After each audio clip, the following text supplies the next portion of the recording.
DSA protect the OS grab from Strange Rich, and now he's got it. Still half of the OS left to work with. He's going to push up aggressively with it, try to get into an immediate gunfight. Sniper also in the hands of Hogwarts Express, and now the lead, based on the eye test I was referencing earlier, is showing what I felt is what we were about to see. A 9-kill lead out of nowhere. It was previously just one less than 60 seconds ago. Yeah, this is exactly what you want to see if you're a Hogwarts Express fan. You know, bounce back after such a terrible loss in the first game, if we're being completely honest. The comeback never feels good to be on the receiving end of, but they are bouncing back in a big way here. 19 and 12 early on. Strange Rich. I like the way he's walking this corner with the pistol out. He's got very good reticle discipline. That's why he's often getting first shot, often winning his gunfights. Yeah, you can see the reticle. Speaking of discipline, it's always aligned proactively where an opponent is about to appear around a corner, so he's ready to put instantaneous DPS down.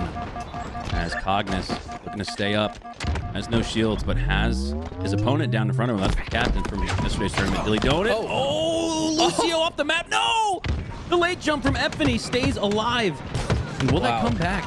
Be something we talk about. A double here and a team wipe could be the turn in momentum, the shifting of the tides. What a huge play, just simply staying alive, getting back in the fight. Gotta stay holding forward in that situation because you can. And oh wait, we see a Mario Goomba stomp. Lethal Vixen just Goomba stomped him off the map. Are you kidding me? Is this Super Smash Brothers? That was like a footstool combo from Super Smash Brothers. What in the world? Yeah, no Star Fox, but the aerial battles have been thrilling and compelling here. 3 to go down for TLF, but they do trade out 2 just in case. Oh my god, the overkill for Epiphany, or for Tooth, excuse me. Epiphany goes down as the 4th. And just as it looked like TLF were starting to find that momentum they found in game number 1, Tooth shuts it down with the overkill. Man, we only popped on for the last segment of it, but Tooth feeling good about that one. I like this rotation too. Does have the overshield. You'd like to be a little more aggressive, but it looks like he's pretty aware of the spawns on this map. He actually pre-pinged it before he rounded the corner, telling his teammate like, hey, this is where they're very likely to spawn. And this is a small map, so it makes sense to have a good idea. Almost turns more, gets a double kill before being taken down. What a killing spree from IM2. He's now 13 and 5. Jeez. Bouncing back with a vengeance. Our Hogwarts Express, and you're right, Eli, this feels like home field advantage for them as they're casting spells, jumping around the map. Deadly encounters like a high wire trapeze show, but they're staying alive. Oh my god, look at the grouping for TLF. Cognis could line up a Quigley here around the corner. Let's see what happens. Oh my god, it could have been a 3-for-1. Was that a double body shot though? I think you called it before it happened. But he gets taken down. Still a decent amount of snipe ammo in the chamber as well. Pushing forward. You see it being flanked there. Look at the positioning from Cognis. Out on that ledge and perfect spot to just give TLF no options to move forward. And this is trending towards a stakeacular. What a bounce back from Hogwarts Express. TLF are heading to the gallows. And potentially a stakeacular L here. As this would get Hogwarts back in the fight, back in the driver's seat. Felt like they were the better team in game number 1, but the objective efficiency and the comeback was so strong from TLF. There's not enough time left to do that here. This one's all but over. All you can hope for is to spoil the steak, make it sit out in the sun a little bit and throw some spores on it. Sure, man. A couple more kills coming out. It's only a matter of time. Yeah, sure. Dilly's got a ton of snipe ammo, but I don't think it's gonna matter if I'm being honest. He needs to find 17 before they find 2. Might as well ring out some no scopes. But can we take a second to just admire this map as this game slowly comes to an end? This is probably my favorite new addition to ForgeHub. As soon as this came into the mix, I was very excited about it. We don't have a lot of snow maps. I don't know, there's something cool about like Attack on the Control Room in Halo 1. Some of those like campaign snow levels that I kind of missed. Not only is it a snowbound map, but it's actively snowing as well. And as a kid that grew up playing, you know, classic Halos, a little bit of Madden 1v1, I'd always be the idiot that put it on a snow on a snow game, even if it affect the play of field. I just thought it was cool to see, and that reminds me a little bit of that, a little nostalgic touch there on Hogwarts Express, we'll call it. I'm sure there's a more official name for that map, but it really does look straight out of Harry Potter. Gatekeeper. There you go, Gatekeeper, and that's exactly what it looked like Hogwarts Express did to Anthracite, or excuse me, to TLF. Going to take a 2-0 lead on the series. I'm still waking up here, and you keep mixing the team names with the map names. It was a long July 4th. We celebrated a little bit on Friday, and we're still recovering, but we'll be back. I just need a little one more cup of coffee. Love that, love that. I mean, honestly, these map names are cool enough to be team names. If you ask me, they should be interchangeable. They are. By the way, Anthracite to Station 3. Gatekeeper to Station 3. Yeah, it's perfect. I mean, could have fooled me. But TLF is Team Lethal Fox, by the way. Shout out to the organization. I want to say this team used to go as Team Lethal Fox Junior when there was a pro Team Lethal Fox, but now they've grown up. They're just the real thing. Just Team Lethal Fox. So shout out to these guys. I know Infamy and Lethal Vixen specifically been a part of this organization for quite some time now, and they're looking to bounce back. We've seen they've definitely made some changes to these maps. By the way, we're playing a new mode that I have not seen. I know I missed one of the ForgeHubs, but if I'm not mistaken, we haven't seen assaults on Archon before. This is a map that we've seen CTF, we've seen Strongholds, but I don't remember seeing bomb on this one. I think this is the first bomb that we'll see as we kick things off here. Strange Rich going to engage in a sniper duel, but it looks like Anthony, or I would imagine Dilly Donut, took that sniper. No, Anthony did, to the side. He has the support, though. Dilly Donut making it really tough for Strange Rich to find the angle he wants, but Strange Rich wisely going to back down. OS in favor of I Am Tooth. And with that OS, uses it to perfection. Takes down his opponent with the melee and still has a sliver of it left. Now it's been depleted, but would have had no shields. Has full shields instead. Yeah, he's still got the sniper, but he's not using it. He's actually got the T2 combo, the rockets and sniper in the back pocket. The Tooth 2. Yeah, he's got a lot of firepower on his Spartan right now, but the problem is bomb moved into his base. Lethal Vixen spots him out as well, so this is actually a TLF opportunity to score if they can get that bomb in the base. He does have the T2 combo, but only 2 rockets, only 2 snipes. Doesn't have much ammunition to work with. So let's see how he plays this. Going to try to draw up an opponent into a tight, close quarter combat scenario where they can let the boom tube rock. For now, still trying to spot an opponent. Spawns his teammate weaker on the corner. Dilly Donut is just running circles around him, which makes sense. His name is Donut. He's running a donut around him, I guess. Yeah. Tooth finally able to shoot one of the rockets. Doesn't connect at all. Hits a body shot with the sniper, but I don't know if it's going to be enough. Now he's out of ammo and everything. Has to find a bandit. And Lethal Vixen's still in their base. Objective ready. Looks like the bomb was reset as well. Yeah. Yeah.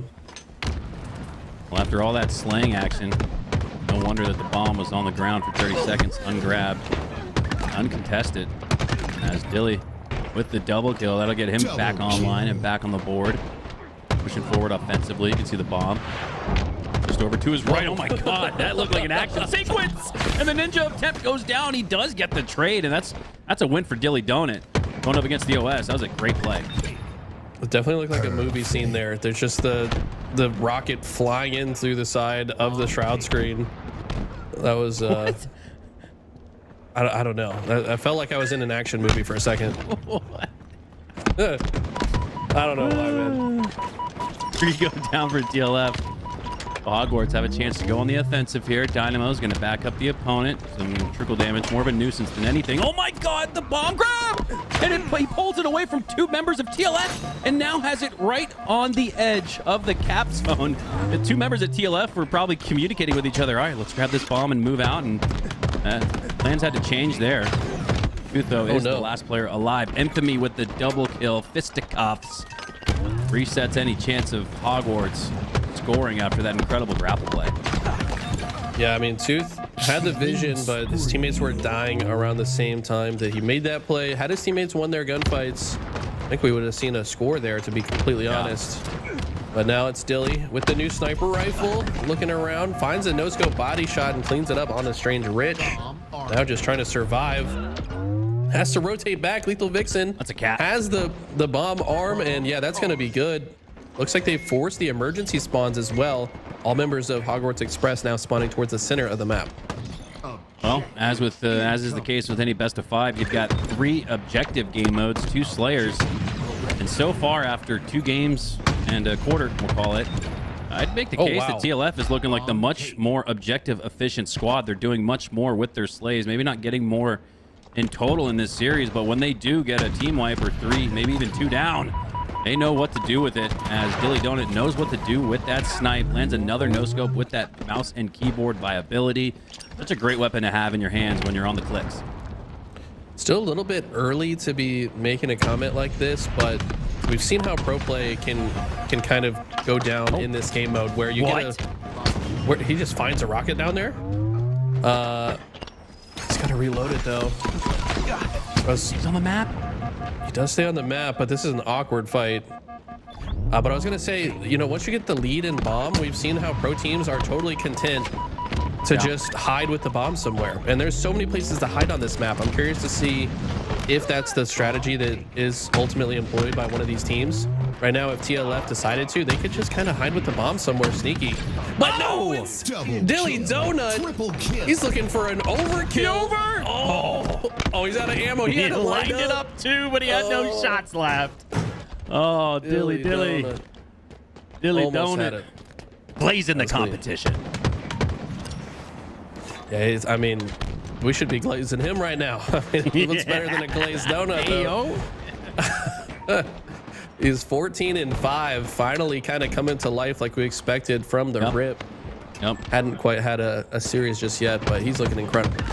Yeah, we said after his 12-19 performance in game number 1, they still won that game, by the way, but we expected him to flip that statistical stat sheet all the way around, and that's exactly what he's done. 15-6, looking at a positive 10 output here. And like you said, Eli, up 1-0 at about the halfway mark in this game. They're in a really, really strong spot. Yeah, really powerful position. Still a lot of time on the clock, though, so curious to see how it plays out. Cognos has been having a hard time getting into this game. He's been a great player when he can be in the lobby on the stat page, so he can get back into his groove. Could be an opportunity for Hogwarts to come back. 4 rockets could take down the OS here. Gotta reload him though. Hit him in the face with the action. He did, yeah. That's why he grabbed the OS. That's the counter, I guess, for the rockets, which have been in possession of Infamy. A lot of damage, but only 1 kill secured. 2 if you count the assist, which I usually do. Kill's a kill. A death is a death. Doesn't matter how you get it or what shows up on your stat sheet. If 2 are down, then 2 are down. Infamy getting up with that use of the grapple hook. Still 4 shots left to work with. Great power weapon and equipment control here. Might just get TLF up 2-0. And that's looking like a deadly combination. Dilly Donut with the sniper in his hands once again. We saw him previously going for the overkill. Not going to have a chance to line it up again as he had a few missed shots. But oh my God, all the attention was on Dilly. But it's Infamy in the plan zone with the bomb, and he gets it. No scope melee. The assist comes through, but it's most importantly the score that goes on the board. 2-0 lead for TLF. Just getting ready to write down some notes for my student there, Dilly Donut. You missed the first no scope, you switch to your bandit and do some extra damage, man. But hey, it ended up working out. He got so much attention on him that Infamy said, you know what, let me just arm this bomb while they're all so worried about Dilly. What a well executed situation. Lethal Vixen shooting fish in a barrel there and frying him up on the grill. We hop on board now with Strange Rich. Back with Lethal Vixen, back with Strange Rich here. 2-0 lead for TLF. No scope melee on the other side. No, it's a melee headshot, little BXR action. As Stone Journer earns the double kill, and it's been all TLF in this one. Yeah, I don't see a way for Hogwarts to come back into this. At this point, TLF are just in their base, going for spawn kills. They're continuing to be spawn killed. I mean, you got 4.5 minutes left. It's very possible for things to change, but if you can't get out of your own base, you're never going to arm this bomb. And right now, Stone Journer is just cycling to both sides of the base. Now rotates out to help a teammate, and things have gone from bad to worse for Hogwarts Express. It says a lot when you look at the fact that Hogwarts Express, their best advancements of the bomb have been resetting it off the map and clearing the base with it. So that we haven't really seen much offense. And again, the only time they've advanced the bomb forward is when it goes off the map. So that's not a proactive way to do so. It's very much reactive, and they might be reacting to an L here. Infamy with the rockets. And the bomb gets planted. A 3-0 self-destruction ×2 there. Having a little fun with it. Usually we see some bags or some body shots to celebrate a win. There we saw the suicide betrayal combo. Nice. Love to see those calculated rockets from Infamy. I know that man paid attention in geometry class. He had his angles figured out. Made sure those explosions were on point. And look at the bounce back. It was a crazy comeback game 1. They got blown out in game 2, but right back on the horse are TLF, and they just got one more game to win. Hard to say which way this one's going. It does feel like things are slipping away from Hogwarts Express, but if they can cast a spell here in game number 4, you could send us to that game 5. And I would, like, this is obviously a must-win in the sense that obviously Hogwarts can't lose another one. But I'd almost look at TLF and tell them that this is a must-win because they looked so poor in the Slayers, even routinely sometimes even getting outslayed in the OBJs. So I'd actually make the case, Eli, in a rare situation where you're up 2-1. I'd actually say there's a must-win for TLF. You do not want to get back to the Slayer battlegrounds where they nearly got stakeacular in game 2. That's a great point. I mean, it did feel like a difference in map knowledge. That's at least what it felt like when we were on Gatekeeper. Oh, I did not. My God. The cartwheel. The triple was disgusting out of Dilly. And look at this. Lined up right on the face. Oh, I got no ammo. He went for the jab step into late jump off the side, by the way. That would have been the swaggiest overkill if he just had a couple extra bullets in the chamber. But very well executed game here from TLF. Hogwarts never really had a chance. Double kill. Keep in mind, these are open tournaments. If you guys want your chance to compete for the lion's share of $5,000, you could just sign up instead of wearing the binoculars, watching from the nosebleeds. That's true. As we descend here to High Ground, High Gear, I should say, a recreation of High Ground from Halo 3. They've taken what was clearly a social asymmetrical CTF map, and they've turned it into a rather competitive symmetrical 4v4 CTF map. So this one's been one of my favorites here to watch, and we already have a flagpole early. TLF are not slowing down. Oh, I feel like they practiced that opening strategy. I think they actually must have gone into custom games before this and might have worked on it. I am tooth with a nice no scope. We got a beautiful third-person perspective of that, but I think TLF might have practiced these objective modes a little bit. Feels like it. Tooth though, with the snipe, plenty of shots left to work with, and the battle rifle. Really makes it feel like Halo 3 when you see this combination. Tooth now on up Vixen, gets the headshot. 3 go down for TLF. So despite the early grab, it's going to be a counter cap. And oh, on the other side, this is actually really intriguing. Stone Journer is going to pull Tooth back, have to worry more about resetting their flag than pushing their flag further to scoring. As he sits on the reset point, time ticking away. Oh my God, but they take him down with enough time, I think, to keep that flag alive. And on the other side, Dilly Donut has a reset. It's actually looking good for TLF. Yeah, TLF totally content with the way this one played out. It looked like it could have gone the other way. Their rest of Hogwarts Express are here, though. Dilly has nowhere to go, tries to grapple out, but that's not going to happen. It's now Infamy trying to push these aggressors back, and I think they should have an opportunity to pull this flag. But no, where did everybody go? Oh, okay, yeah, I guess no flags are going to be pulled, and TLF are going to have to reset. Vixen now takes down Strange Ridge with the body shot. Cognus looks dead to rights there in the corner. I think he still had a couple of shots left to work with in the snipe. Yeah, 1 to be exact. As Dilly Donut has it in his hands, usually I don't feel too good about just having one S7 shot, but when it's Dilly Donut, it usually leads to a slay, as it does right there. Flag out. Dilly Donut with 2 slays and 2 toes, 2 feet and 10 toes down, sprinting forward, trying to cap this flag. Gotta get around the corner. Some of the spawners might have an angle on him as he slides into the base. Just 1 HP, a dream and a score. Wow, he had a lot of trust that his teammates were keeping the opponents off of him. So flag route, to me, exemplifies good communication on the side of TLF. Sometimes if you don't have good comms, you're a little bit hesitant. You know, you're not going to push all the way through when you're one shot, you know, playing a little bit fearful, and that can come back to bite you. So happy to see that comm come through. Oh, long range rocket there from Lethal Vixen. She does pull the flag, but that's a hapless effort as 3 go down before her. And as she goes down, that's all 4. The Hogwarts have a chance to get on their front foot. You can see 2 players already approaching the base. It'd be kind of nice if you could reach over the corner and pick up that snipe. It almost looks like that's what Tooth is trying to do. Yeah, unfortunately they patched that out many Halos ago. Tooth gonna be able to get a full sniper here. And they're in the base of TLF. Interestingly, they don't want to pull it just yet, opting to make sure they get a few more slays. I want to say he will pull it now. Yes, he does. Where do they run it? They're actually not running it either direction. Dilly trying to attack from the sewer system here, looking like a Teenage Mutant Ninja Turtle. He's going to run away.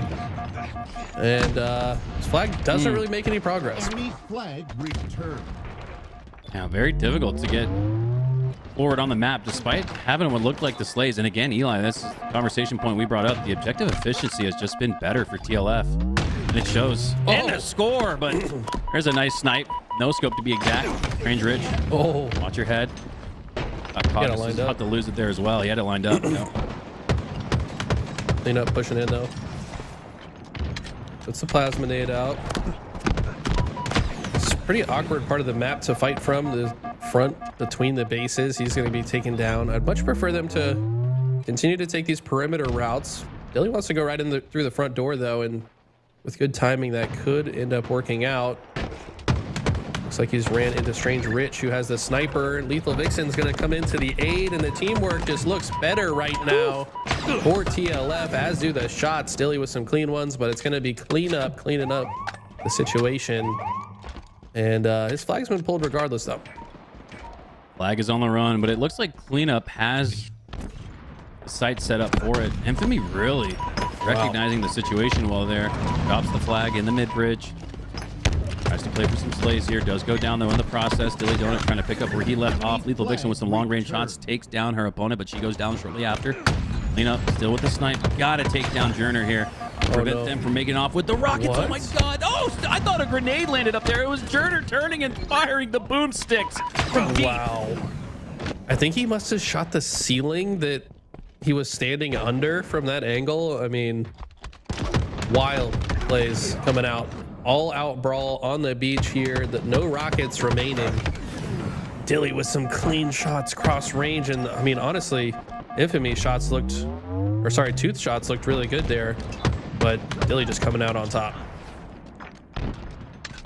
Bounce pass grenade toss there from Dilly Donut. Doesn't connect on his opponents. Instead, he elects to fire that bandit.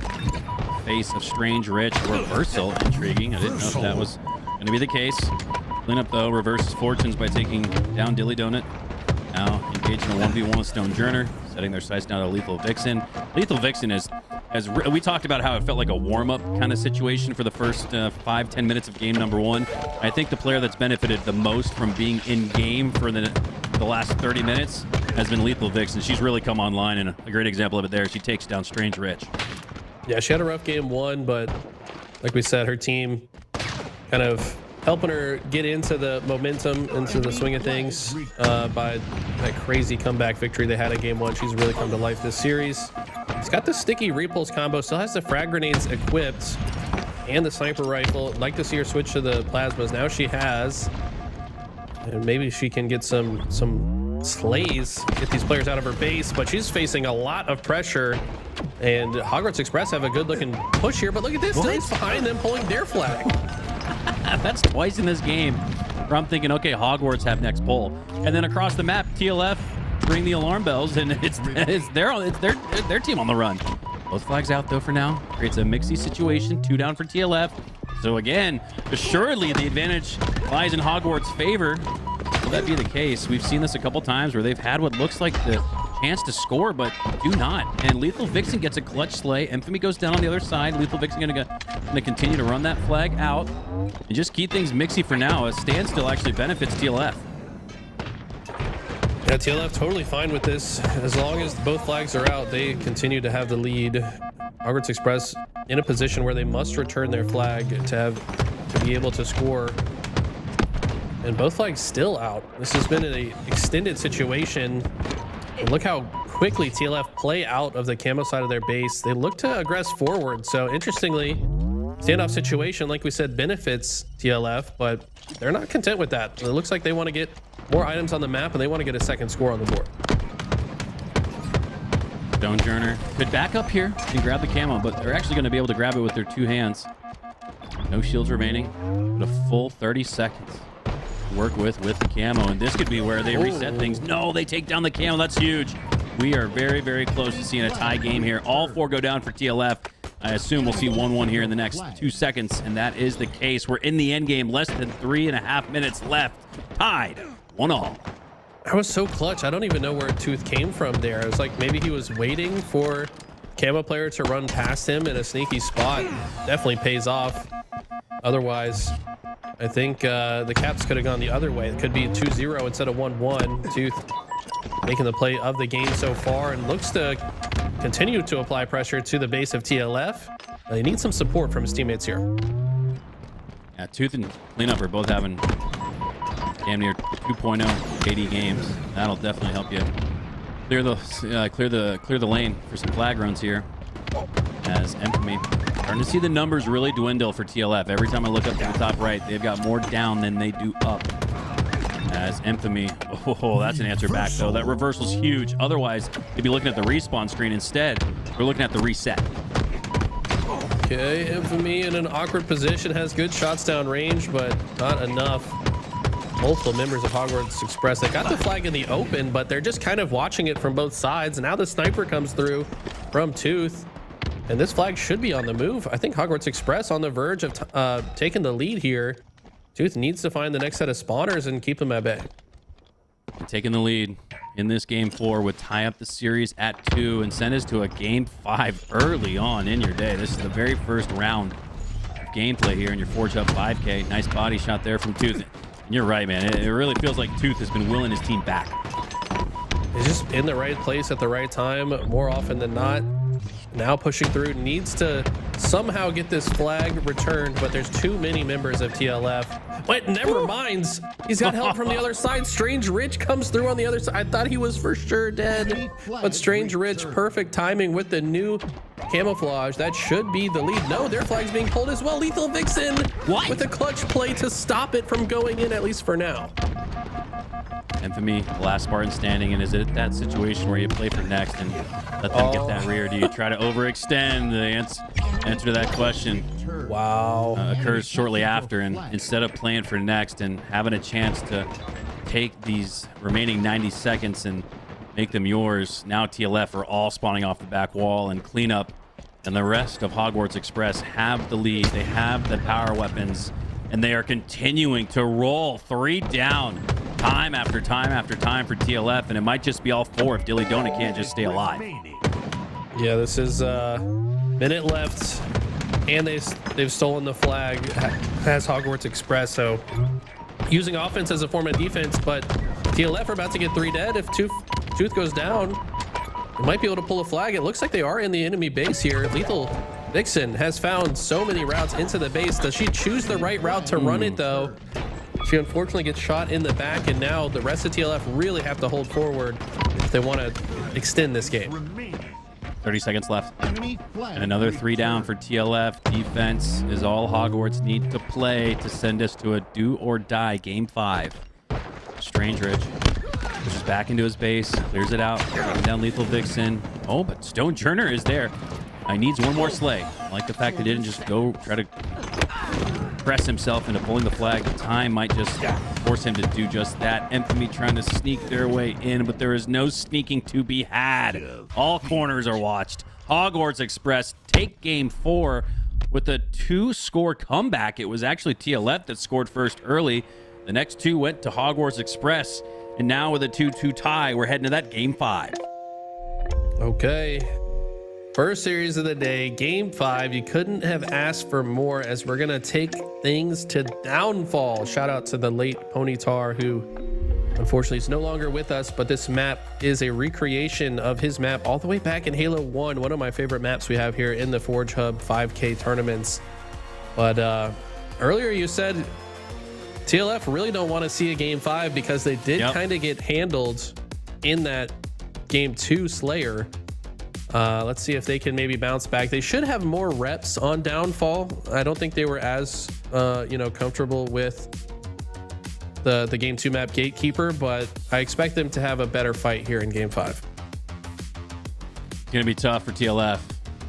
If I do the quick math, and I know Eli usually like cringes a little bit, sweat starts to fill his brow as I announce I'm gonna do some math. Minus 27 kill death disparity for TLF in that one. That is not the statistical demeanor you want to take into a game 5 where, well, minus 27 was about how they lost game number 2. It was just about a stakeacular. So despite Hogwarts Express needing to come back and take that win in game 4 to stay alive, I give at least a 70-30 advantage to them heading into this game 5 Slayer. Yeah, I mean, interestingly, on the side of Hogwarts Express, Strange Rich, the only player that went negative, and he's usually a standout Slayer. So, and he had the best shot. Yeah, it's like, I don't know what's going on. The stat page is all over the place. Also, Infamy having his worst game of the series statistically, and he was a standout in previous games as well. So, definitely a head scratcher here in game number 4. I kind of expect this game 5 to be really close. I think it's going to come down to the wire. Both teams are going to lock in. We're going to see some exciting gameplay. Dilly Donut's going to be my X factor in this one. If TLF want to rewrite their wrongs of the game 2 Slayer and really their slaying ability all throughout this series, it's going to come down to Dilly Donut once again flipping the stats from the previous game. He went 12 and 19 in the game 1, or the game 2 it was, I think, earlier on in the series. And then there, I think 14 and 21. So again, we're going to need to see that flipped. But he's more than capable to do it. I mean, Dilly Donut really is one of the nastiest players we have in this tournament, regardless of where his team falls throughout the day. Keep in mind, winner of this game 5 goes on to play Envy. The entire squad has signed up. That's Descendant, Precision, Yaxon, and Piggy. 4 guys you probably never want to run into in a game of Halo, but winner of this will get their shot at playing against them. And I love this map, man. Look at this. Just post-apocalyptic vibe, like the billboard Be a Hero on the side. I feel like we're all the way under New Mombasa in the waste treatment plant, if you will, something like that. This is just a really beautifully designed map. Yeah, the environmental storytelling is so strong from the ForgeHub content creators. It really gives the feel that New Mombasa is being glassed up above by the Covenant, and everybody's just trying to wait out the time, bide their time to fight another day. But for now, we're fighting in the current moment. Strange Rich with the rockets off the start. Oh, the repulsor! Return to sender. But the post office is closed on Sunday, but Dilly Donut doesn't care. Yeah, I mean, he's going to the post office regardless, making sure he sends out that mail. But look at the teamwork as well. As Cleanup had what he thought was a good flank, but then he suddenly just collapsed upon. And very curious to see how TLF play this. The communication, I always imagine, is a challenge on maps like this, but maybe they've had enough reps that they've got names for these different rooms and know how to set up some plays with each other. For now, though, it's just fast-paced action. Dilly Donut, for a moment, looked like he was ready to just push straight into the other team, but wisely backs up for now. Dilly Donut with a good start. Stone Journer, though, with a flawless start. He's on the precipice of a killing spree, but it's Dilly Donut in the current moment with the double kill. Now, those 2 players both accounting for 8 of the 10 kills so far for TLF, and that would be double up alone what Hogwarts has put on the board here early on. This is looking like a much different slaying performance in game 5 for TLF, and now they're up by 7. It's all in the way they're working together. It looks like their small talk is on point right now. They're saying, I'm with you, back up, around the corner, you know, just little quick sentences that help each other know how to approach the fight tactically. You can really see it in their gameplay that they must be communicating similar to that. It looks like one of them does get called out. Clean up in the perfect spot. So once again, clean things up. And they have got 4 dead, but it's still a 5-kill lead for TLF. Cleanup also has a stalker rifle and 2 shots of the repulsor in his pocket. So let's see if Hogwarts can snowball this into their lead.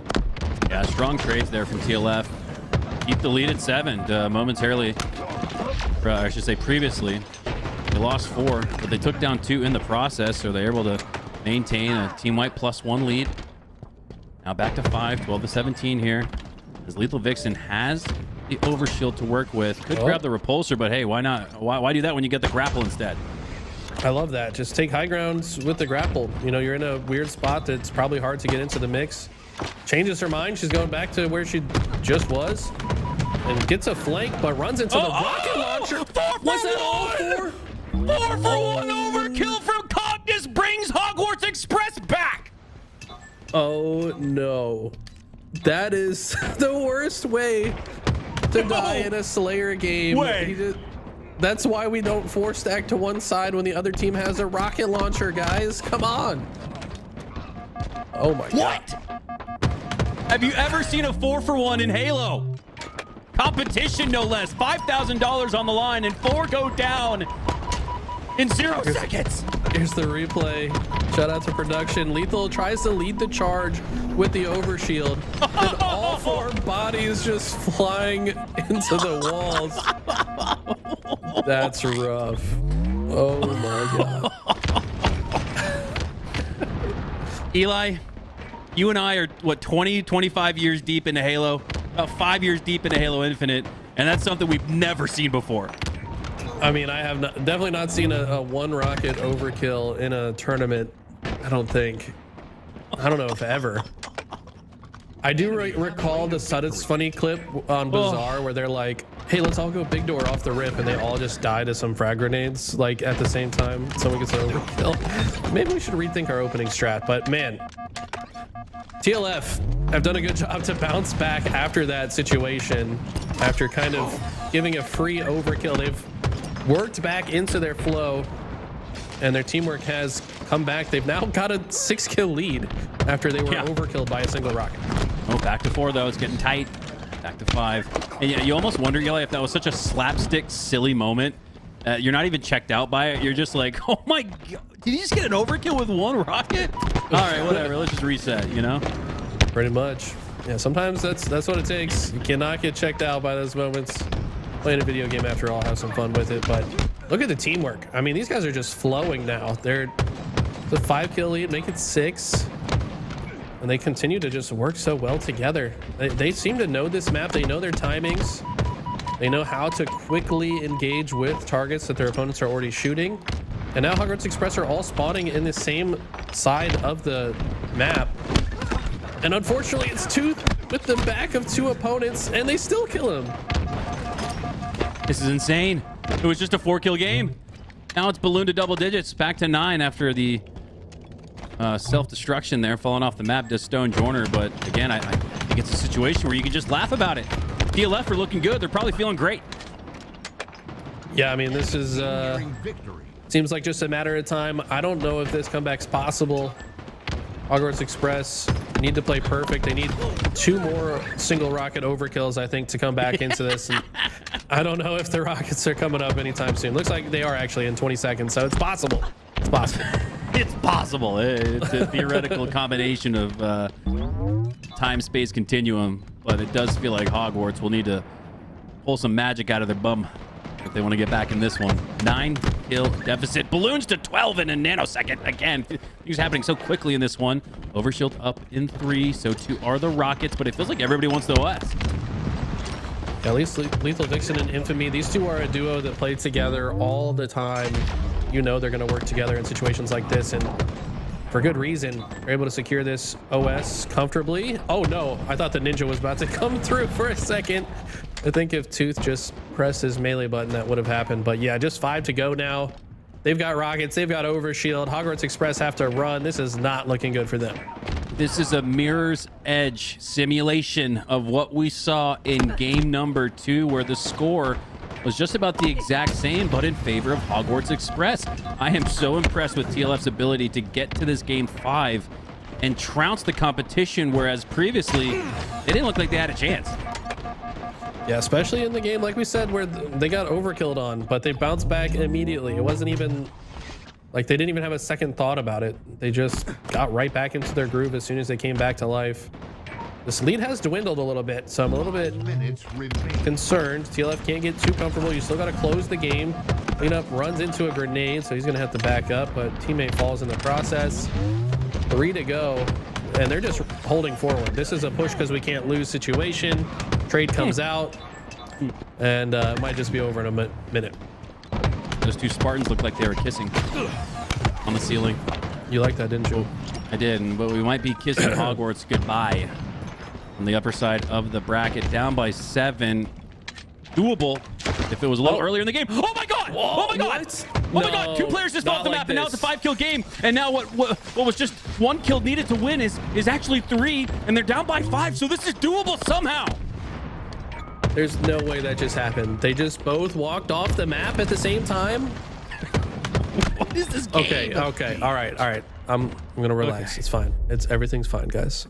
Don't panic. Don't panic, I said. Everything's fine. How many anomalies did we see in that game? I mean, how many firsts did we see? And again, a Halo, an IP that's been around for nearly 3 decades. And there were nearly 3 things that we saw in that one game that I have never seen before in my life. BTB, Social, Warzone, 1v1, 2v2, 4v4, MLG, HCS. There things just happened that I had never seen before. And you know what else happened that I'd never seen before, Eli? We got to give some props to the production team. A live instant replay that for you to break down. When did we start doing that, Louis? I've never seen us stop into for a replay while the game's still going on. That was sick from the production team. So props all around to our competitors, the community, and of course those handsome men behind the scenes, Callus and Louis V. Yeah, I mean, we've seen it. Like, here's the replay once again. Okay, so the play call is let's all 4-stack one side.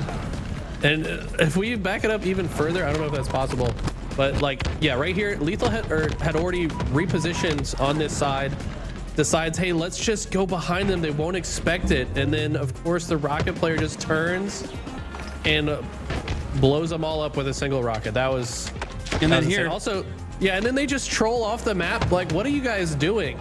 Come on, bro. By the way, Infamy streamer as well. Check out his stream.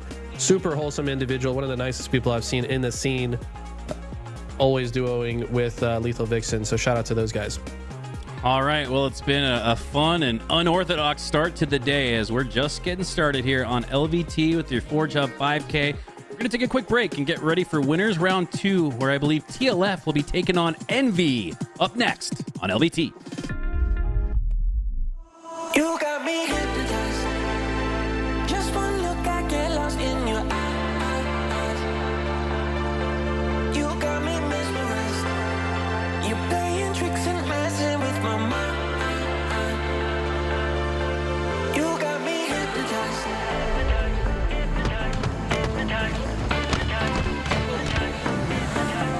You got me hypnotized.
funny how you wanna be the best, but you can't even get up and get dressed. Wasted, face it, you're never gonna make it. Rockstar, you won't get far. I know you're confused. People tell you you can be anything you wanna be. Wanna go to outer space, superhero in the streets. What damn, what a lie. What time to be alive? How will I survive? Left the battlefield, 1974.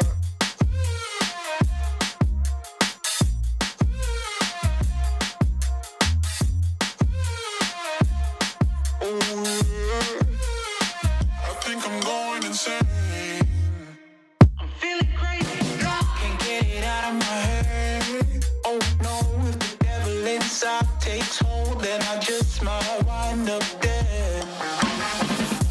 Wasted, face it, you're never gonna be the one. Rockstar, you won't get far. At least you had fun. People tell you you can be anything you wanna be, a king or a queen, as long as you got a dream. Oh no, it's a lie. They just wanna take your life, try to tell you it's a battlefield. People tell you you can be anything you wanna be. Wanna go to outer space, superhero in the streets. What damn, what a lie. What a time to be alive. How will I survive? Left the battlefield, 1974.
Level 50 XD roar. And he's roaring Because they never saw the icon. All because of now he's continuing to put in work.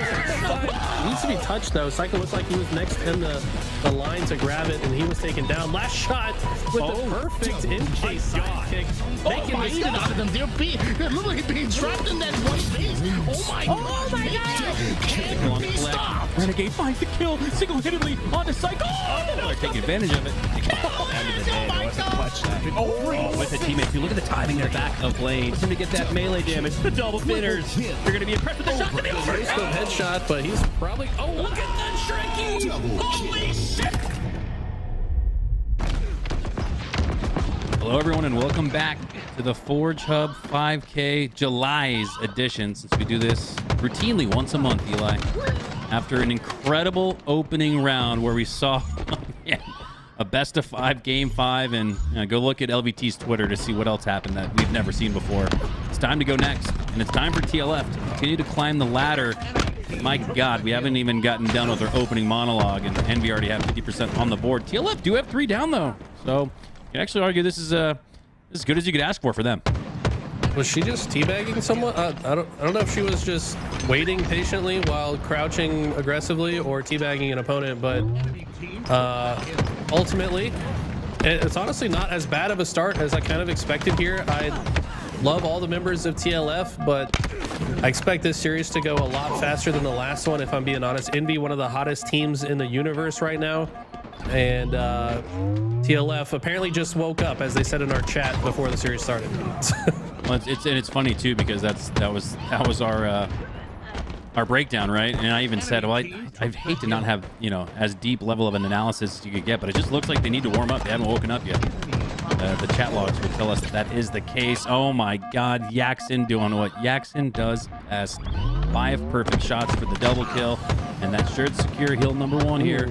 And his peak shots are so clean too, I swear. He's one of the better at it. I think this whole team, actually, some of the cleanest like peak shotters. They're so on top of the Halo Infinite fighting meta. Like, they're all good at the late jump, even the jab step, or whatever we're calling that. Did we decide on an official name for that? The sprint strafe? Regardless, I thought it was the jack strafe. The jacks. You're the only one jacking it, brother. But anyways, Descendant with the overshield. He's one of the guys that popularized the jab strafe. Yeah, I think every member of this team just know how to use it. No, you're right. Descendant really does feel like he wrote the book on the jab strafe. And then you got guys like Precision that take that Gears of War mobility. It almost looks like they're banging off of walls without the ability to just, you know, in Gears of War, you just got to press a button to hit that. In Halo, it's a lot more complex, and he still looks just as good with it as Piggy has the Plaza pistol out. It's like a blink melee, but still the end result they were looking for as they get the slay. 3 down in total, and it's looking like another quick cap for Envy. Yeah, this is looking very likely to go to the 3rd hill momentarily. By the way, I know these players all know each other because when Piggy was on Team Lethal Fox, that's when this team was Team Lethal Fox Jr. So they've got experience being under the same org at the same time. So I know Piggy's a good friend of theirs. But unfortunately, there's no friends on the battlefield of Halo, especially in the streets of Paris here on Guillotine. But look at that, though. Envy go 4 dead. And TLF said, Eli, shut up. Watch what we're doing. Says, gas us up real quick. This is impressive. I mean, just take a screenshot of that one moment, right? You may not show a clip if you're TLF, but take a screenshot right there. That looks pretty good. 4 down for Envy, and a little bit of time on hill number 3 as Infamy gets the trip. Okay, double. Thought maybe the triple was around the corner, but Precision with the Ravager, ravaging the hopes and dreams of TLF. But still, Envy haven't gotten on the board on hill number 3, and TLF are at the 50% mark. So this is, man, to even conceptually think of a 2-1 game is rather wild in my mind, but hey, anything's possible. That gun's very strong, by the way. The Ravager, I think they buffed it at some point along the way. It's not a gun that ground. Yeah, if you charge it, you can leave like an AoE fire effect on the ground. I think that is buffed, as well as the, like, if you direct hit somebody with it, it can kill very fast. 3 down for TLF, and their hopes and dreams of scoring 1 here in this King of the Hill are crumbling before our very eyes. All it takes is Envy to get off their front foot, not even their front foot, just the one toe, and they have an advantage state that they can run with as they are running it here 3-0 as TLF have showed us a few things. You know, shout out to Stone Journer, 6-3 and 9. Like, that's actually rather impressive against a 4-stack like Envy. For sure. This is tough. I mean, to be honest, though, This is going to sound very controversial, but having low deaths is not always good, because sometimes that means you're just not in the mix with your teammates. Like if you have specifically in the case that you have a lot less deaths than your teammates have, that means that you're like hiding when they need your help and you're not a part of the fight, you know? So not always, but it can be an indication of that issue. But in this case, I don't think Stonejourner is playing too passive or anything. I think he's just often in the best position to, you know, back up after the fight's over. Look at that. He's in the mix. and all 4 go down once again for Envy. So while TLF may not win this game, there are a lot of good things, a lot of positives to take from. And again, I just, you know, obviously the accommodation should go to Envy. It looks like they're going to work their way through to a series win, or at least a game 1 win here. But let's talk about Stonejourner, man. 10, 5, and 10. And to take out Precision in that 1v1 Piv fight where he showed the late jump and didn't, and he wasn't perplexed or fooled by it. Props to my man Stonejourner. Yeah, Dilly just wins a 1v1 clean against Descendant. He's looking like he's finally awake. He said in our chat that he was woken up literally a couple of minutes before game 1 started. So rolled out of bed, grabs the mouse and keyboard, and just goes right back to work after winning the draft tournament last night. But unfortunately in round 2 has ran into one of the final bosses here in the bracket. By the way, some of the other teams in the tournament today, if you guys are just now tuning in, we've got the full roster of TSM signed up. Obviously, we got Envy on your screen right now. And then we've got a team going by the name 007, which is Cycle, Last Shot, Collect, and Legend. So that's a crazy roster. Whew. There are some ringers en route to the grand finals here today as Envy take a 4-0 sweep in game number 1. TLF coming off that electric game 5 win. Gonna need every bit of accuracy, positioning, communication, small talk, cohesion. I mean, like that one meme. It's like, this is a great squad, but they just need to work on. And then they list off like 20 things. It's kind of like every aspect of the game. Every aspect of the game. The meme is kind of turned reality here. And I mean, that's what you get when you got, you know, a top 5 world team going up against some AM hopefuls, but they're still in the fight, and they're in the game, right? They're in the mix. They're the ones on the battlefield, and you can never. What's that one quote by one of the old presidents? Like, everyone wants to criticize those in the arena, but these are the men and women in the arena, so you can't really say much about them because they're the ones that are putting up a fight. Well said. And yeah, I mean, honestly, this is a pretty even matchup here. The only difference is Envy is better at shooting, better at communication, better at objective efficiency. Probably not as handsome, though, I'll be honest. Handsome and beautiful, definitely on the side of TLF. But Envy have a lot of advantages here in this game, and Descendant is going to delete. And now they're going to fight over who gets the sniper. Okay, Descendant is going to be the one that gets it. You want it? No, you take it, bro. Come on. You haven't posted any clips on Twitter in a while. You take it. All right, says Descendant. He now has the S7 in his hands. Chase grenade goes out. Piggy takes himself down, and it looked like Descendant did too. 1-1 off the start. Yeah, Piggy fell off the map. I don't know if he was going for the, like, you know how you can jump down onto the camo platform? Because on this map, the camo elevates slowly, that platform, and then you can grab it when the elevator reaches its highest form. But some people like to jump to the bottom before it even comes up and then just ride it up with the camo. I think Piggy tried to do that, but maybe fell off the map in the process. 4-4. We're still tied. Oh my God, that's one way to break the tie and break the face of Infamy. Triple kill. No, not a triple. Wow. A delayed honorary triple kill, it feels like, there for Yaxon. Man, let's talk about Yaxon, Eli. Is this not one of the most improved players? Probably one of the most like breakthrough players that we have. There's been a lot of players on that list of guys that are on the precipice of breaking through. I feel like Yaxon's been kind of lost in the mix of that conversation. He's probably the most likely to claim that title. Yeah, I don't know where he started in this game because he was relatively unknown. I know 16, top 16, then top 12. He was on the Darkest Hour roster under talent with like Grand Shiesty and Tricky SRO. I know he was on that roster. And I don't think they weren't even making it out of AM bracket most of the time. They weren't. And he has slowly risen through the ranks. and now cemented himself as one of the top young stars in this game, which honestly this entire Envy roster could kind of say the same about, right? Like they all started in the AM bracket and worked their way up, and now they're one of the best teams in the league. It's a really fun roster to watch.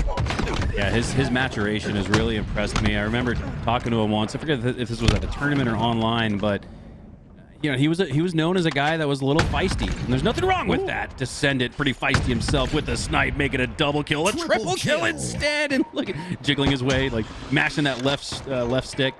But going back to Jackson, I remember there was a moment where he was a little feisty, maybe even a little toxic. You could say. Oh, definitely toxic. No, don't even sugarcoat it. This man was toxic as hell. Yes, he was. Towards his own teammates, and it's one thing to be towards the competition. That's okay to a degree.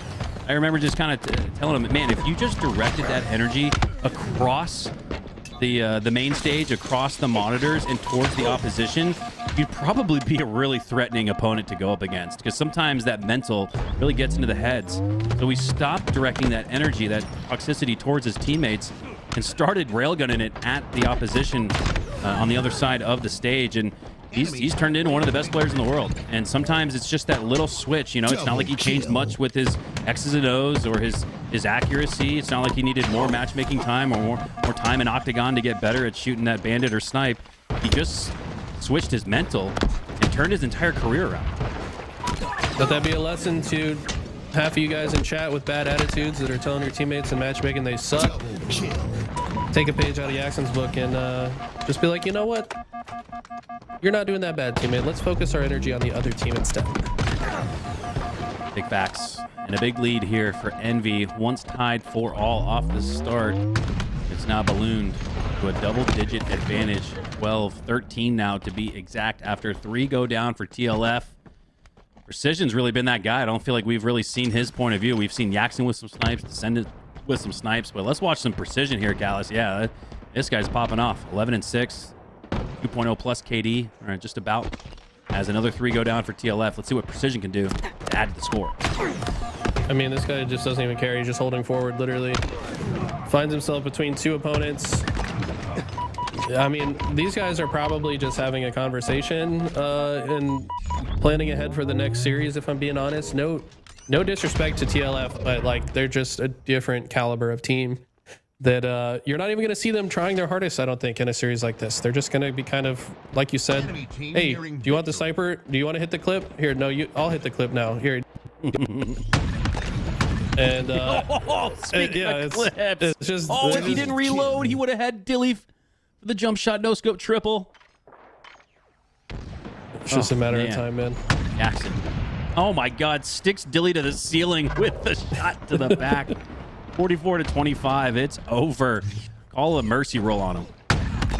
Oof. Wow, that doesn't kill his teammate. Or maybe his teammate was already dead. Okay. Oh wow. Infamy with the rockets. Can he get an overkill with 1? Nope, just a double for now. And the steak is on the menu here shortly. And Piggy wants to close it out with the pistol. Nice shots with the pistol. Not like that Halo CE Magnum where it only took 3 shots. It takes double that, 7 to be in fact. Here in Halo Infinite, not wanting to blow themselves up, but I feel like you take that nonetheless. Envy take game number 2, 50-28. It's steak and eggs just after 12:30 Central here in Dallas, Texas. Still brunch time. You can still eat steak and eggs as Envy do. You have a magical way of blending phrases on accident, Hunter. You said instead of to be exact, you said to be in fact, which like it still works when you think about it. Yeah, it still works, but like to be exact is what you wanted to say, but never mind. I feel like that's my broadcasting superpower. I turn really common, like 100-year-old phrases into something new you've never heard before. I keep things fresh and fun, Eli. You know that. You have a magical aura about you when it comes to this stuff, man. But so does Jackson. Had a magical aura in that game. +9 is the difference in the stat line. Dilly Donut needs to wake up and rise to the occasion here, going into Strongholds downfall. We saw some of these maps. Yeah, Sorry, but Tasman in chat, he says, I feel like we're watching a public execution. I don't know if he's talking about me to you or to the teams. Like, is he talking about Envy versus TLF or Eli versus Mikowski? I'm not sure. It could go either way. But Yeah, we need to head back to Guillotine and put TLF in the gallows. I think that's what Tasman wants to see. it's pretty rough, man. But what I was trying to say is they have the Forgers. Shout out to the Forgers. They're always updating these maps. It's not like we're seeing the exact same thing all the time. Yeah. We've seen them move the items around the map. Now that I've seen them move the strongholds. Anthracite had different stronghold locations than we're used to seeing, so I'm curious to see if these have changed as well. All right, here we go. I absolutely have, because I think that's part of the goal for the Forgers is even if they don't change the map layout, they do change the layout of different sandbox items and points of control on the OBJs. As speaking of points of control, I assume Envy is going to get the scoring started here pretty quickly. Fitting that we're on downfall here, because if TLF don't win game 3, it'll be the downfall of their run in the upper bracket. B and C are the holds for now for Envy. Biggie, I think, was waiting to see if anyone ran past him before capturing A, decides to leave A to stop the B capture, and then routes back. It's the type of multitasking that keeps teams like this at the top of the league. He's throwing out Halo 2 montage celebrations. After you stick a player across the map, you do a little melee into the YY, trying to add a little flair to it. As they're going to be adding a lot more to the scoreboard. 41 and rolling. Ripcap holding for now, as C has not been flipped. It actually gets reset, and so too do all 4 for TLF. Everybody goes down. It's a 60-second head start for Envy. Yeah, it's a trip cap in effect as well. And one thing I know about this Envy roster is they like to hold forward. They will let you spawn, and then before you can get your bearings, we'll just run you down time and time again. That's exactly what we see there from Descendant. They're not even going to allow the zone to be captured. TLF game plan has shifted from winning this game to getting a single point, because it's going to be difficult at this point. Probably like you said, the conversational comms that we're hearing from the Envy side. Hey, do you guys think we can win this without them scoring a point? Yeah, well, I mean, why not? Let's just cycle spawns, make sure we're helping each other out, pushing off the advantage state, and that's exactly what we're seeing here. Dilly Donut goes down quickly after coming back up off the respawn screen, and with so many players down for TLF, that leaves free roam of the map and all the power weapons and power-ups on it. Oh man, that's actually a good play there from Stonejourner to force the rocket trade, because I mean, honestly, Descendant could have easily survived, but every single kill you get on these guys is increasing your chance of scoring that single point that they're still after. Precision, though, trying to make their life difficult with the with the overshield, with the plasma pistol. They just don't stop moving, these guys, man. They literally spread out. Look at this. Precision could have ran at the spawners, but wants to go to the right side of them so that he can apply extra pressure to one half while his teammates push the other side. I mean, we're fast tracking toward a 250-0 here. Yeah, Envy are running routes like a top 5 fantasy football player draft pick at the wide receiver position. That's how strong Envy's been in this one, as Precision will go down. A little bit of a reign of terror there before that, though. Descendant at the back of Anthony. Double kill. As 2 go down in total. Descendant with another double kill. It's already 215-0. Eli, are we about to see a skunk? I mean, it's pretty likely.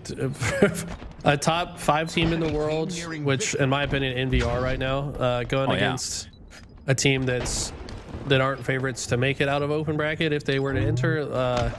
This is not that surprising to me, to be completely frank. This is just an example of there are levels to this, as the great Why Not Be Casting once said. A 20-minute speed run of a series ends in disaster for TLF and glory for Envy, as they'll move on to the next round of the bracket. We talked about how TSM is in the mix. You got 007 with the likes of Legend, Collect, I think you said Last Shot, and Cycle. So despite the rather easy victory here in round number 2, I think in the winner's semis, things are about to heat up a little bit. I imagine they'll go face-to-face with another one of those top 5-6 squads. I think it's 007. I'll double check the bracket here. No, they would be running into TSM. Yeah, so in winter semis, they would play TSM. On the other side, at 007 roster, it looks like they're going to face Dark Inside, which is Morgan, Kid Nasty, Hative, and That's Lida. nasty. That's a filter. That's a okay. Good team. We talked about the big three in TSM, Envy, and 007, but you got 4 squads that are pretty damn good. And that don't count out Dark Inside. That's a team that routinely I want to give credit to Nataquil. You know, she lost. Well, actually, it was the Dark Inside squad that was Piggy was on, right? Piggy and Yaxon, I believe. Yeah. Piggy at one point. Well, yeah, at one point was on Dark Inside with I think it was like Envor as well. They were sort of the darlings of the community since they were coming out from the open bracket and really causing hell at Worlds, even I believe last year. And then everybody changed teams, everybody changed rosters, and Nitaquil and Dark Inside were left to kind of pick up the pieces and still put together a squad back in Arlington that made it out from the open bracket and won a few games in pool play, I believe. So yeah, big props to Nitaquil. I think you and I know that as people that have put teams together. That's hard to just regroup and find a team of 4 that can continue to have success. So as we take a look at your upper bracket, there it is, Envy versus TSM. And then we'll assume 007, but hey, let's not count out lights out before the match is over against Dark Inside in your winter semis. That'll be up next here on LVT. Don't go anywhere. We got more ForgeHub 5K up next.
Double kill.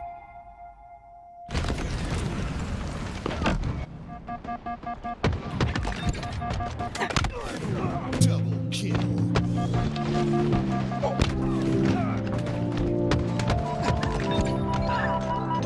Double kill.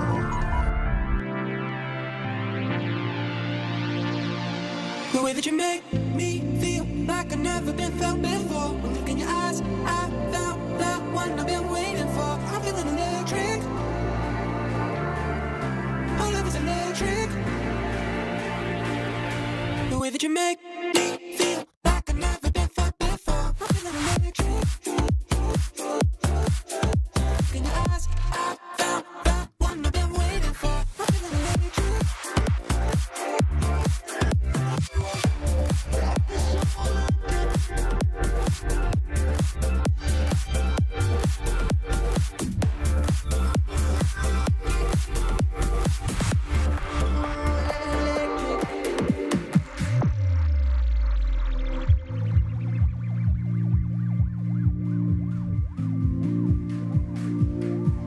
The way that you make me feel like I've never been felt before. I look in your eyes, I found the one I've been waiting for. I'm feeling electric. Our love is electric. The way that you make me feel like I've never been felt before. I'm feeling electric. Look in your eyes, I found the one I've been waiting for. It's like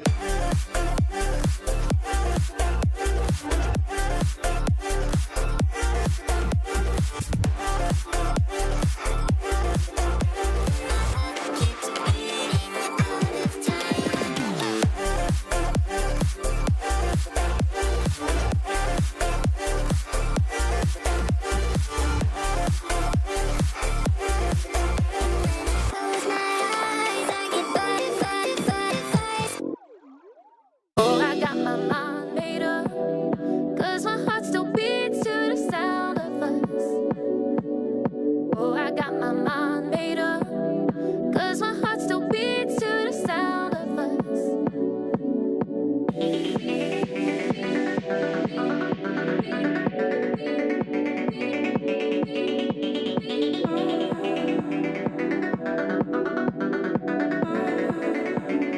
Oh, I got my mind made up.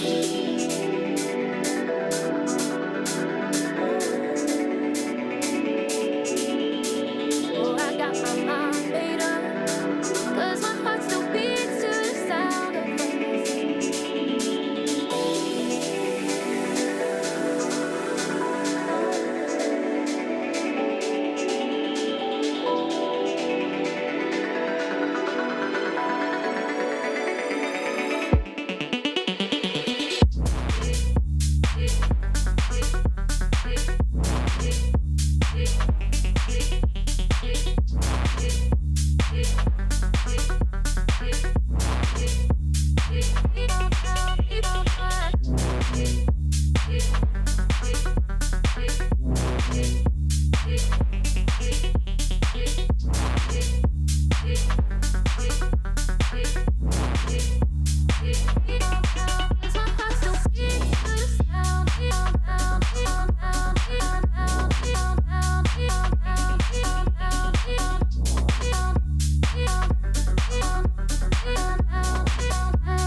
checking your physique. I don't think I could want you anymore.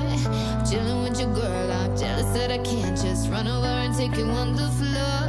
And I don't wanna cross nobody. I know it's never worth the pain, but I can feel your eyes run down me, and all my sense just floats away. You got me in that dilemma. Oh, oh, oh. 'Cause boy, you were fine looking fella, and you know, no, the grass here is green. I like what you see, thinking of how you could get with me. Yeah. Oh, maybe we don't have to tell her. Hey, I'm in a dilemma.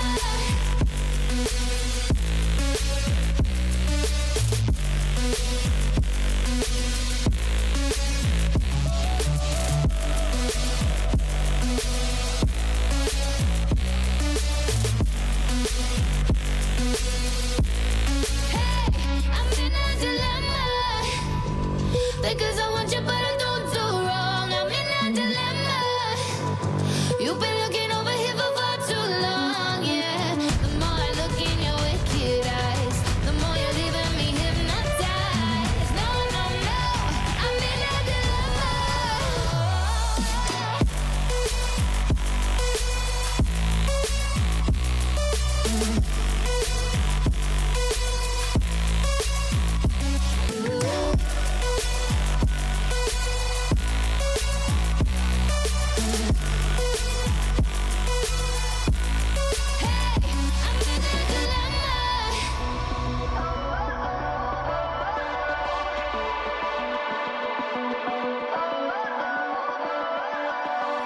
Sitting under moonlight, checking your physique. I don't think I could want you anymore.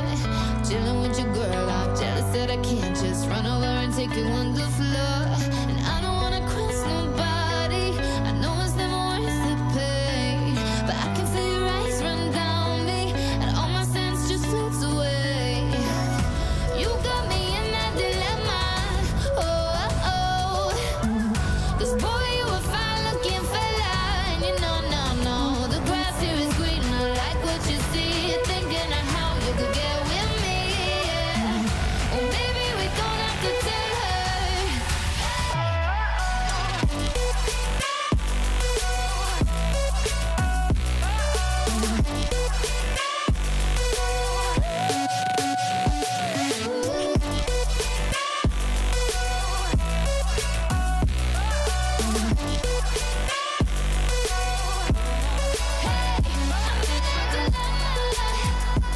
Because I want you, but I don't do wrong. I'm in a dilemma.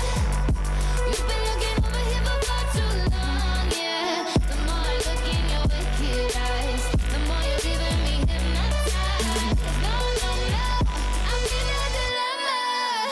Ooh.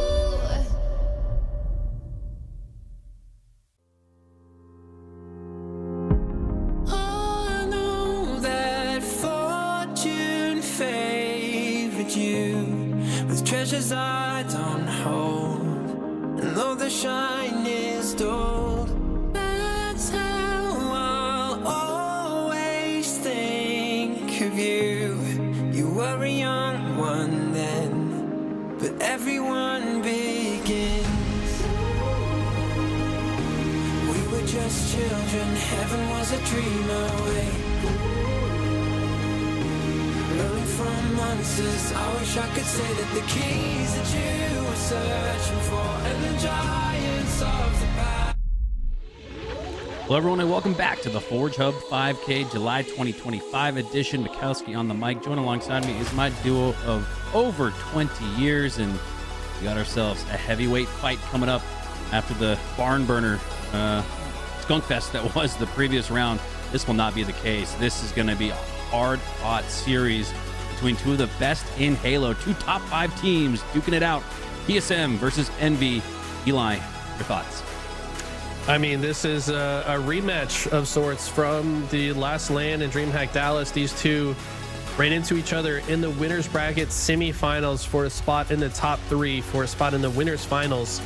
TSM took it to game 5 and won by a single kill. 40, I want to say it was 49 to 48. Time expired.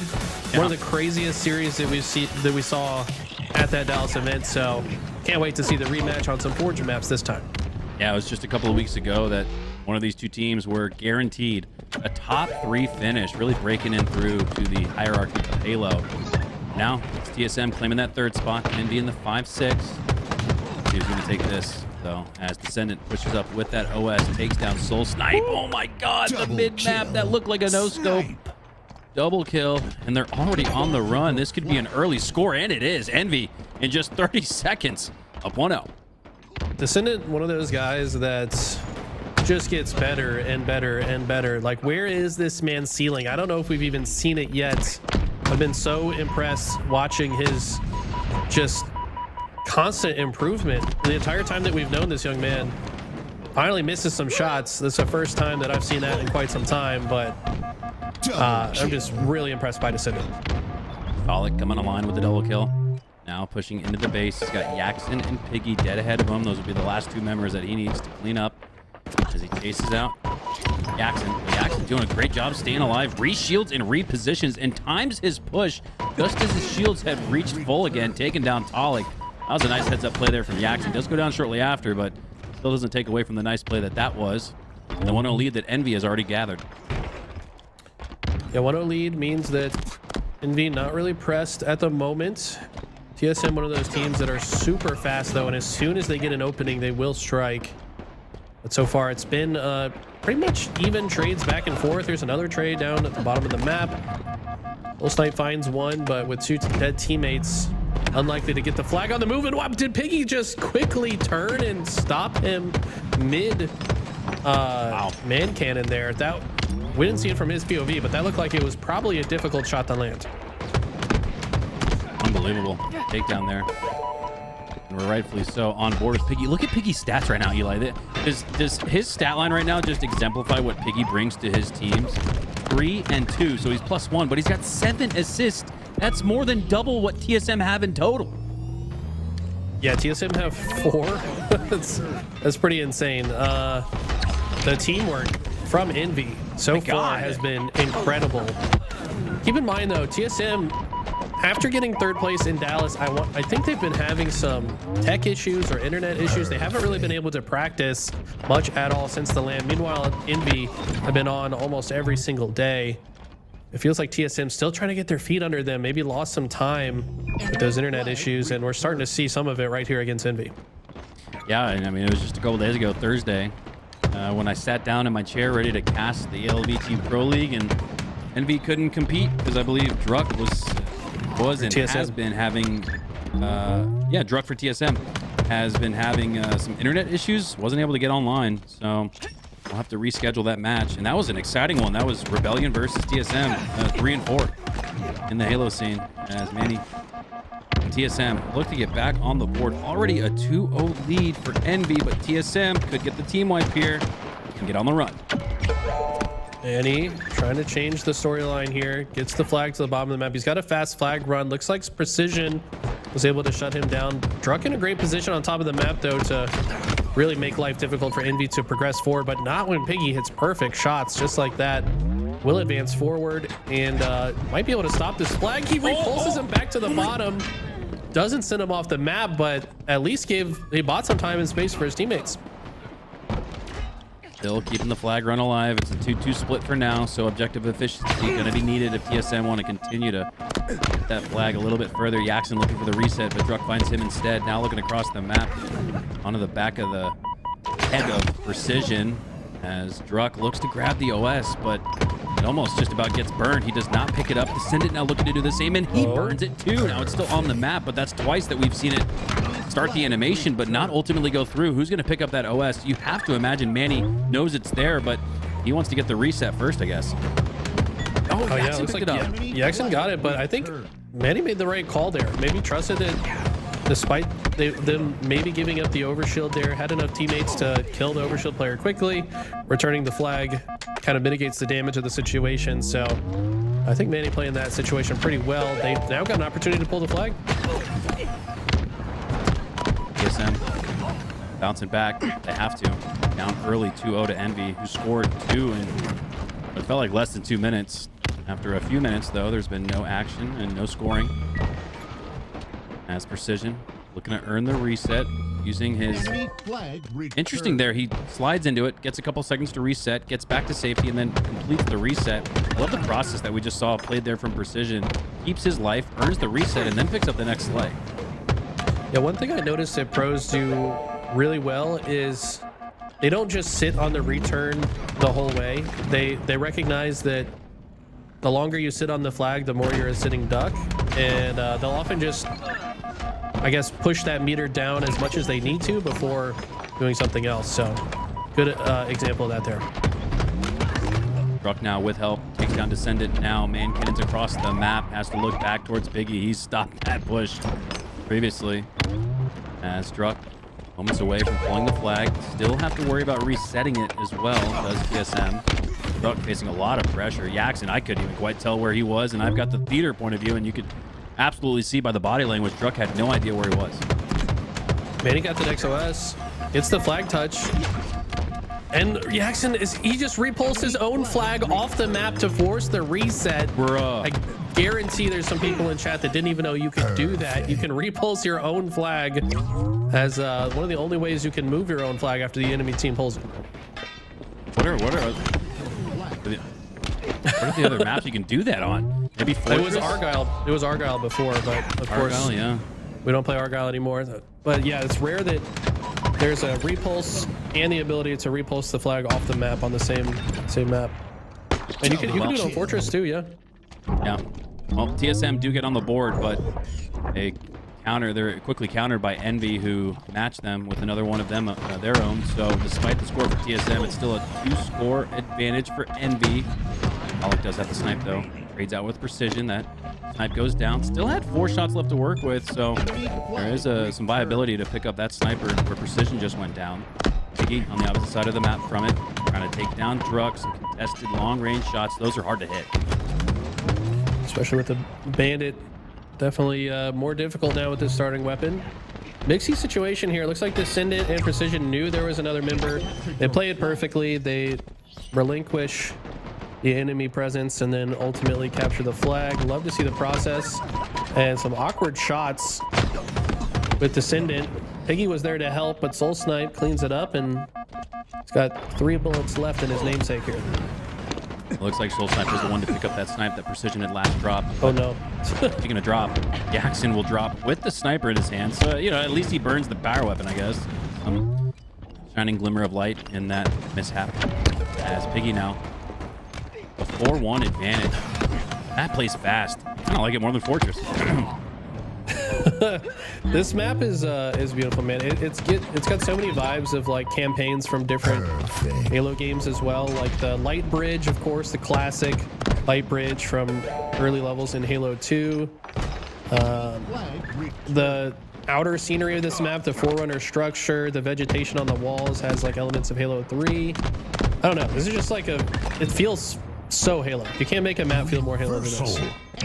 I agree, and I like all the action we're seeing. Already 6 caps on the board, but it's still that 2-score differential. So Envy, they've allowed TSM to score twice, but in those 2 scores for TSM, they've scored twice as well. So they've essentially like in a Slayer where you're up 38-35, they're trading out for the win. As Yaxon now on that light bridge, recently activated in the 2nd level of Halo CE, trying to stay alive, but the elites around the corner. Druck takes him down. Druck takes him down. New sniper has spawned. Druck wants it. Descendant does as well. Descendant just waiting in perfect positioning. Has help from a teammate there as well. And Talik chooses the wrong target. Precision's in his face and will get away with the sniper. But what a well executed little collapse there from Envy. That was certainly 3 of them just guaranteeing that they would get the sniper out at the end of it. Precision lining up the pre-fire, anticipating a push around the corner. But it's not coming just yet where he expected from. Now he's got to take the emphasis and the aggression. Take the face. Barrel stuff. No scope to the face. 2 minutes left, and a 2-kill lead still stands for Envy. Okay, Druck and Talik get all the way behind Precision. He clearly not a player you want to push in front of, so I like that decision from them. And we're playing hot potato with the sniper now. Druck's going to be most recent person to grab it. Tries to return get the flag touch, but as he goes down, Envy will return that, and the sniper back in the hands of Precision. 2 minutes left. They got 2 minutes for each score. Yes, if you're What? TSM, it does only take about 30 seconds. What did he? It looked like Soul Snipe just got all the way behind him and like pre-grenaded him, and yeah, he was not ready. instantaneous insta-splode there takes him down, and now Descendant looking for match point. Great use of the repulsor there. This just brought me back. Do you remember that, Eli, where we saw the juggle 3x? I think it was Penguin when he was on this map. On this map. And so yeah, there are, you can score fast just by running it, but you can score even faster if you juggle your way or repulse your way to the win. Yeah, right now, minute 17 on the clock. Shout out to John117. Precision rotating through here. And right now, Envy just going to try to keep TSM pinned on their side of the map so they can win this with the clock. Minute left. TSM a fast team, but can't do much if you're stuck in your base. We're stuck on the respawn screen, as are 3 for TSM. And it might just be one more. Oh, but the last player alive is Talik, and he has defensive posturing. Does Biggie go for the slay or the score? He goes for the score, and it's the right decision. Wow. Envy get wiped. And that is that risk-reward battle you play with in your mind, but you cannot hesitate, and Piggy did not. Once he made his decision to go for the score, he never looked back. Impressive start out of Envy. Keep in mind this TSM roster have historically been the team that dominates these ForgeHub tournaments. I want to say Druk, Talik, and Soul Snipe as a trio have won probably 6 of these, maybe 7. I don't know. They typically always win these. So Envy coming in, trying to fight them for that crown in this tournament series, and it's an emphatic victory, 5-2. Strong start for Envy. Yeah, you're right. Back when TSM was pure, they won, about half of the year in a row. 5 or 6 tournaments in a row. I remember them winning. And even after losing one to, I think it was a complexity-led Ryan Noob team, they won the next one, and then the next one after that. So this is a TSM roster that has routinely found success in ForgeHub, but you can't live in the past. Otherwise, you'll be dead in the present. Envy with the 1-0 lead in this series as we move on to Archon Slayer for Game 2. This is going to be interesting. There are so many power weapons on Archon. We've also got, it's either overshield or camo. I've noticed it's different based on the game mode. Not sure what it is in Slayer, but at the very bottom center of the map, you can see in the image there. The team that controls all the items and gets to high ground, likely to win this one. This feels like a mode that's going to be hard to come back from behind if you fall early. So the beginning of this game going to be very important. Yeah, going to be so curious to see how TSM bounce back. It didn't look like they were quite up for the fight, especially after Envy scored 2 in less than 2 minutes. So Archon, a little bit larger of a map. Now it's still a symmetrical map like we saw on Nemesis. So let's see where the cookie crumbles as Druk hopping on board with him off the start. He looks like he's, based on his posturing, deciding, do I want to go for OS? Do I want to go for rockets? Still battling between that decision. Precision has no second thoughts, though, as he picks it up immediately, but goes down shortly after. It's a 2-1 lead off the start for TSM, and the rockets are still being contested. A 1v1 win will secure it for Druk. He actually gets some help in the form of Manny, and now it's 3 rockets. So here in the ForgeHub, it's not just 2. You got 4 in total in the tube. You could really make hay if you pick up these rockets. There's a great heads up play there from Manny as he's dying. Just make sure he puts that shroud over Druk, who was one shot trying to grab the most important weapon on the map at the time. So Druk still alive for now, gets a kill onto Precision. It's Descendant gonna be the one that tries to clean up the situation. Jackson getting a snipe, almost a second, but now 1 bullet left in the snipe. This mixy so far. These kills are going back and forth. 6-7 TSM by 1. But it's Ascendant with 1 clip left in the sniper rifle that could change the tide and change the fate of this envious roster. And as Manny slides through, good angle here from Descendant. Probably not going to take much damage with so much cover, but he's got plenty of line of sight to hit a no-scope or 2 here. Gets the no-scope melee onto Soul Snipe, ultimately trades out, so the lead doesn't change much. Still 8-10 here. Now 8-11. TSM are starting to grow on it, and they're cycling spawns very well. You can see staggered spawns even for Envy, and TSM are starting to control the map. This is a really big map too, so it's pretty difficult to effectively control spawns. You're fighting in this space. You got to quickly get into position in the center of the map to even have a look at the next set of spawners. But TSM now have a 3-kill lead. 5 seconds until this overshield comes up. Druk in great position for it. And did he just repulse the overshield? Oh, okay. I thought he tried to. You can actually repulse it off of its spawn point. I thought that's what he tried to do, but Piggy's somehow able to get away with it. I'm learning new things here today, and I'm seeing new things as well. That 4-for-1 overkill still sticks in my mind. You can see that replay on the LVT Halo Twitter. But it's going to be TSM resetting things here. 4 go down for them, and it was an 8-11 lead just moments ago. Now it's a 2-kill advantage, 17-15 for Envy, as Piggy has the snipe, has the face, takes down Druck. Great positioning, great angle there with the high ground, and he's looking for more. Rotating through behind enemy lines. It's the first shot onto Soul Snipe. Teammates able to clean that up. Jackson Killing with the left spree. hook punches Manny in the forehead. That did not look like it felt good. New items about to spawn. I think both snipers perhaps coming up at the 9-minute mark here, and it's going to be really important for these teams to get control of those. Jackson, the plasma pistol combo, trying to drain the shields of his opposition.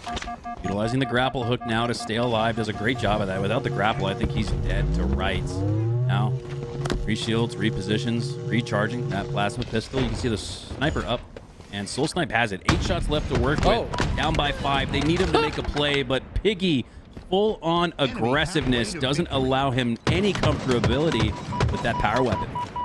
That just gave a whole new meaning to the phrase "when pigs fly," because he went soaring across the center of the map for that trade. It's a good time to do it as well. I mean, Soul Snipe getting control of a sniper could have been their ticket to come back in this game. Oh my god, that was a sick no-scope. And especially the prioritization of opponents. He was looking right at what he felt like was his first priority. Started taking some shots from up top and quickly glanced over at his opponent, and just as fast able to take him down with the no-scope. 29-23. Now the lead is growing for Envy. TSM are starting to falter. Yeah, TSM had the early lead, if you'll recall. They were up 4 kills. I think it was 14-10 in their favor, but have only gotten 9 in the time that Envy have gotten 21. What a bounce back. Envy have taken control.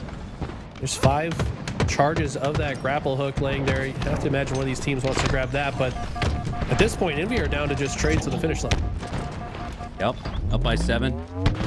Past the 30 kill mark. Now up by 8. 2 team wipes needed for TSM, and it's been better power weapon control, better positioning. Even when Envy are looking up 30 meters at their opponent, so you could argue that's a bad angle, but they're making good plays out of it. So turning lemons into lemonade, it feels like our TSM, or excuse me, our Envy, and it might be TSM with a little bit of sour taste in their mouth. They're now down by 10. Envy is one of those teams that just has a certain magic about them. Like as soon as they formed, it was like their teamwork just clicked instantly. And you could just tell watching them play. These guys are having fun. They enjoy playing together. They're so good at having each other's backs. Like their teamwork flows like water. And that's exactly what we're seeing right now. I think a lot of the best Halo rosters from a composition standpoint are built in 2s. And you look at the stack of Envy, you got Jackson and Piggy. They kind of mirror each other's type of personalities and playstyle. And then you got Precision and Descendant doing that on the other side of the queue. So this is a very well-built Envy roster. And you're right, it felt like instantaneously they had the chemistry, they had the cohesion, and they're ready to put in the work. And sometimes it's just about how bad you want it. It doesn't always come down to that. Both teams, when you get to a grand finals, both want to win it just about as bad as the other. But it's that time that Envy have put in on the practice field that has impressed me most. They haven't stopped working. Yeah, it's. I think there's just, when you play a team game like this, if you just if every member of the team can just play their own game and it works, that's the best team, right? There's all these other teams that are forming because, you know, it's 4 great players coming together, but maybe their play styles don't just mesh naturally. So now they have to work twice as hard to make the teamwork work. But like if your natural playstyles just already work well together, the practice is just going to make you even stronger. So I feel like Envy going to be a team to look out for, not just in ForgeHub tournaments, but with these HCS events around the corner. Yeah, this is a little shocking, huh, Eli? I mean, we set the stage for this being a barn burner, potential Game 5 type of series. Envy coming off of that quick 3-0 sweep against TLF, who are obviously tiers and tiers and tiers below TSM, but Envy are making it look the same. Yeah, and TSM's one of those rosters that as soon as Manny rejoined, they kind of had the same thing. Like they had the same type of teamwork experience that Envy had, but I think they did lose a little bit of time since the last event. Like we said, haven't been able to practice all that much. Envy have been grinding and they're just in form right now. By the way, accuracy stats, precision proven why that's his name. 72% is crazy. Descendant 70. These guys are not missing. Wow. 2 players at the 70+ mark. That's shades of Shopify Rebellion with the likes of Last Shot. You can always routinely expect him to be 70+, and Pearl 2, Cycle, Frosty all likely to get there as well. So the shots are on point here. So too is the positioning and the communication, the teamwork, everything just going in favor of Envy. Eli, I dare to say that we haven't seen any glimmer of hope from TSM to make us think that they can come back. But this is the famous reverse sweep trampoline type of scenario. Oddball game number 3. I always say this sets up so well for the team looking to reverse sweep because you obviously haven't been able to quite figure it out through the first 2 games. Now you got about 20 plus minutes to get back on your steez. That's going to be the rallying cry here for TSM and a chance to bounce back and force a reverse sweep. It's also a very big map to play Oddball. I don't think we've seen Oddball too much on this map before. Once again, shout out to the ForgeHub community for switching things up, trying new modes. Seen a lot of new stuff today already. But I'm curious to see where the ball is ultimately held the longest. This church side seems pretty strong. But Jesus, the team that wins will likely be rotating quite frequently. So much space control and really just putting up a brick wall there with that Ravager allowed nobody to, advance forward on the map. As now TSM are advancing forward with that Oddball in their possession. Talik with 2 power-ups, power weapons to his name, and the snipe and OS combination now with no more OS to work with. Dynamo's peskily taking down his shields, but he stays alive in the corner, lines up the reticle perfectly to where Descendant will roll through into it. Oh, he thought, isn't that the worst, Eli, when you think you have a player dead and you take the reticle off of them and they somehow stay alive? That's actually that's a turn of events right here because all 4 go down for TSM, and now Envy look likely to regain the lead. Yeah, the 1 kill difference is actually going to matter here as well. But unfortunately, the KOTH timing, Precision turns his back at the wrong time. Check the other angle, and that's exactly when the opponent comes through. And that timing might have just given TSM the opening to get right back into this.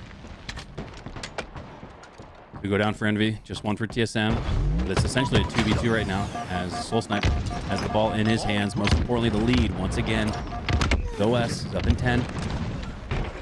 Soul Snipe now, fighting his way through the 1v1 with Yaxon, but Yaxon anticipated it. The comms were clear though. They're able to clean up on that damage. 5 players out of the 8 in total fall, make it 6. And that'll be enough to grab OS for Piggy. Still down by 2. Enemy has the ball. Overshield completely full for Piggy here. Finds Soul Snipe. Has to back him up. Other members of TSM try to move in. Manny gets deleted from existence. Oh my. As does the overshield because of the shock grenade. Talk about pressure. Yeah, I mean, he just absolutely gets melted. Envy have the foresight to rotate the ball slightly away from the situation, but the push from TSM is still ongoing. But they've ran the ball all the way to the church. Bro, can you imagine the drop weapon meta if it was still a thing with the Ravager and Bandit? Oh my God. You talk about hacking the game and cutting that TTK in half. I mean, my God, Talik has gone on a tear with it. 7-3 and 2. Mostly because of that combination with the Ravager and the Bandit. Yeah, he's still got it too. 42% left in it. A lot of ammo in this gun. TSM holding the ball comfortably. Talik decides to route to the other side, but Soul Snipe's fighting the entire team of Envy. It's not going to get away with his life on that one. And looks like TSM maybe spread out a little too early. Oh, look at the jab straight from Drug. Okay, that was a beautiful example of what it looks like on the other person's POV when someone's doing that ability. That was sick. God. Look out the slay, but took about an entire 5 extra shots to do so. Only 5 needed to take an opponent down, so really exemplifies how much longer he was able to stay alive. Drug still took down his opponent. I believe that was Precision, or Descendant actually, with that. As the Oddball is back in the hands of TSM, and they are growing on this lead. It was just about 40 all. Now they've got a 30-second advantage with just 30 seconds left before they win round 1. Enemy has the ball. New overshield going to be the focus point here for both teams. Truck almost finds the back smack.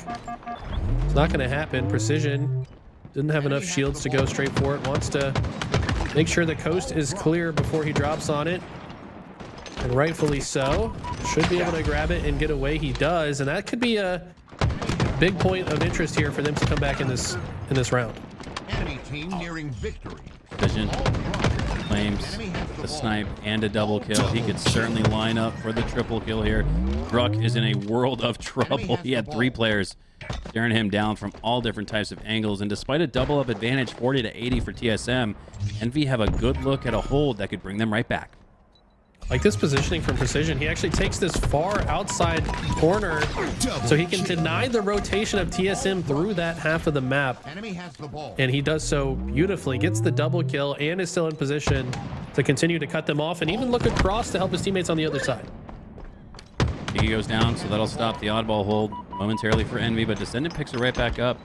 Plays occurring in the feed in favor of Envy, but you have a numbers disadvantage. Technically only 1 player with a bandit out, with 2 down and 1 with an oddball in their hands. And TSM know that, take advantage of it, and push the envelope forward. So too is the lead. They've got the oddball back in their hands, hopping on board now with Talik. Double melee, no, but Yaxen wins it instead. Yeah, winning that without a trade could have been a big deal, but Manny's going to clean that up, so it's ultimately not going to matter. Envy have brought this back. They're not down by that much, but they have to win this fight, or else TSM should be able to close the round, and they do. Gonna have control, at least for now. TSM gonna have to move quickly off of their spawn here. Big ups to Descendant right there for not trading out in what felt like a tricky gunfight. Not an easy win for him there. Throws a couple of chase grenades out, stops the push for Soul Snipe, and now it's Envy on the offensive. Soul Snipe tucking his tail, running away, but does so by getting an assist and a slay in the process, and 4 down. Druck now with the OS, and despite a 5-second game, this could be match point in the last hold of round number 1 for TSM. Looking good for it. Look at Druck's stat line, by the way. 4 kills, 14 assists, 13 deaths. Wow. Gets another slay, but weird game for him. I mean, 14 assists is double the amount of anybody else in that first round. So despite being pretty negative, I think part of enough fights for it not to matter. Yeah, it comes with the territory of playing the way Druck does, just fast, just loose, and in your face. Damage output, yeah. Damage output is on point. You can see it now with the frags getting 2 players down to 1 shot. He's going to clean up 1. Send back, try to stay alive, reshield. He's got an opponent 1 shot in front of him. Precision, absolute. In fact, Descendant does pick up the OS. Does he go for the ninja here? No, he's just going to run away. Got to stay alive, but he runs into a trap. He got 2 more members of Envy there waiting for it. So now Envy set up off the start of round number 2. OS, Oddball, and Snipe in their hands. Man, that could have gone very easily the other way, but Envy so opportunistic in their ability to grab the overshield. They also just spawned really close. I don't think Druck expected them to spawn that close, but regardless, TSM fight back. They actually get 4 dead momentarily. Yaxen coming off spawn. Finds Druck, but has to wait for his team before he can do much else. Yaxen now spots Talik, looking to escape into the church. Claims some confessions and more oddball time. As Manny pushes forward, but you could see Yaxen calling for help. The small talk there with Descendant was on point. The shots are on point for Piggy. Perfect in the kill feed. They're taking some heavy grenade damage. There's no way to get out of this church alive. Triple kill. Druck flying in. Descending from the heavens to rain terror upon them. And now they look very good to rotate this ball just to the other side of the map while this fight wages on. Might have been a TK there. As Manny goes down, they'll allow Envy to push through the church. They'll have position on the OS, but the timing is unfortunate. 13 seconds left before it's up. I think they're going to push off of that, focus on the oddball, maybe work their way back to the OS. Has precision, has the ball. That's bait though. Yeah, he's going to pick it up. Just so the UI indicator shows that he has it in his hands, try to force a push. It looks like TSM aren't taking the bait. Envy looking to take the OS, but oof, precision going to go down. He actually drops the OS, which is crucial. Piggy doesn't have to go up top and go to a spot on the map where it'd be very difficult to stay alive and grab OS. Instead, the OS drops. He picks it up, and now he's making a rotation away with the oddball. 10 to 32 here, but Envy in control. I think one of the key things that make both of these teams so good is they are not afraid to die for each other. They will fly in, grab an item knowing they're going to die, but they'll at least throw it closer to their teammate if they think that's their best opportunity to grab the item. Both of these teams really exemplifying that here in this game so far. Envy getting back on the board, look to tie things up here. Pollock with a big win on precision, wins the sniper rifle, but Descendant, my God, 2 quick kills fill up the feed. The double kill for Descendant. And he's playing so fast, Eli, he didn't even pick up the snipe that was left on the ground. That's just the kind of player he is. Yeah, sometimes you just got to quickly get into the fight. If you miss your opportunity to grab the sniper, taking even a single second to back up and try to grab it is too long, and maybe your teammate dies as a result. These guys always doing what they can. And look at the clean shots from Pollock. Precision not making it easy, but Pollock holding strong in the gunfight. Gets the kill anyways. Pollock coming online. He does go down there, but at 2.0 efficiency, 24 and 12. He's been a big reason why TSM are starting that road to reverse sweep comeback. Oh my God, equally as good as shots there from Druck. Looked like both players there eyeing a jump step, late jump. Druck ultimately wins it, wins more oddball time, and what looked like was going to be a second-by-second match is now doubled up on the scoreboard in favor of TSM. TSM looking a lot more comfy on this map. This has definitely been a classic ForgeHub map since the beginning, and like we said, TSM one of the winningest. They are the winningest team in ForgeHub tournaments. Precision though, able to secure that overshield against all odds, and this ball player has to run away. Druck knows he's coming though, drops the ball to try to fight, and he somehow trades there. Missed melee from Precision opens up the window of opportunity for Druck to trade out, and he does. Descendant winning his one against Soul Snipe. Ravager back in the hands of Pollock now. I feel like TSM have had better Ravager control, and usually you bring up Rockets or Snipe as the difference in the sandbox, but here in ForgeHub, it's anybody's game and anybody's sandbox. The Ravager has been the difference here on Guillotine. Yeah, Guillotine is definitely one of the only maps that we get to see it on, but it is highly consequential. You are correct. No GAs here, as we're playing everything on the map when it comes to ForgeHub. Everything goes as Annie and Pollock head back to the respawn screen. Precision with that, we'll call it power weapon now, in his hands as the dynamo's in front of him, but Soul Snipe finds his back instead. Now working through the cuts, picks up 2, looking for the 3rd, but then it's making it tough. Delayed kill, not going to give him the triple, but it's a 3 down nonetheless for Soul Snipe. 36 to 65, and now the clock becoming a factor. 90 seconds left, regulation. At this point, TSM can just fight their way till this one's over. Precision always making himself a difficult target, but Druck is undeterred, just continues shooting in the same exact spot until he dies. And yeah, TSM totally content to just leave this ball in difficult to grab positions. Not going to be sneaky while he gets his shields back. They want to set up for this next OS. I feel like if Indy want to come back into this game, they need this next OS. Yeah, this situation is showing itself clearly. I think if Pollock, if the fortunes were reversed and they were the team down by 30 seconds, I think you would have seen Pollock overextend himself there for an oddball grab that would have likely ended with his quick demise. Instead, he plays for time and space. Does go down a little bit later, but by wasting more time, he's bringing that clock to down within the 40-second range, and as more neutralized time occurs, clock's going to continue to tick away. Now Envy have it in their hands, needing a good hold here, at least 20 seconds to feel good about coming back. He needs to land some snipes, misses the first 2, only 2 left in the chamber. Descendant finds one though. You're exactly right, this is actually very doable now. 39 seconds on the clock, but it's been paused as the ball has been uncontestedly held. Piggy now just needs to land really one headshot, get 1 kill here for them to get into the lead.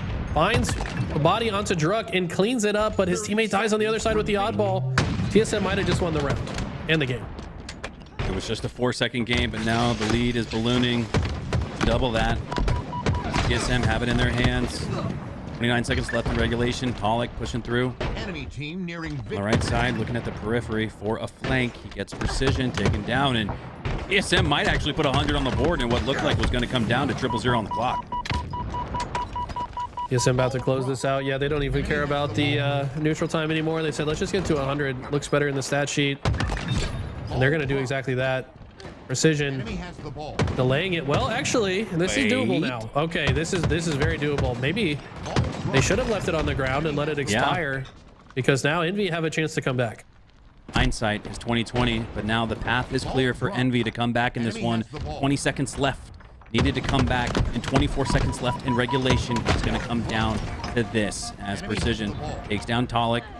Not drop that oddball. Cannot afford to let TSM grab it. You also can't afford to have any neutral time occur for that clock to go down. They do still have a little bit left to play with, but as 2 go down for Envy, you got to win this one if you're Precision, but Druck clutches up instead. Yes, POS, but it's not going to be enough. All TSM needed were 2 seconds for a 2-0 win in oddball, and that reverse sweep trampoline. You see TSM bounce pretty high. That's a big win for TSM. These guys are definitely comfortable on the next 2 maps that we're going to play as well. High Gear and Remnant, they've got probably more wins than anyone on these maps as they forge ahead in the ForgeHub 5K tournament. Talik with 34 kills. This guy is off the charts.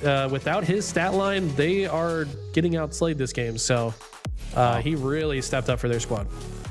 And that's kind of where Talik made a name for himself in Halo Infinite, right? Was as a sneaky, cheeky top 10, sometimes even top 5 Slayer, it felt like, in the HCS. And we're seeing that shine once again. 9,200 damage.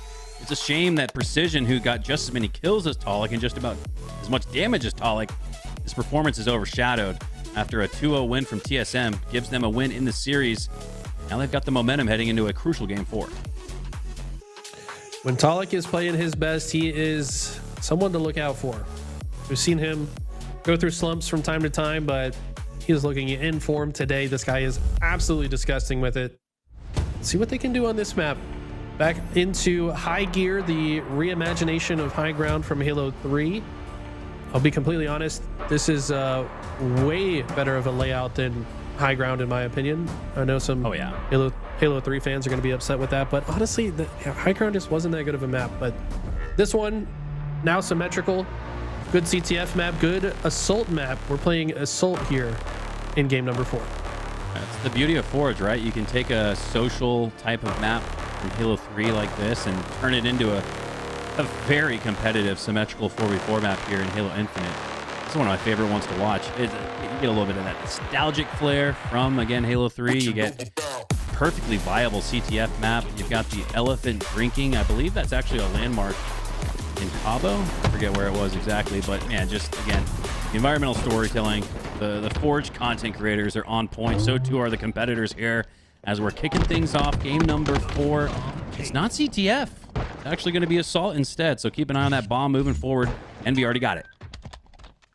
Already got the bomb moving ahead, but they need some slays. They're not going to just be able to arm this right away. Talik gets a kill, make it 3 dead for Envy in a heartbeat. Druck's got the new sniper, and this bomb will advance to the other side. Druck tested shots, and he doesn't like what he's seeing there. That frag toss kind of backed him up off the map. Druck now facing some shots from the back. It's descending to the flank. Now with the snipe in his hands, I think that body shot connected, and I believe it did. 4 go down for TSM, and Envy have a chance to score quickly like they did in that CTF. Ascendant trying to just hold the line here, but they're going to be looking in this direction.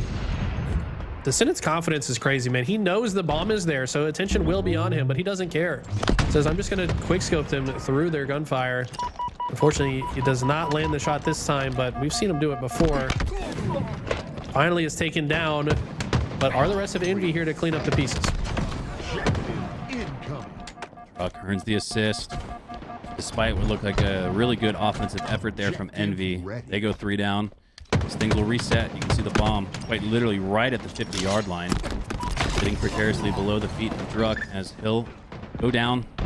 2 go down for Envy. Make it 3. Quick fashion. Piggy trying to clean up on some of the damage that his teammate secured. And he knows his best play there is to just push that bomb a little bit further into the TSM base. But Manny just as quickly picks it back up, and now they're the ones on the run. Okay, Manny in a great spot to try to cut these people off on the outside. Jackson picks him up, but this is just, neither team can really get a foothold on the map. It seems like as soon as one team gets a few slays and tries to move forward, the other team's quickly coming off spawn. and pushing them right back to the other side. I like this little drop down area here at the bottom of the map. You can also take this. I want to say that drop down is new. I don't think that was a thing before on this map, but like we said, these forgers always coming up with new ways to improve on their maps. Yeah, reinventing the wheel in more ways than one. As Talik looks down at Piggy. Piggy tries to get the splash damage to occur, but Talik, all 5 of those perfect shots to take him down. Just 1 shot left in the tube.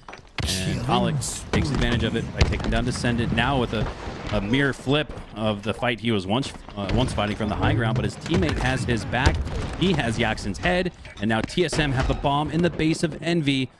Look at the score here, but they do still have a little bit of work left to do. You can see 3 members of Envy playing really good tower control, but Manny continues to push it forward. Precision gets first shot, and despite a nice little nifty strafe attempt from Manny, once again the bomb gets reset, so nobody really able to do much with their slays, as that bomb will head back to the 50-yard line. Druck lining up the snipe, does enough with the assist damage. The back smack to take down 2, make it 3. Yes, Yaxon goes down with the back of the head. This would be all 4, and it is. TSM with a chance to get that bomb right back in the base. Oh my God, he's going. Can someone grab the bomb? Let go mode! This guy's going crazy, but no one picked up the bomb that entire sequence. Like, what are we doing? Can we move the objective on the map? They're like slaying out. They're hitting clips. They're going crazy, but it doesn't matter if no one grabs the bomb. Sure, a kill's a kill, but in Halo, it's about what you do with it. As Manny now has the snipe that was once in the hands of Druck. It feels like it still has a little bit of magic left on it, as he earns the body shot onto Piggy, but Piggy cleans him up, gets cleaned up shortly after. Grapple grab, it felt like just occurred, as that bomb sideswipes across the map back into the base. As Druck now, unconventional angle, but he's one that can do something with it. Soul Snipe now with the flank. But Piggy has his flank instead. Great job by Piggy playing the far back wall of defense, and it comes up clutch. Bomb taken. Look at this. They do finally grab the bomb, and it looks like they are moving it out of their base. Okay, so these fights have been so mixy, but honestly, both teams not playing very objectively efficient. Of course, it's difficult in a mode like Assault because you want to be a part of the fight, but somebody's got to be babysitting that bomb and moving it during the fight. When you pick it up, you kind of give away your location as well. Double kill. But TSM, best opportunity to get a score on the board. Will they do it though? It looked like Manny was close enough to start arming it, but I think after Druck went down, he felt like he needed to clear out the base once again. Envy are fortunate that TSM haven't put a bomb on the board. We're still tied up here, 0-0. Talik with the high ground tower positioning, but Yaxon says no longer. Now 4 go down for TSM. It has been a back and forth team wipe fest here. And what do you know? The bomb is back at the 50-yard line. Oh no, the rocket goes wide. It looked like his aim assist got pulled off of the target. Sometimes aim assist can work against you in situations like that, but at least the rocket was wasted. Or Precision, he's having a rough game so far. 6 and 13. We're definitely not used to seeing stats like that from him. One of the best slayers we have in the HCS, but TSM have been really outslaying this game so far. Problem is it hasn't led to any kind of objective score. New snipers are spawning, as is the camo, I do believe. Yeah, if there's anything that could get Precision and Descendant, the 2 main slayers, back online for Envy, it's that snipe now. Piggy instead with the bomb in his hands tries to grapple forward, but he gets taken down. Druck picking up the snipe, I believe it was. Yes, he did. And it's the opposing team snipe, so that could spell trouble if you lose the snipe and the score here. The Precision claims his rightful snipe once again, sliding his way through. You can see the snipe actually still up for TSM. They were able to steal Envy's, couldn't 2-for-1 it by grabbing theirs as well. As Druck dropping down, taking on the fight against Precision. He's down to 1 shot, and the headshot from Talik cleans him up. 4 go down, and now surely TSM should be able to score here. And they're so advanced into the base that they might prevent spawns from occurring. No, but Piggy does a great job pushing out that line of scrimmage, earning spawns in the base for Envy. Yeah, they actually get Precision to spawn right on top of it, despite getting the 4 dead and moving the bomb this time. Still not enough, as Envy come off spawn very effectively, like you said. Pushing that line of scrimmage and getting the closer spawns plays perfectly for Envy.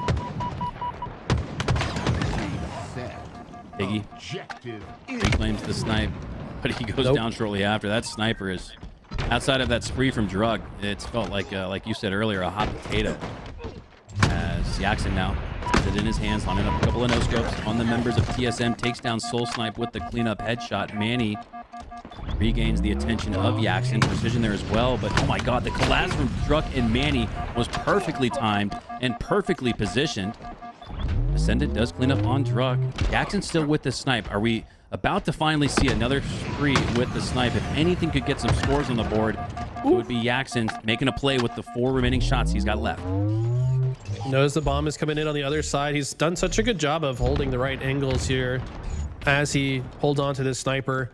When he picked it up, it had 11 rounds in it, so I like that he's also been liberal with his shots. And now it's Manny just being very patient, babysitting that bomb, waiting for the team to show up so they have a chance to score. He actually rotates and finds Yaxon, so TSM playing their process. Now taking out the rocket player. Druck has rockets and camo. Could they finally score here? Picks up the bomb as bait. That was perfect there. He actually pulls Descendant out with the invisible hand, thinking, oh, I got the bomb carrier right below me. I can maybe take this guy down, but Druck had second thoughts and a rocket left. There was 1 shot left, but that goes apparently to the side of his opponent. No more sniper left to work with, so he's got to do it the old-fashioned way with the bandit.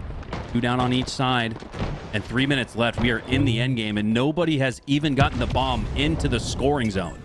I mean, it was here. That was the first time we heard the bomb arming call from Jeff Steitzer there, but unfortunately, Envy able to clear that out. TSM not able to get the score on the board. And he's still alive back here, which is big. And it's 3 dead. This looks like a great opportunity to score. Druck just needs to pick it up. And he does. He might have to drop it to keep fighting here. He does. But can they finally put this one in? TSM are swarming on the base. And Descendant is the last player alive. That will be a cap. Finally, TSM got it the hard-fought way.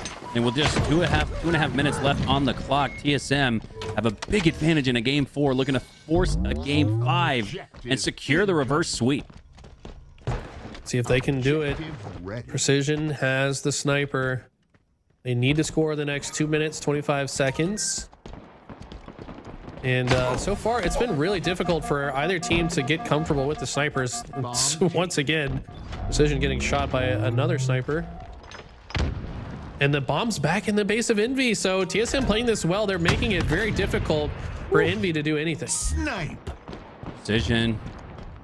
Some good defense, but it's offense that Envy need most. Still 7 shots left to work with, and that looks like an easy kill for Precision. Yeah, he gets it. Player stuck in that motion there, taking his time through the vents. As Piggy goes down, but 3 go down for TSM. Precision still with the sniper in its hand, but TSM are still the ones on the front foot. Drug just playing peekaboo. Yeah, that was a cartoon, man. Just playing peekaboo with Precision, and a rocket comes and blows his limbs off. But looks like the way TSM are playing this, just keeping the bomb in the base of Envy is making it very difficult. Bomb does reset though. I think that was intentional by Envy to not pick it up. They need to get some slays though before they can try to answer with their own score. Precision's got to put on an MVP level performance with the snipe, and he's starting off on the right foot. Headshot goes through the skull of Druck. He's got Manny in the base, a shot to the ankle, the Achilles heel, if you will. Takes him down to 1 HP, but he's going to need to do it once again as Manny regains his shields. Pollock coming from behind on Piggy and Precision. This could be the flank that takes down both. Yep, it does. TSM, I think, just secured this game. All they have to do is keep moving. Wait, did Descendant just blow himself up with the rocket? What was that? Looked like a no-scope. But he got credited with a bandit kill for it. All right, it looked like a no-scope with the bandit. So yeah, maybe some self-inflicted damage there. Soul Snipe picks up the assist. 4 go down. Oh my God, they're arming the bomb. Wait. They're gonna tie it in the waning moments of game number 4. Envy have life. How did they do it, Eli? I don't even think you know. I don't. I thought the bomb was getting moved the other way. Let me wake back. Let me lock back in. Envy might just end this here. There's 15 seconds on the clock. We're certainly going to overtime. The next couple of minutes are going to be highly consequential. Oh my God. It really did feel like the game was coming to a lull, and maybe Envy lulled TSM to sleep. I don't think they knew that much danger was present. And we head to OT. Sudden death, 3 minutes added to the clock. Next score wins. Bomb taken. Descendant has camo in the base. Are they going to go back to back here? They got No way. just one dead right now. Descendant finds another. Bomb's in the base, but Envy went 2 down previously. Needs to come back across the map to get to Descendant. He's going to go ahead and just repulse it onto the arm spot while he waits for the team to show up. And they're here. And Piggy They grabbed got the rockets. Bomb armed. Oh my God, God. Druck is the last player alive. Oh, he's gonna have to kill him. Druck trying to be a hero. No, but he doesn't. Piggy's the hero instead, but Druck doesn't allow enough time for Dolly to come up off a spawn and stop the score. And that is going to get reset off the map. Pollock with a deep breath, a sigh of relief, and a reset of the bomb. It's back at the 50. Objective Oh my God. This game is insane. I did not think we were going to overtime just 30 seconds before the clock struck 0. Envy with signs of life. Don't want to go to a game 5. Want to end it right here, right now.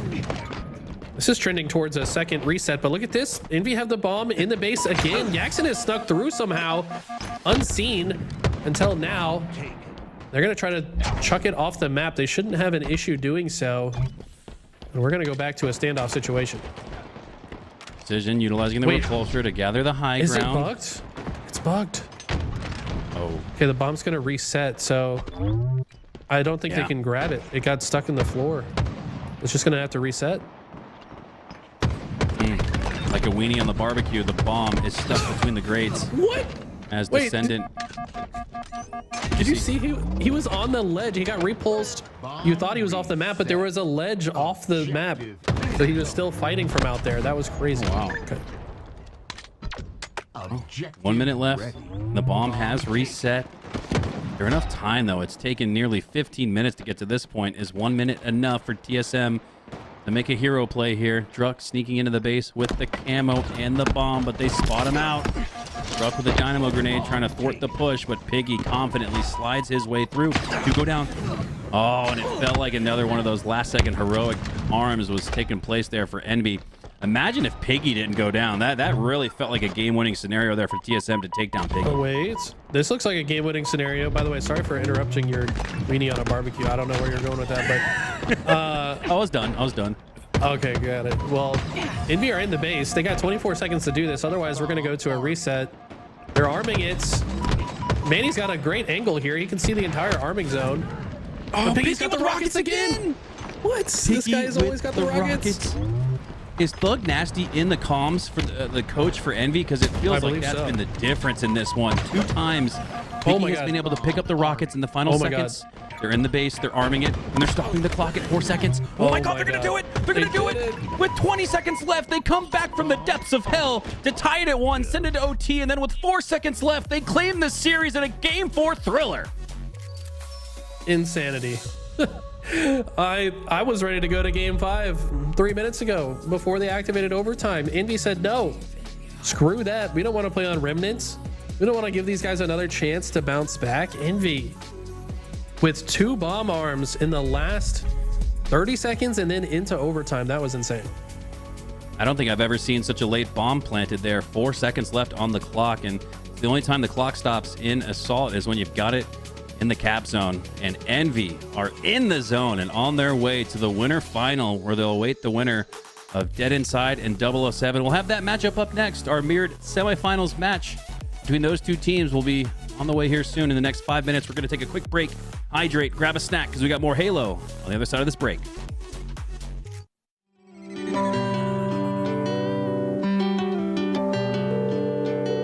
The number you have dialed is not available at present.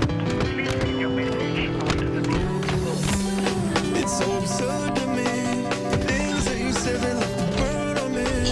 I can't find my way without you. I can't find my way without you. It's so absurd to me. Things that you said that left the burn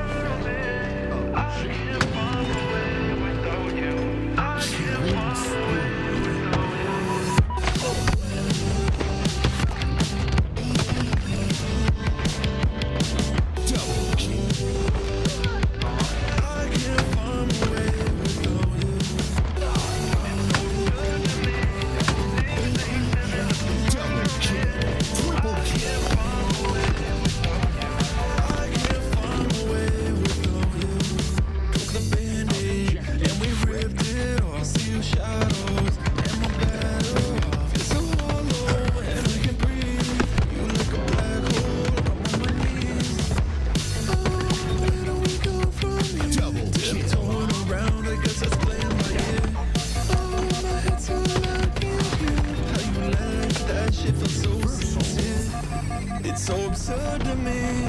Things that you said they left a burn on me. I can't find my way without you. I can't find my way without you. It's so absurd to me. Things that you said they left a burn on me. I can't find my way without you. I can't find my way without you.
If all my love has got you feeling too much, it's feeling too much for you. Triple kill. Then all my love is gonna dance with someone, someone that shows love, not you. Double kill. All my love has got you feeling too much, it's feeling too much for you. All my love is gonna dance with someone, someone that shows love, not you.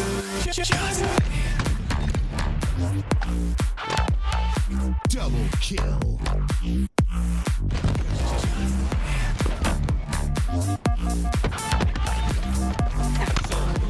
Double kill. Double kill.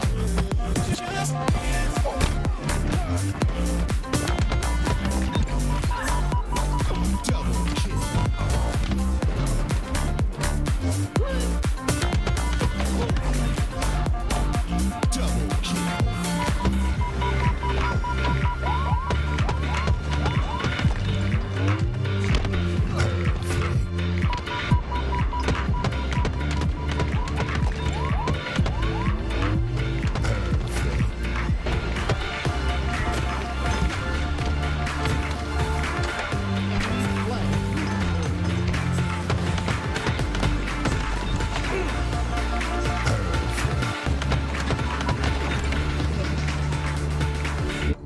If all my love has got you feeling too much, it's feeling too much for you. Then all my love is gonna dance with someone, someone that shows love, not you.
All right, one more series before our winner final is set. Envy took down TSM 3-1 and really what felt like should have gone to game 5, Eli, but gotta play the cards dealt, and Envy have claimed their space in the winner final. Right now, we're joining this matchup in progress. 007 versus Dark Inside.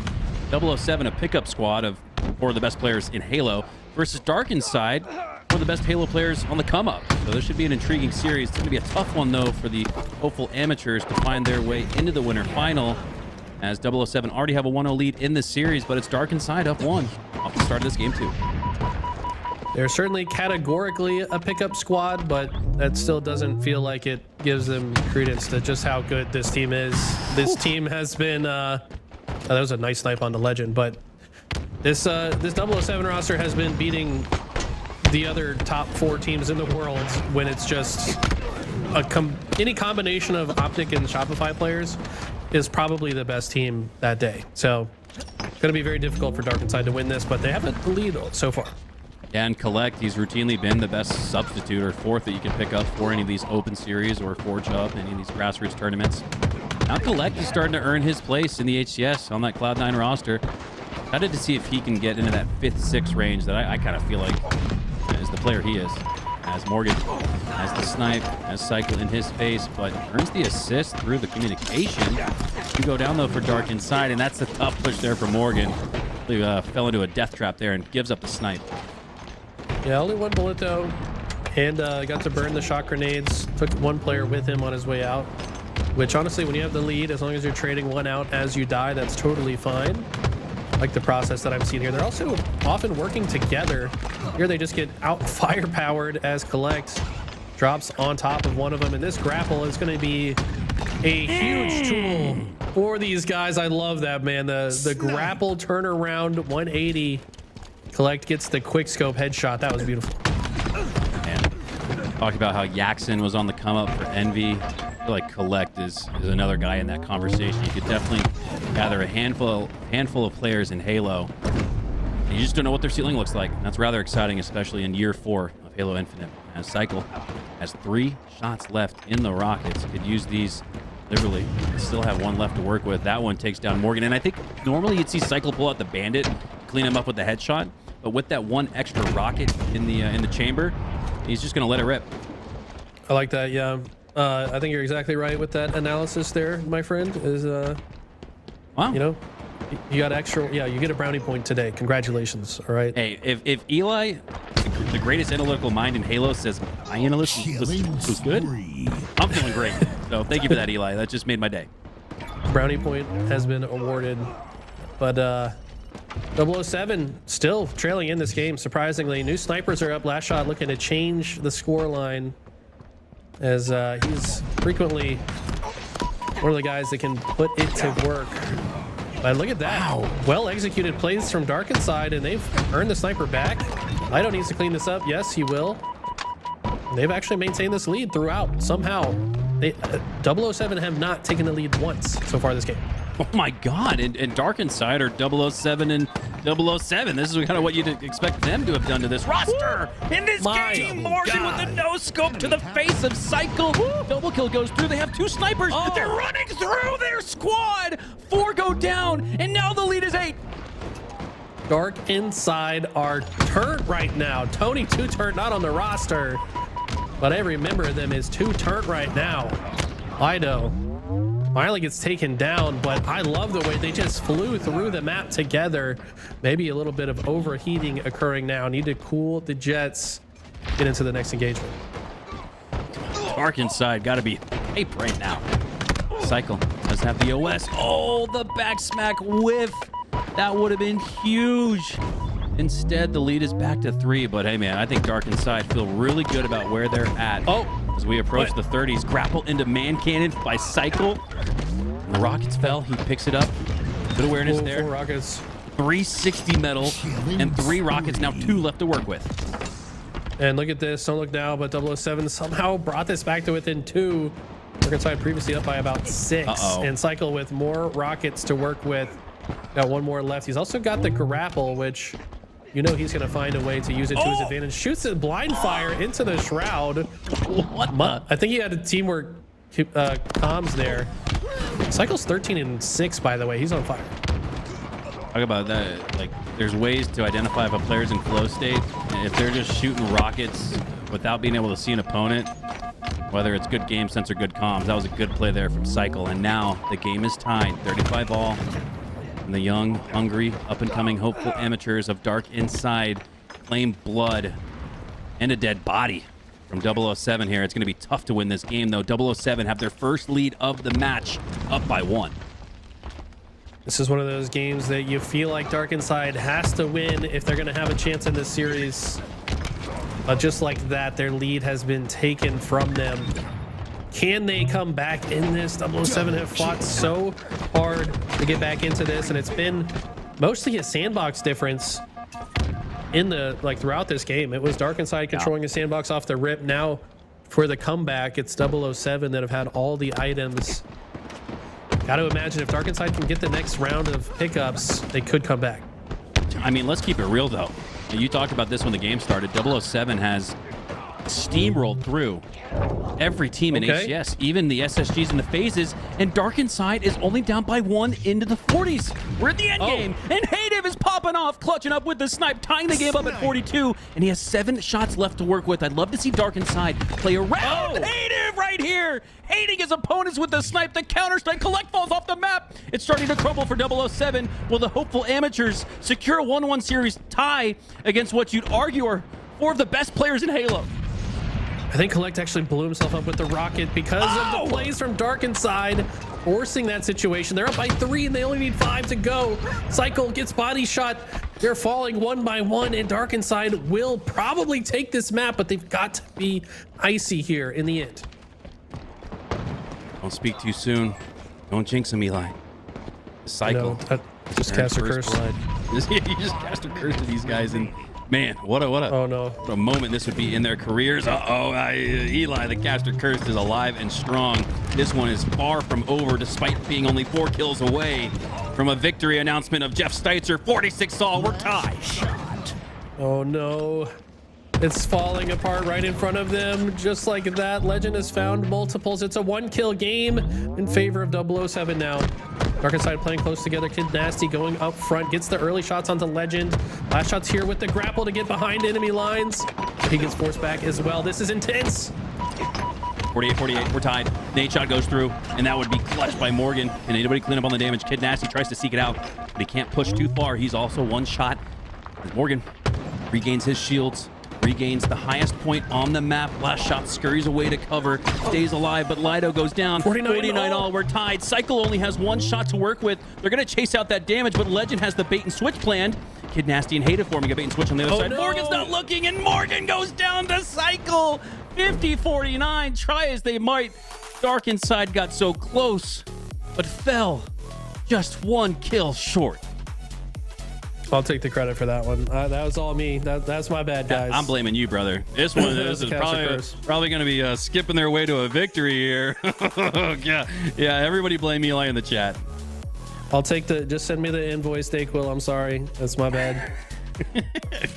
I got you. But man, these guys put up a great fight that game. They were up by, what, 7 at one point in the end there. They just needed to close it out. I think they might have froze up a little bit towards the end. I don't know. I think once they got that lead, they didn't quite know how to keep the pressure on 007 in that moment, because that's kind of all they had to do, right? Once you have a 4-kill lead, you just got several dead, just kind of run at them off spawn. Well, and this is what you're referencing right here. Haydiv with the snipe. It was a double snipe, almost playing like it was a shotgun, like a chaperone, a slug shotty in their hands. And they let off the gas. This is how they built that 6-7 kill lead, was just by playing fast and aggressive with the snipe. As soon as they went up 46-42, somebody in the comms must have said, guys, slow down. Let's just play our lead here.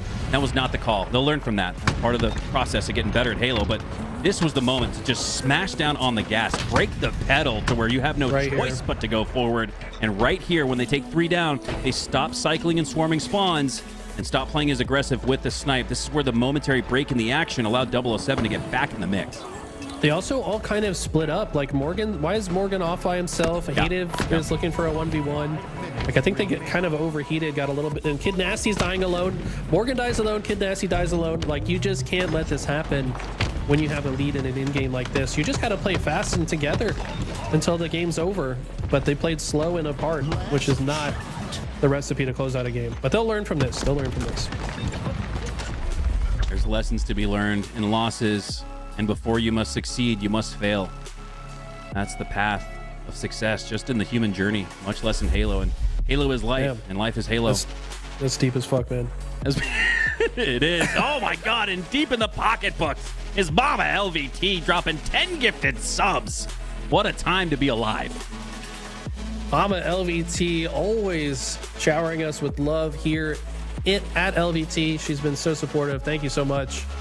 Mama. Another 10. Did you just kill a man? We just witnessed a man getting killed at the very least. But let's forget the Bohemian Rhapsody as we set our sights on the streets of Paris.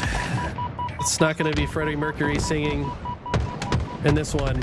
It's going to be 007 trying to strike back. Trying to end things early here to get to the winners finals. Yeah, no Bohemian Rhapsody. It's 007 looking to wrap up this series, but it's dark inside. I'm pretty on point today, Eli. Once I woke up and had my coffee, jumbling my words. Anyways, 14 uncontested seconds off the start and a 3 down in favor of dark inside. How impressive is that, Eli? As the amateurs, sometimes you go into this game 3 still talking about the game 2 you just lost, but I don't think they had any conversation about the close loss. They said, hey, what's the strategy? What's the opening break going to look like for us here? And they're up by 17. Legend just got a most perplexing headshot. Sorry, but you're right. You're right. They definitely have have bounced back. Ball is all the way in front of the church here. Native is doing crazy things right now. Okay, finally gets taken down, but ball gets reset without getting picked up, which means Dark Inside can still fight for it again. Well, we talked about how the game 3 oddball reverse sweep trampoline set up for TSM, and it looked like they were destined to send us to a game 5. And if Dark Inside can do that here against 007, we got ourselves a story on our hands as Hayden pushes up alongside Morgan and Kid Nasty. Ravager up soon. Hayden going to take down his opponent dead ahead, collect. Almost like a distraction area, like you expect like a dog watching a squirrel bounce over their head, and you squirrel! And it works! Hayden with the repulse. He like repulsed a clip of ammo his way, and he took the bait. I love that. It reminds me in Counter-Strike, you can like throw your weapon at somebody. You've seen the clips where someone throws like a op over a wall and then rounds a corner with the AK. I think the intention was to repulse a grenade, but hey, the distraction works out. And wow, clutch shots from Kid Nasty. He might get a triple. It doesn't matter. I think they're destroying them. They just secured the OS. They secured the sniper. Kid Nasty is on fire right now, and they're still doing it. 35 and rolling to 0. Really putting the 00 in 007. Our 007. And it might just be another team wipe. Back-to-back 4 downs. Dark Inside are... this is the best you could argue any team has looked in a sequence. It's not even a full game or even a full round yet, but this has been the best stretch of gameplay we've seen against this stellar pickup squad on the road to SLC. This is unbelievable. I'm at a loss for words. I mean, they're looking great. They're playing well together. Hayden has been on fire. This man's 10-4 against 4 of the best players in the world, 3 of which on the undisputed top 2 teams in the world right now. And this is impressive. Finally, though, it's 007 with control. I did notice that 007 were kind of staggering out a lot of their deaths in the opening, and then it kind of just was going to be a matter of time before they synced up and ended up in the same gunfights, and that's exactly what's happened and why they're now on a fast track to tie this game up. Man, I kind of wish like Halo Studios could tune the Ravager a little bit. It's a little OP, but I just love when more of the sandbox is involved. And I feel like the Ravager has been really fun to watch here today. We've seen some players pop off with it, and it's clearly been a priority here on Guillotine. So I watched a little first-person point of view with it. Oh my God, you can see the spiker. I believe you have a faster melee with this weapon out. Almost feels like it does more damage, a la the Mauler, or the Mangler. Or no, the Mauler from Halo 3. I think it does. I want to say like the Mangler in this game and the Ravager, at least in the design phase, were intended to have stronger melees. That's why they have like a spiked edge to them. But I don't know if in practice that actually is true or not. Maybe somebody in chat will correct me, but these banished weapons I think were designed to have stronger melees. Ravager looking like one of those. And look at Dark Inside's ability to make the adjustments on the fly. I think if they did have a conversation about that game 2 loss going into game 3, it was, guys, we slowed down the pace. if we play fast and aggressive, these guys do not expect us to be like this. They're thinking that they're the 4 best players in the world and we're just a couple of hungry hopefuls, which we are. But if we take the fight to them, if we push the envelope onto their desk, we can beat them. And right now they're up by 40 seconds with 2 minutes left. I am so impressed with Dark Inside in this series, despite looking up at the series layout. 2-0 for 007, sure, but 50-49 in game number 2. It couldn't really be any closer. This is arguably, again, the best we've seen any team perform against this star-studded pickup squad. Legend finds a double, though. Could be disaster, but you're right. This Dark Inside roster, there's a reason LVT highlighted them in the Next Up documentary. If you guys haven't seen that, definitely recommend you watch that. That was one of the most hyped documentaries I've ever seen. We got another one on the way as well for DreamHack Dallas open bracket, but these guys on Dark Inside were highlighted and featured in that. Kid Nasty got to talk a lot about his drive to compete in Halo, and I think it's shining right here today. Hitting the oddball into the waiting hands of his teammate R007. Now Cycle just left to bait the oddball, and that ends up being the perfect play. The perfect 5 shots should give possession back to Cycle and 007. Down by 15 seconds. 90 seconds left in regulation. Can they clutch up? They've gotten close. And they push the envelope and get the dub. The overshield is up. This is going to be really important. I think the next team to get this overshield might just win this round. And look at this. 007 jumps right overhead. Cycle somehow finds a way to grab it, but it's already gone. The melees and the team shot is strong from Dark Inside, so that OS not going to be as much of a factor as it could have been. The ball's still sitting precariously in the center of the map. Yeah, Cycle only gets 1 with that overshield. And it's a 6-second differential with about 60 seconds left. Morgan takes down Legend with the headshot, cleans him up. Going to support his teammate here. They're both going to push through together. No, Morgan's actually going to reset his sights towards the resetting oddball, and he picks it up the absolute instantaneous second that it's available to him. The timing, the process, the shots. I'm so impressed again with Dark Inside.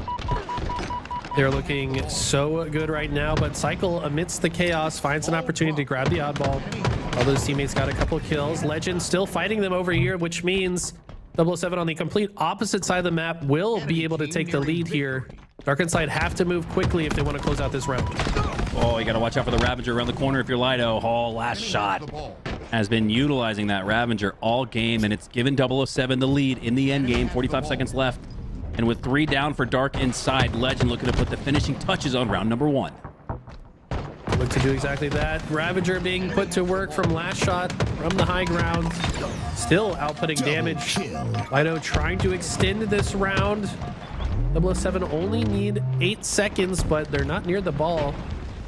And this looks like a good opportunity for Dark Inside to get more time. They could potentially close it out here.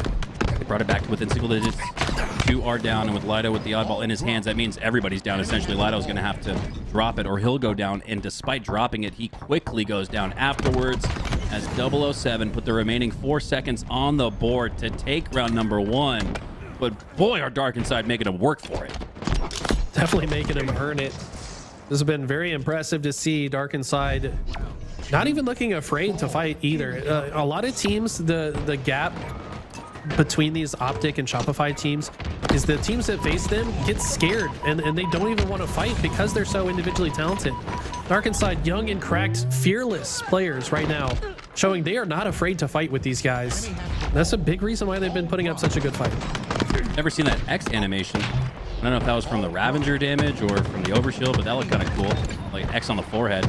But Legend. I think that was a kill effect, if I'm not mistaken. Somebody's got some sweet Spartan drip. Oh, that would have been an over. Legend. Hey, come on, Cycle, bro. You took it's no wonder they're not teammates, because that was one you let him have. Yeah. Native though somehow gets a trade there in like a 2v1 situation with the perfect shots. But I don't know if that was the play. They've now staggered themselves out as the ball is in control of 007. Lido has a route to get behind him, but looks like last shot is ready for him. Oh! Ravager almost took him out. A big win there from Lido. I'd go back and pick up that Ravager, man, if only to keep it out of the hands of Last Shot. It is very clear that he has put an emphasis and a priority on picking up that weapon. Every time we see Last Shot off screen or even on screen, he's got the Ravager in his hands, and he might just have worked his way back to it. No, but Morgan picks it up. So great comms by Lido.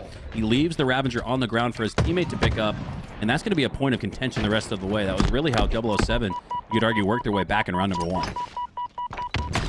It's only 11% left in it, but I think that's enough to shoot this thing twice. Not going to matter. Collect with a crazy grenade. Finds 2. He threw the grenade from over here. Kill. That was interesting. And just like that, it's 4 dead for Dark Inside. 007 looking to set up into the next play. Enemy has the ball. Starting to find the separation that you might have expected here from 007 as they're setting up with the Oddball on this side of the map. So Legend pick up the snipe. One quick shot to the body. One quick shot to the head with the Bandit. Takes down his opponent, Morgan. The Oddball sits precariously out to the left side. But with 3 down for Dark Inside, 007 are in the clear. Pick it up once again, and wow, Legend saying you're that guy with the snipe. Well, it makes sense because Legend is one of the best objective players in the HCS, but to drop the sniper collect really shows how good he thinks he is with it. I think that was less of a, hey, you're better than me with snipe, than it was more of a, hey, I'm better than you with the Oddball. So give me the Oddball. It might have just been that simple.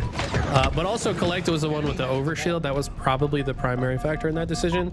Is like, you want to stack all the items into one player, just create a super player, then to divvy it up. Get nasty with a double kill. He should have been dead before he got 2, but he gets 2 nonetheless. A 2-for-1 trade out. You'll take that if you're Dark Inside. 3 go down in total, and Dark Inside are keeping it close within 30 seconds. And they're set up prime for the Oddball. Black though, trying to stay alive, below the OS, gets guillotined instead. It's guillotined indeed on the map's namesake here. Morgan in an interesting spot here, just hugging this wall, kind of forcing members of 007 to extend all the way to this outer lane. And with the teammates' help, you would think that could be a good spot, but unfortunately it's 4 dead, a perfectly executed push. And Legend just gonna walk this Oddball over to his the house he grew up in. This map was actually based off of Legend's hometown. That's right. I'm gonna grab a baguette over there. Yep. You're in Perry. See the Eiffel Tower off scene. And I mean, again, how sick is that for the Forgers? Not only to make sure that the playable map space is sick, but they go outside the map and create the Eiffel Tower. I mean, that is just unbelievable. 3 go down for 007, so that gives Dark Inside a chance to get back in this fight. Sniper up, and it looks like Kid Nasty's closest to it. Lido closest to the OS. So now the sandbox is, in a blink of an eye, switched in favor of Dark Inside. They've got to do something with it. Looks like they will. Yes, Lido, reversal double kill. Teammate has the ball right here as well. Lido and Hative 2v2 situation against Collect and Legend. Lido has the help from Hative to kill Legend, but Last Shot coming off spawn, entering the fray, is the difference maker in that engagement. I think 007 will be the next ones to grab the ball. Oh, nice shots there from Collect. Routinely been filling up the feed with stars on screen and in his eyes as 3 go down for Dark Inside. 007 looking to push their way through to the winner final here. 20 seconds left before they do just that. So close to ending this series. The members of Dark Inside staggered going off spawn. Legend finding 2 might have just sealed the deal. Hative and Lido left to their lonesome, and they're getting ravaged by Last Shot. Last Shot does more damage to himself than his opponent though, but it doesn't matter.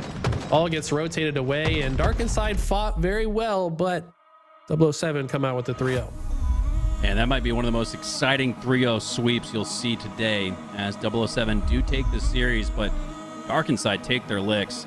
And now, if I'm Envy or TSM, that's gonna be a tough team to face in the lower bracket. They might cause a couple more surprises throughout the rest of the way.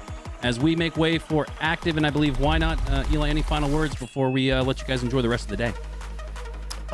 No, man, I'm excited to watch this from the comfort of my couch, and yeah, keep popping off. We got Active and Tony coming in the mix, 2 of my favorite human beings in the universe. So enjoy the rest of the show, guys.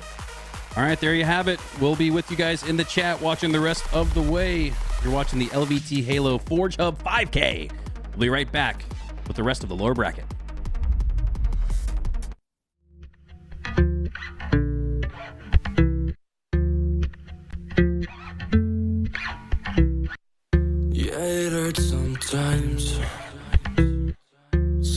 got to say. Sick and tired of all the games that my head wants to play. Yeah, it hurts sometimes waking up this way. Mind is slipping away, now looking for an escape.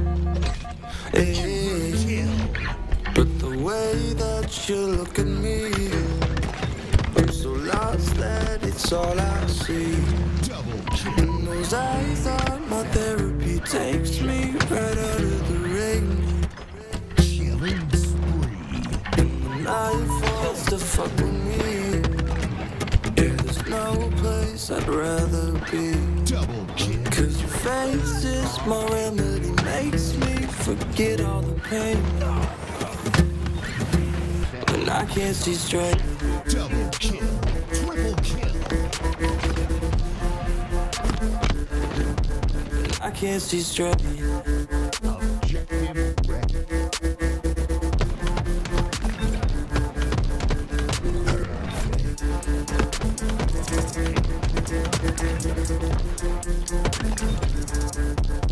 I can't see straight.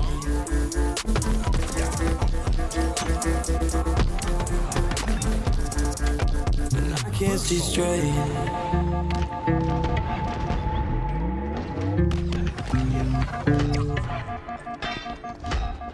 Yeah, it's hard sometimes. Enemy captured your flag. That's all I got to say. Yeah, I feel like I'm suffocating. I don't know what to say. The memories have gotta go. I'm not over it and get jealous. Like I'm about to break. I don't know what to say. But the way that you look at me, I'm so lost that it's all I see. Double kill. And those eyes are my therapy, takes me right out of the rain, takes me right out of the rain. I forced to fuck with me. There's no place I'd rather be. Cause your face is my remedy, makes me forget all the pain. When I can't see straight. Double kill. I can't see straight.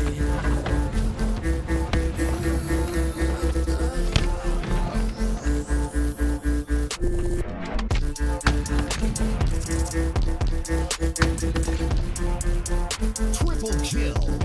I can't see straight.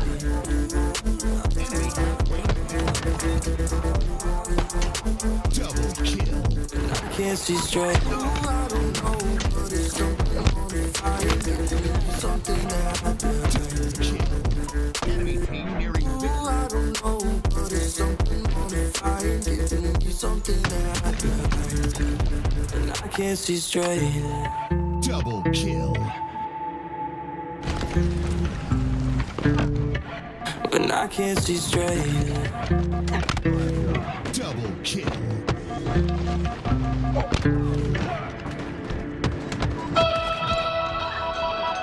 Double kill.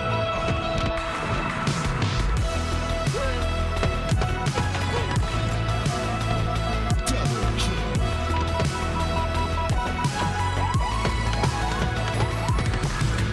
Lately I feel stuck to my bed, and you're the only one who keeps me moving on.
to my bed, and you're the only one who keeps me moving on. Double kill. Double kill.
Lost in you.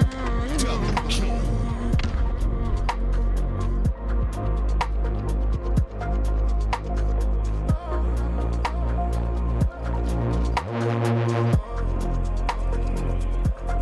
Lost in you.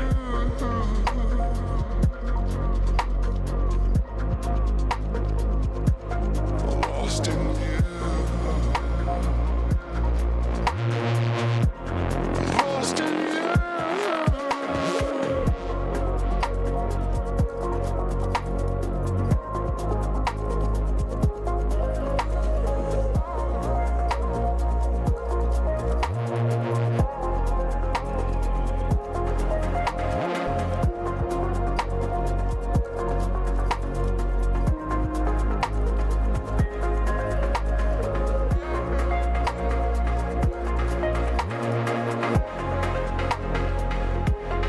Lost in you.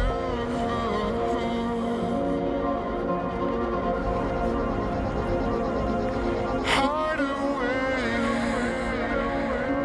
my secret place. Lost in you.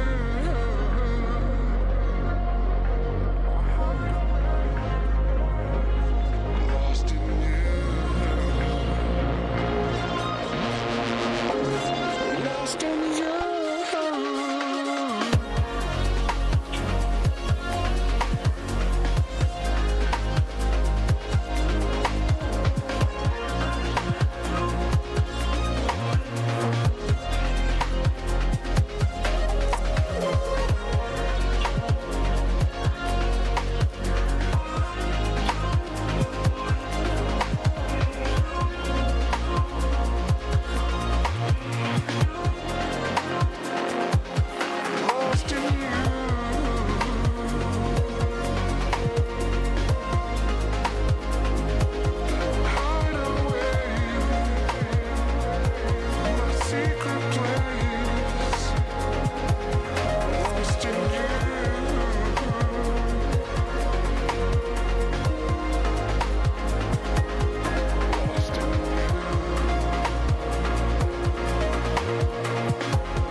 Level 50 XD roar. And he's roaring Because they never saw the icon. All because of now he's continuing to put in work. It needs to be touched though. Psycho looked like he was next in the line to grab it, and he was taken down. Last shot with the perfect in-case side kick.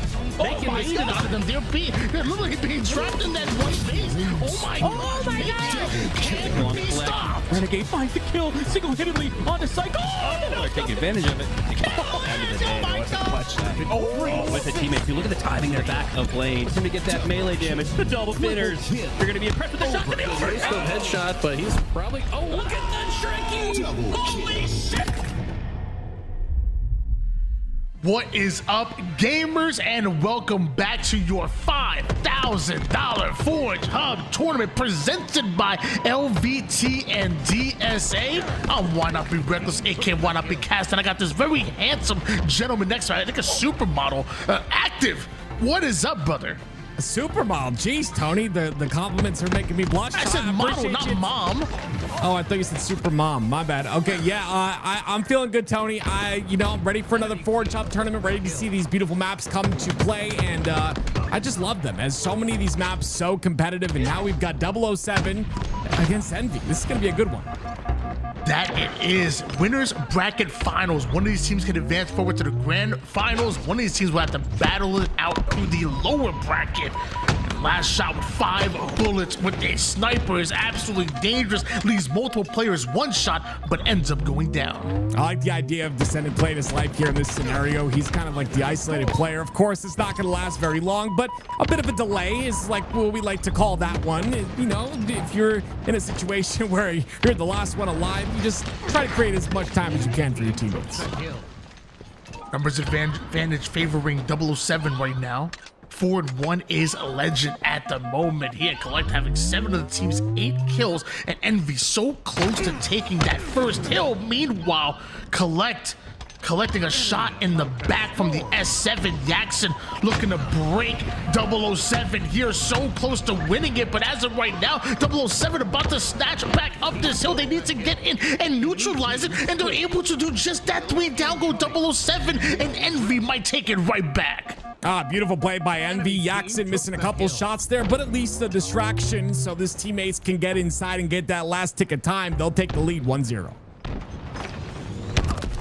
1-0 lead here for Envy, but man, it was not easy whatsoever. Gonna switch on board here with last shot. He's down to 1 shot, but does a great job of playing his life that day right on target. Jackson, he's gonna try to find the escape route, but there is no escape when last shot is on your trail. Yeah, he can't get away from last shot. That's what makes him such a good player and why he's got such a high amount of assists right now. Always there to clean up the kill. He's got the angle on you. You're pretty much dead. 3, 5, and 2 is a good start. As right now, Piggy's surrounded by multiple members of 007. Hasta la vista, baby. As 3 down go Envy, Descendant, the final player. Last shot puts the last shot to his dome, and 007 could be taking their first hill. This is an answer back, and you see the pivot towards the next hill here. It looks like they will be giving that up pretty quickly, and Envy will set up for the next one. Great job by 007. A very clean hill. They didn't give up many slays, and they did it very quickly as well. Still 4 minutes and 22 seconds of neutral time left, and that will play a factor later on.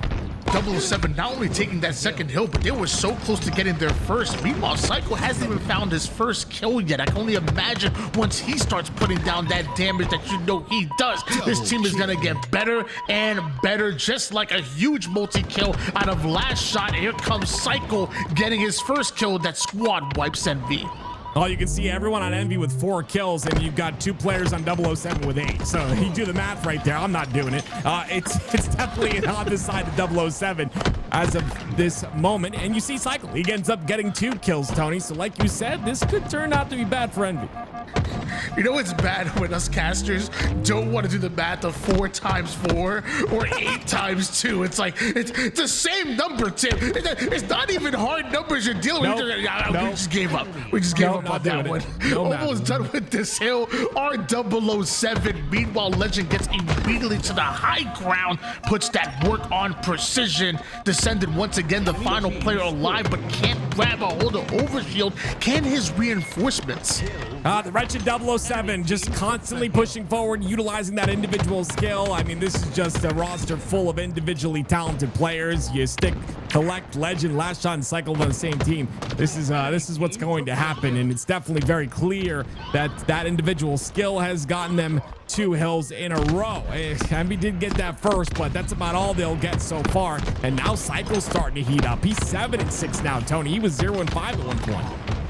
Big kill coming out of Cycle, counts for a reversal as he immediately takes a mid angle.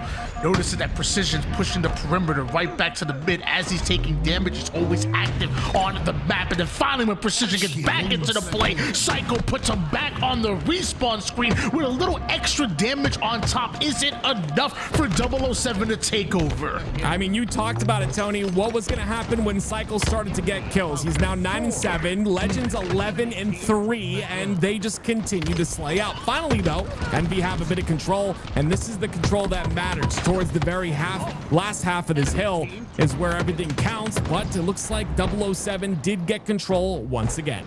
Envy want to do everything they can to get 007 out of the hill, but once again, Picky was left by himself and staggered. Spawners being created by 007. Not only up 3-1, but now working on that next hill. Meanwhile, Envy are working on getting back on the map.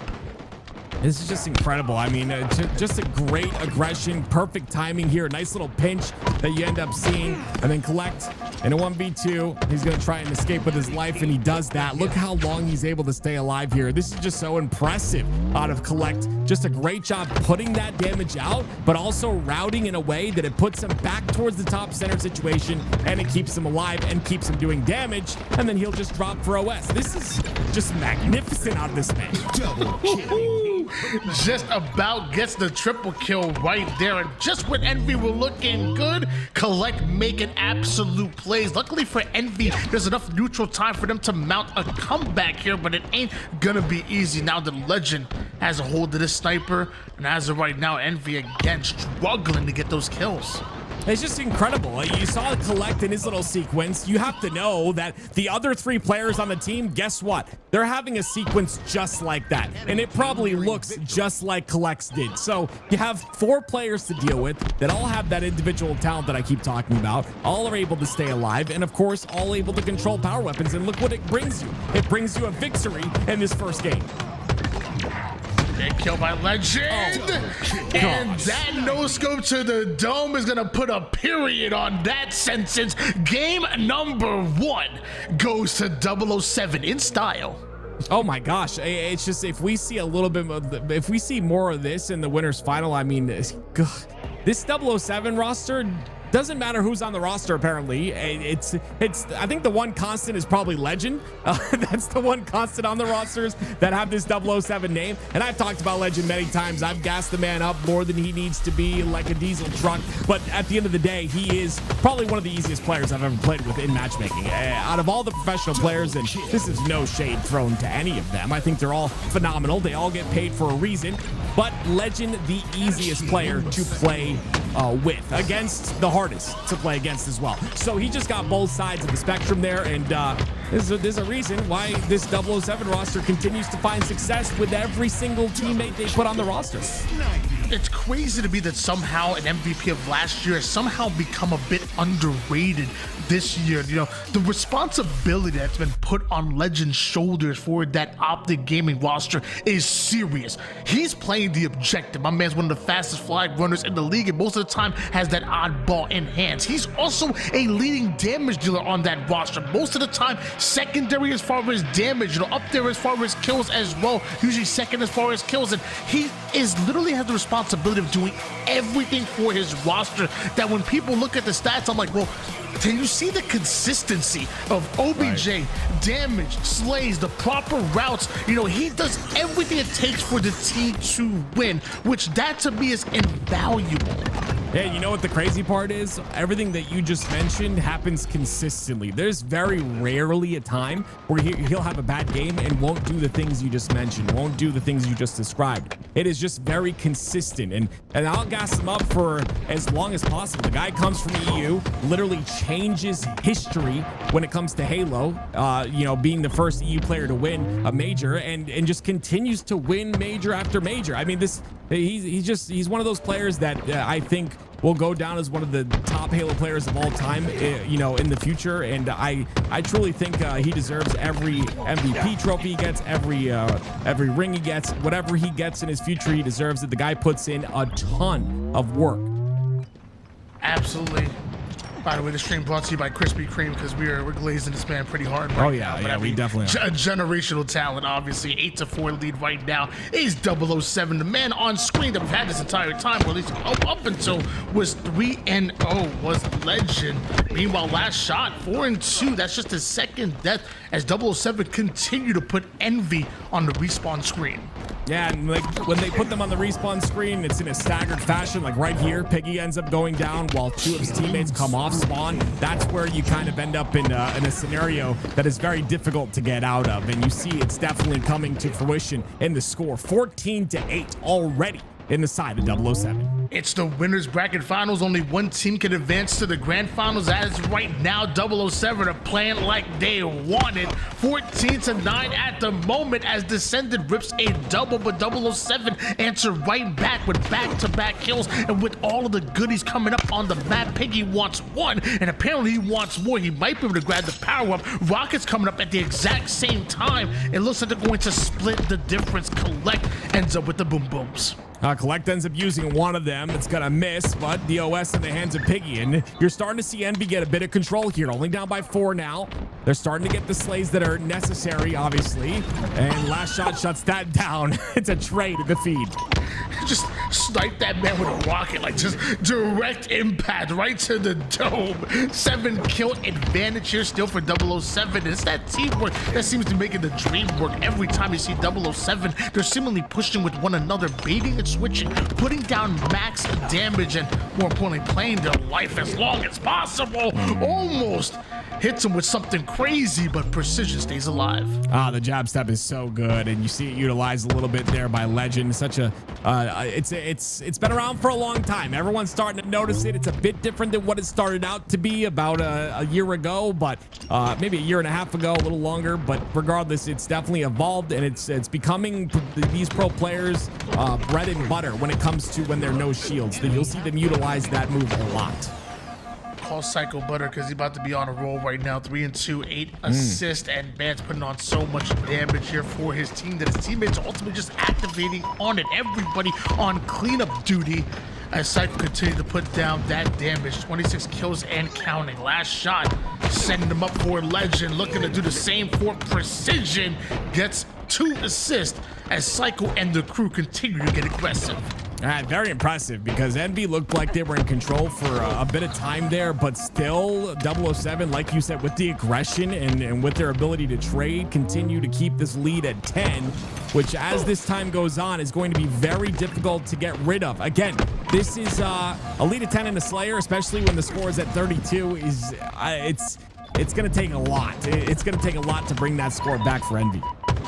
Some good height advantage coming out of Psycho right there. Good damage goes down. Jackson there. What a double out of him with the rockets. And maybe that's what Envy needed. You're not out of it just yet. It ain't impossible, although you're fighting an uphill battle. It's a very large hill, and one that I definitely do not want to walk up because I'm fat. But let me tell you, this will take a long time, and it will take perfect gameplay, right? It's about controlling those rockets. It's about controlling the power weapons and the power-ups. And honestly, 007 have done it really well this entire time, so I don't see where they stop at all. Last shot on the double kill on his way to a reposition here. And just when Envy felt like they're about to go on a bit of a roll there, 007 stopped them right in their route. And the cleanup's coming in real quick. 39 kills here for 007 on their way to going up to a 2-0 series lead if things continue like this. Just honestly, it's just great. And you see again, Cycle obviously controlling that stalker rifle, but look how many assists he has, Tony. That's a scoreboard that gets you excited, I'm sure. 7, 12, and 4 out of him. You know it. You know I love the assist game, especially if you're able to go positive when dropping max assists. You already know. 41 kills. Envy, if you're gonna make a run, you gotta do it right here, right now, which is so tough to do with Cycle. Does such a good job just playing his life, being a nuisance to the enemy team with the damage, the flanks, the angles. It's so tough to play against him. When I see a score like this, though, 42-34, it's just about Envy stopping them right now. And see, they're not able to do it. But you start to see that score go up for Envy. You believe it's definitely possible. I think once that 45 kill mark happens, if Envy's not able to get to 40, it'll be very, very tough. And you can see that continuously 007 get these trades. Envy are in position for the OS, but look at the pinch that's coming. If they get an overshield and a rockets here, that could be absolutely devastating for 007. That could be exactly what the doctor ordered, but there's no doctor in the house. Not for long. Precision may have been able to grab a hold of that overshield, but it gets absolutely melted. Descendant somehow gets the double, but only within 5 kills are Envy. They wanted to bring it closer. Yeah, it's just the staggered deaths. Piggy once again. Descendant, though, with a little bit of a jab step there. Still, though, 48-42, 49 now. Final kill is all they're looking for. And at this point, you know the players on 007 ain't gonna overextend unless they know they have a guaranteed kill or a trade. Cycle puts down the damage. Tried to find the exit route, but Envy was simply blocking that. Can't block a rocket, though. At least that's what KOTH always said. And he's the one that puts the 50th kill on the board. There it is. Hi, what's up? My name's Active. Don't know why I'm on the screen right now, but I'm going to tell you that this is partnered with ForgeHub. That was, did you like that, Tony? I think like on the spot there, that was pretty good. What do you think? I mean, I would like to wink, you know, maybe okay. throw a little guns in there, you know what I'm saying? Like, yeah. You know, okay. You know what I'm saying? You didn't wink though. Oh, there we go. Oh. You already know. ForgeHub, baby. Okay, well, there you go. ForgeHub, baby. 007 2-0 already, and this is a large lead for them. Let me tell you, Envy's gonna have a hard time coming back from this one, ladies and gentlemen. But we're going to Nemesis 2 bomb. Nemesis Bomb is coming up next. Our game number 3, potentially the last one in the series if something doesn't change for Envy. Nemesis 2 brought to you by War and Bullet to the Dome, Bullet to the Head 9. Nemesis 2, we've seen this in many of the ForgeHub tournaments become a fan favorite. Actually, I was playing this a lot on my free-for-all lobbies when we're doing community 8s and whatnot. We're doing free-for-alls to kind of warm up and get players in the lobby. And it actually doesn't play that bad for free-for-all, at least in the fun matter. We played bandits, we played shoddy snipers. We did actually a bunch of different free-for-alls, and it was fun. Yeah, I actually really enjoyed this map. And by the way, Tony, I'm going to need some Metafy lessons on the Riz that you provide the community, because I don't have any of that. But, you know, this map does have some of that. It's I love this map. Honestly, the second iteration, and it plays very, I think very quickly, or quick enough for this bomb game type. I really enjoy, and Eli said this earlier, the fact that they're, you know, changing up game types on multiple maps. I think it's really important to kind of test these, and they get a lot of pro player feedback, which also is very important. So, you know, we're kind of set up in a position where we can add these maps if, you know, they pass all the processes that they need to go through. We could someday add these maps to the rank playlist, or even the HCS official list, because these maps are great, and I think some of these maps work really well with, like, let's say a bomb, you know, which is something we need. We're gonna find out here, because may not be stockpile, which I know was some favorites here, but bomb could play a lot differently and maybe a lot more coordinated right now with 007. Double push, practically holding hands right there, but Jackson wants no part of that. Ends up taking down 1, make it 2, as Jackson right up to the high ground. You got more members of 007 to deal with. Yeah, holding hands and getting clotheslined. It's going to be 007 3 down, but now it's precision with that snipe. And again, what he does here is the most important. I think staying on the map is even more important, but he does that pretty well. Cleaning up 1 and ends up going down. Very quick to trade out the power weapon kills is 007. They're aware of where the power weapons are on the map at all times, which I really like.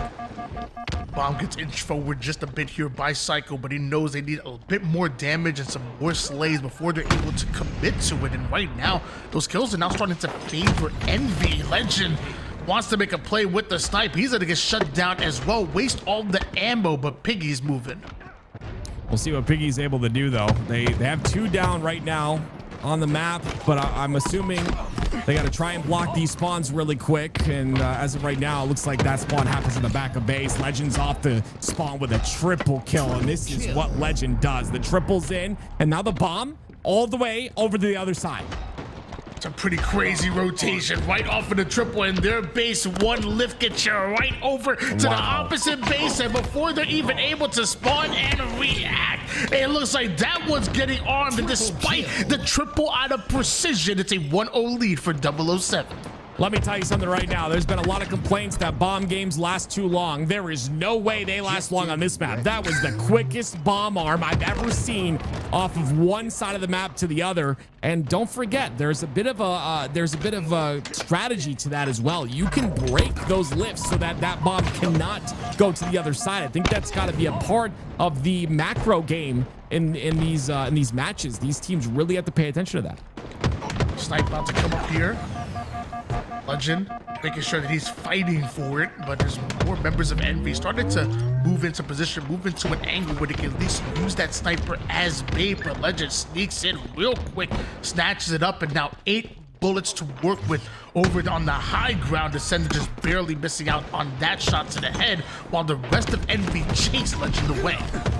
Oh, Collect's almost gonna get another one for himself. Legend still has that snipe in his hands. He was chased away, but he's still chowing, and he gets the toe of precision. The big toe goes down, and Legend will end up with a double. Gotta protect your big toe.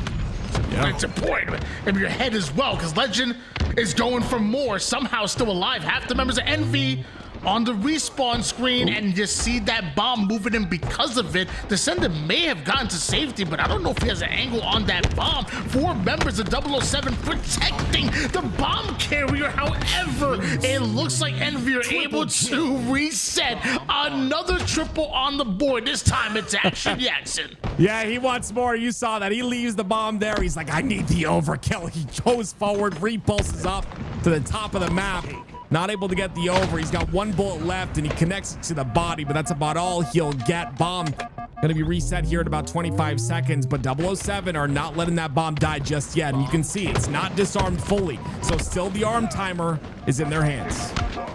Why you make Jackson sound like a goblin from Lord of the Rings or something? I don't even know. But 3 down, go 007. Going towards a direct route does Envy. And although that bomb made it toward the base of 007, they don't have the kills necessary. In fact, Last Shot is able just to simply play it right off. And now they're the ones controlling the 50% portion of the map. We talked about this being Krispy Kreme earlier, Tony, but 14-7. Does this guy have a bad game ever? Like, it's actually insane to me that Legend continues even on these newer maps to perform so well. But anyway, it's definitely 007 that has been in control most of this time. Finally, Envy at the bottom of base, though, looking for an opening to get inside. And with that 1 kill, they'll do so. But here comes Legend once again with the cleanup. Descender tried to go for a bit of a sneaky play, but 2 members were just too much to deal with from 007, and bomb is lifting right past the map.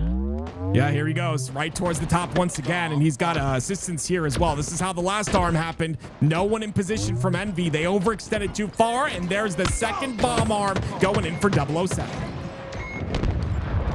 2-0 lead here. 007 already up 2-0 in the series.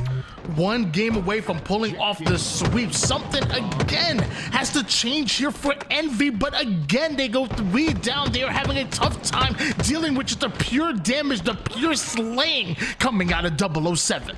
Yeah, this is definitely match point. That slaying is happening, and you see Cycle again playing his role perfectly as well. 13 kills, 11 assists, 17 kills out of Mr. Collect, collecting all the heads of the Envy members as they go 3 dead. Perfect shots. Last shot with the sniper. And members of Envy seemingly trapped in their base. Restricted space to work with. That's because 007 watching all angles. But Envy willing to kind of fight their way out of it, alleviating some of that pressure just through pure shots. But then Last Shot, the former member of Pure, catches a huge angle. Nice little headshot out of him with the sniper, lifting right back in. Despite being 1 shot, the man has the movement right now. Yeah, he's avoiding the Last Shot. His Last Shot. 2-0 still. And again, couple bullets here to to work with. I'm a comedian today. I'm sorry. 3 more bullets to work with now as he hits the headshot once again. And they'll continue to push forward. That bomb ends up top center. There's 5 minutes left on the neutral clock, so I'm sure that won't be a factor whatsoever. And you see 007 already aggressing towards the enemy base. Oh, slows that reticle down just a bit. When that happens, you better watch your head. This time it was the body of Jackson that stays alive, but can't say the same for Precision. Last shot, huge kill out of him, but it's not enough. They need at least 2, maybe 3 consecutive kills before they feel confident enough to go for that bomb. And where the heck did the Descendant just come from? He's got that speed. I mean, he's very quick to make decisions, and he's very decisive on where he wants to push, and that's where you got to kind of be careful. That 3-shot melee goes in for him, and he's going to end up getting that kill cleanly. He goes down after, but regardless, it's still Envy on the back foot here. They constantly find themselves on the death screen. It's just a matter of time where 007 can get this bomb in. Quick numbers advantage once again. Double kill. A double puts NV3 down. That bomb is about to be moving forward. That camouflage coming up right now. And it looks like Piggy and Envy, they need to step up. It's a perfect shot out of Piggy. We'll slow them down just a bit. In fact, now Collect by himself over toward the back base. I thought that was bad for Envy, but they're surviving at the moment. Actually looking good. They're thriving. They are definitely thriving. Envy's going to answer back, though, really quickly here as they go to the top. And again, it's 007 always in a situation where they're completely prepared for anything that hits them. Now, the question is Envy prepared for the push this time? Last shot forcibly have to go toward the low ground to stay alive. Jackson was there with a perfect cutoff, but wasn't able to get the clean kill. Trades go down. Right now the trades favoring 007. Luckily for Envy, heads up play by Precision. Down in numbers, rotating that ball out though. Bomb, excuse me. Let's see if they get it out all the way. Legend trying to throw it inside the lift. It does go over, I believe, and it's 3 down for 007, but the last player alive, Collect, makes it happen with a triple. 24-17 out of the man, and he's not missing whatsoever. That is now the 4th triple kill that we have seen this game, I'm pretty sure. Unless I'm mixing games together. I don't even know. No, this game. That's quick. This has been the most entertaining assault game I've ever seen in my life. I'm actually having a blast right now. Yeah, that's tough. These bomb game types have been a little rough. I definitely agree that this is the most entertaining bomb game type map combination we've seen in a while. And it's just the pace of it is so fast. It matches the game type, right? You're not having this like slow, methodical gameplay. And then you have, the seesaw ball that goes back and forth through the lifts. You gotta love it. Yo, if he would have caught that bomb mid-air and brought it back toward 007's base, like, I don't know if it's possible to grab the bomb out of mid-air, but that could have been absolutely sick. As of right now, Envy not only in the base of 007, but having the bomb here, but they're the ones that get wiped off of the face of Nemesis. We'll see what they're able to do off that, though. It looks like the bomb is coming over for Last Shot, who understands what he needs to do. Get the slays off the spawns here, and now Collect with the sniper, Tony. And I'm going to go ahead and make a very bold prediction that 007 close it out here very shortly. With just over 2 minutes on the clock, even if they didn't score that 3rd one, they had plenty of time to just keep Envy out with the slays. So no matter whether you got the bomb plant or you played him up against the shot clock, some way, somehow, 007 gets his. I saw someone leaving pretty quickly there towards the end of that game. I'm not sure who it was, but it was on the side of Envy. So maybe a little blunder there, but regardless, 007 3-0 against Envy. Can this team be stopped in any of the tournaments we watch them in? This is getting ridiculous now. They've changed the roster up a little bit, time and time again, but one thing that stayed consistent is their ability to put up wins. I'm looking at the stats right now. Collect leading all slays with 26 kills, 12 assists to go along with the cycle, though, with the assist and the ability to stay alive, beating out as far as KDA with that 14.0. But one thing the stat sheet is just telling me is just how comfortable every member on the map is. If every player is putting up a 6.0 KDA or above in an objective, that usually tells me that you were just way too comfortable on the map, and the damage is real. I mean, everybody over 6K. Last shot just shy of the 7. Look at Cycle though. That's like literally the best, you know, damage dealt, damage taken. Like that is so beautiful. 6,500, only 4,900 damage taken. My goodness, you love to see it.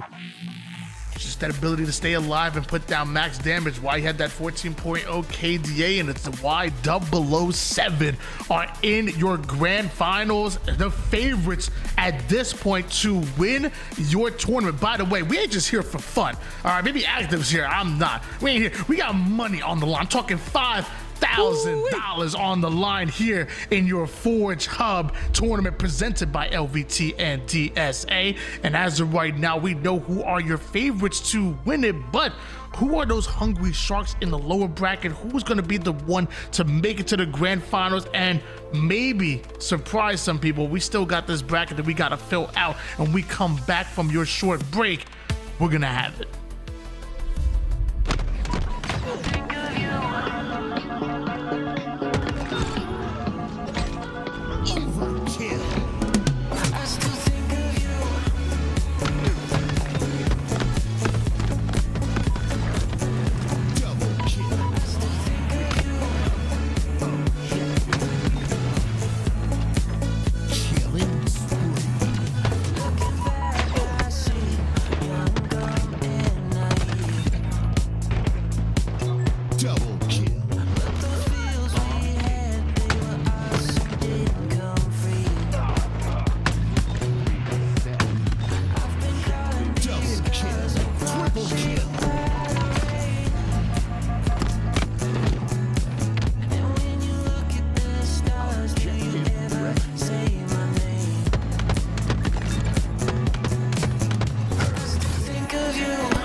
Silver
Double kill. Killing spree.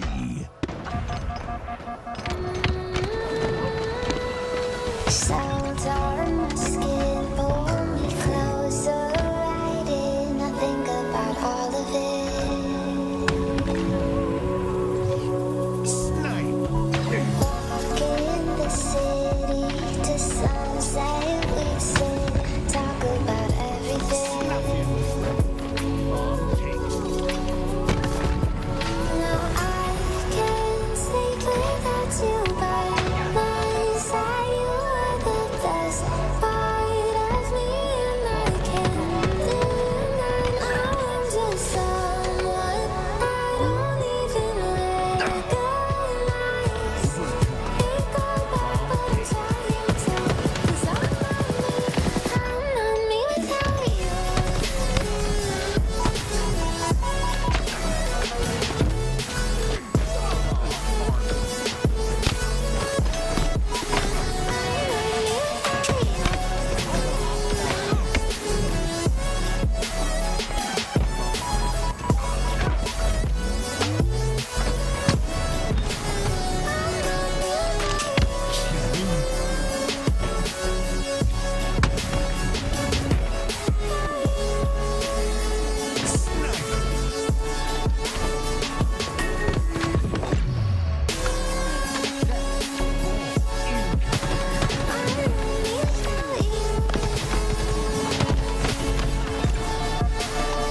Double kill.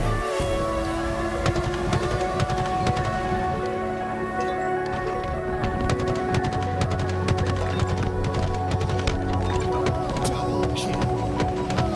Walk in the city to sunset, we sit, talk about everything. Double kill.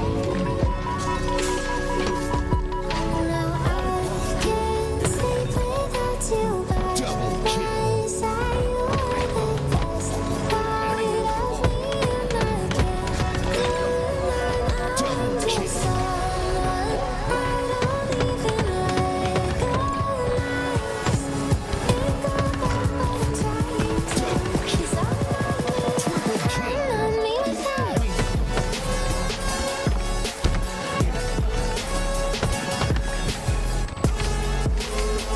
Double kill.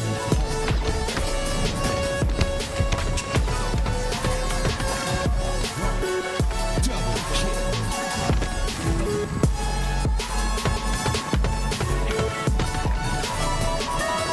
Double kill.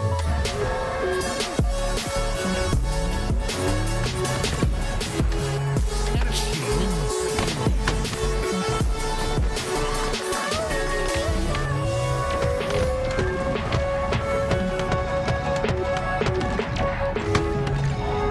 Double kill. Sniping.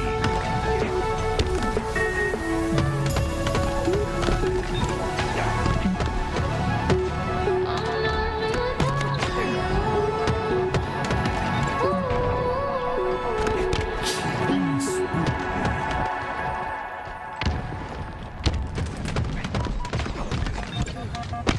Killing spree. So far away from it all. Can't feel my face anymore. Want someone to numb our pain, 'cause I can't take it away. So far away from it all. Can't say I've been here before. So empty, I hate it. I'm sick and not feeling nothing. So where do we go? We feel so alone and we can't do a thing about it. About it. I'm faking it, I can't pretend. In my head, I'm running circles again. I'm faking it, I can't pretend. I've been spending so much time on the edge. Double kill.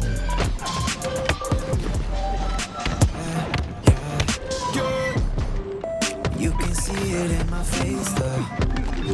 You saw the mystery once again. Oh, I know we had this conversation.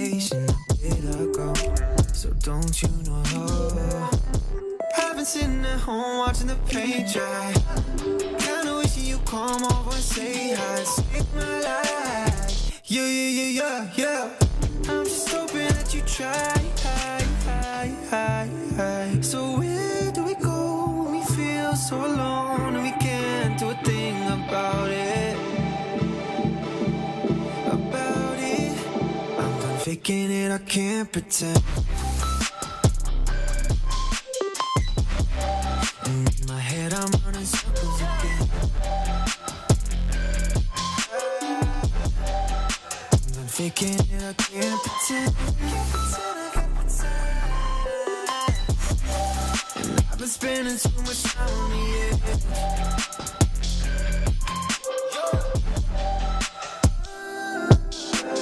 Tired of staying up past midnight, scrolling through your good times. If only I had mine. Lazy, watching too much TV, wishing someone missed me. Tired of staying up past midnight, scrolling through your good times. If only I had mine. Lazy, watching too much TV, wishing someone missed me. I'm done faking it, I can't pretend. In my head I'm running circles again. I'm done faking it, I can't pretend. I've been spending too much time on the edge. I'm done faking it, I can't pretend.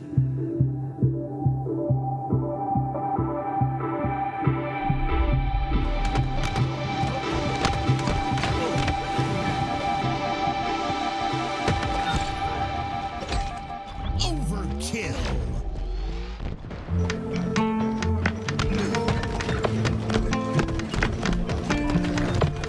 Double kill.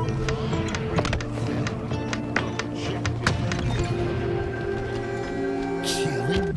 Took a little longer this time to finally open the blind. Double kill. Every time I look at the sky, reminds me it's 2,000 Double kill. miles Triple kill. between us and this us. The distances are worse than I thought. Is this what I want?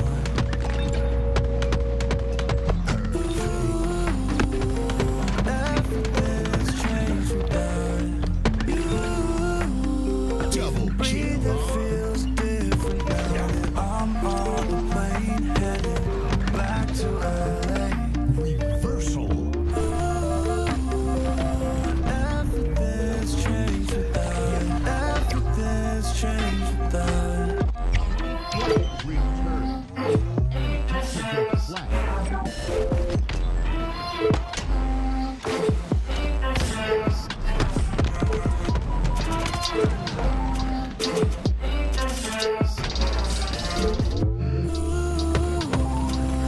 Everything's changed without. Everything's changed without you.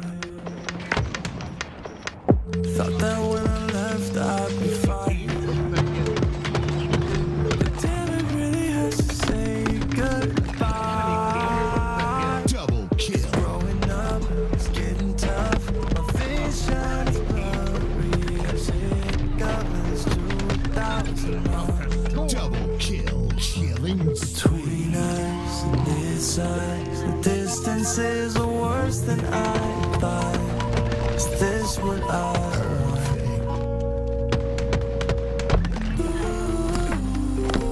Everything's changed Double kill. without you. Even breathing feels different now that I'm on a plane headed back to LA.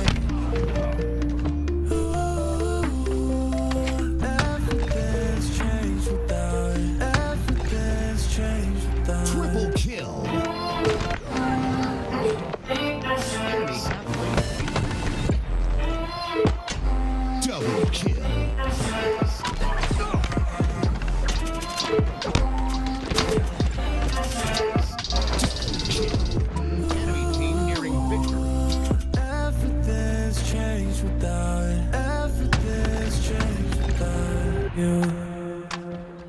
Double kill.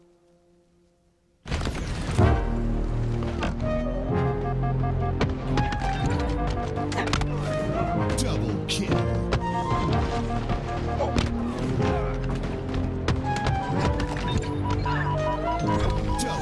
It's like a summer sunset. Doing things that I shouldn't, but it helps me reset. I'm fucked up, but it's fine, yeah. Anything to forget that it's all in my head. In my head, my head, my head. In my head, my head, my head. Get out of my head.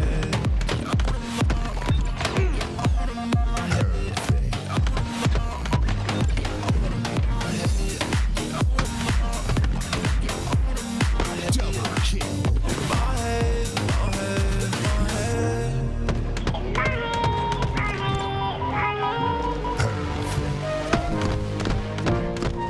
My head don't feel like it used to. I miss my homies, yeah. Good thing we had discontinued. But I'm not lonely yet. I don't wanna talk about it anymore. Yeah, I'm drinking cause I'm bored down. Down behind the doors, yo. In my head, my head, my head. Killing spree. In my head, my head, my head. Get out of my head. Get out of my head.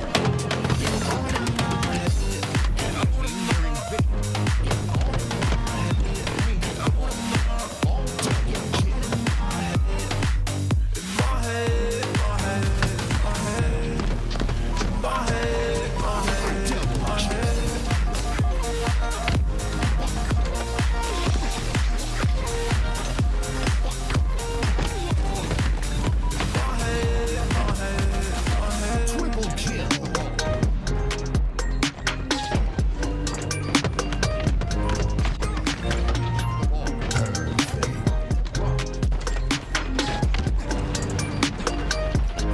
Get out of my head.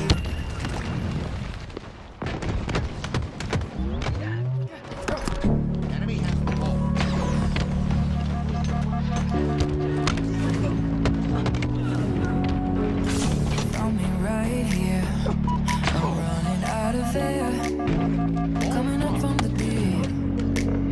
Drowning right here. But you're the one who cared. Showing up like a did.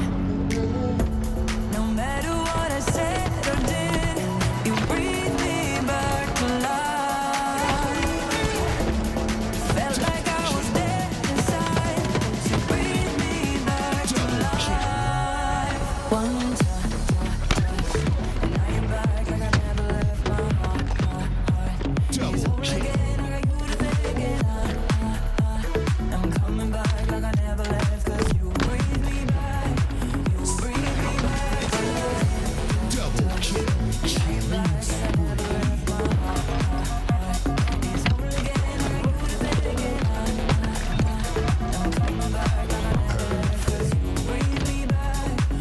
Breathe me back to life. Snipe. Getting closer, knowing I'm okay, 'cause you got me to be. It ain't over, all I hear you say, said it's all that you see. No matter what I said or did, you breathe me back to life. Felt like I was dead inside, you breathe me back to life. Touch, and I am back like I never left my heart. It's home again, I got you to thank again. I'm coming back like I never left, 'cause you breathe me back to life. Breathe me back to life.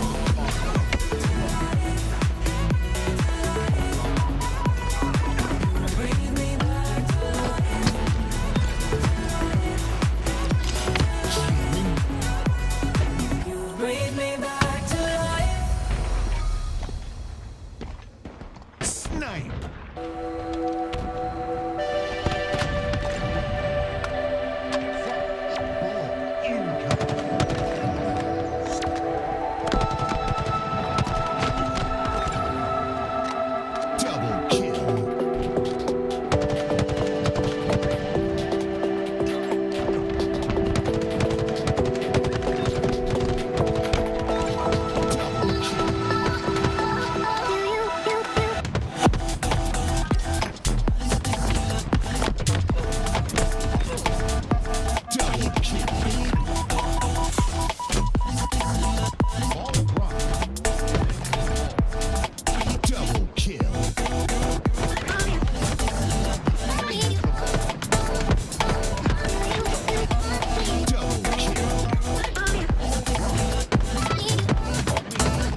Double kill. Sniping.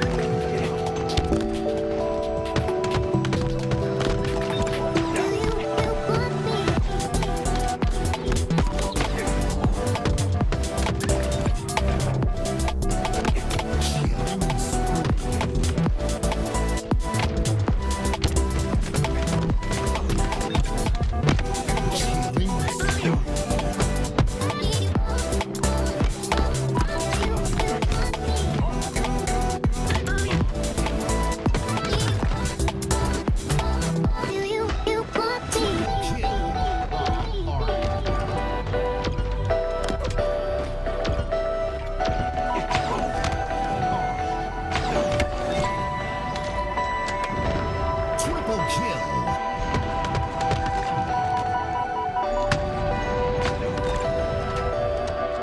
Double kill.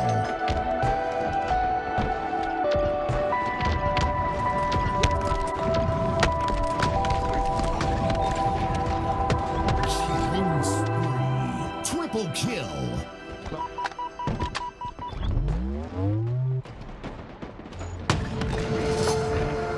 Monday morning, it starts to rain. And I'm thinking about what we've been through. It's getting cold and light starts to fade. Triple kill. And I'm feeling worried about where this leads to. I don't know where to begin, but I keep seeing you with me.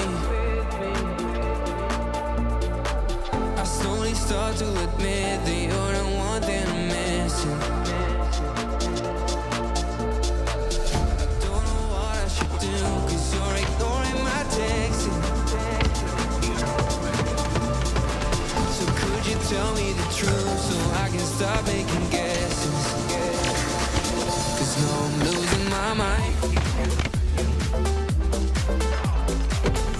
Keep on running till I find a way to be mine. So could you tell me the truth so I can stop making guesses? Double kill. I don't know what I should do, 'cause you're ignoring my texts. So could you tell me the truth so I can stop making guesses? Is it hard to make up your mind? Doesn't the fun that we have make it easy? Is it true? Do you still need time? Or are you scared to commit and be with me? Kill. 'Cause what we have is real till time. And all I want you to be is happy.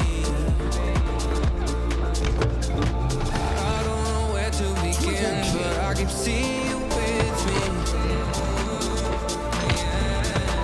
I slowly start to admit that you're the one that I'm missing. I don't know what I should do, 'cause you're ignoring my texting. So could you tell me the truth so I can stop making guesses? 'Cause now I'm losing my mind. Keep on running till I find a way to be mine. So could you tell me the truth so I can stop making guesses? Don't know what I should do, 'cause you're ignoring my texts. Triple kill. Could you tell me the truth so I can stop making guesses? Double kill. On take.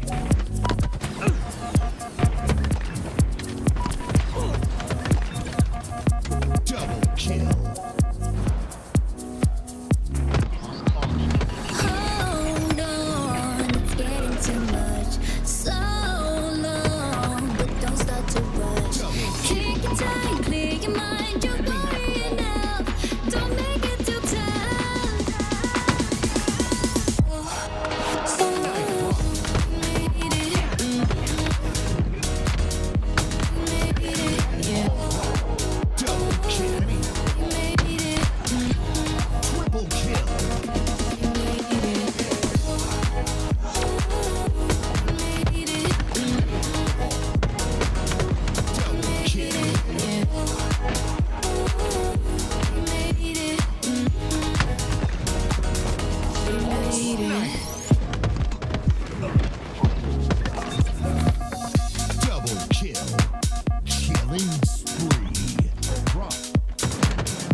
too much. So long, but don't start to rush. Take your time, clear your mind. You're worrying enough. Don't make it too tough.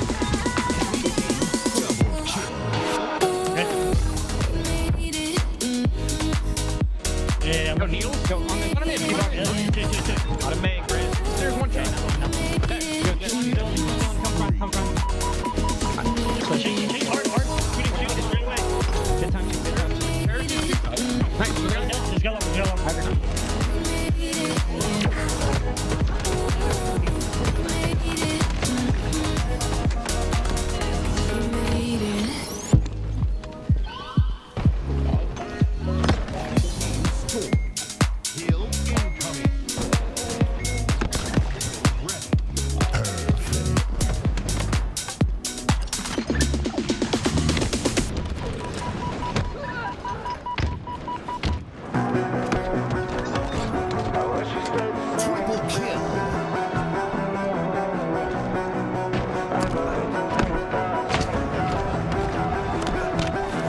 Stay the same.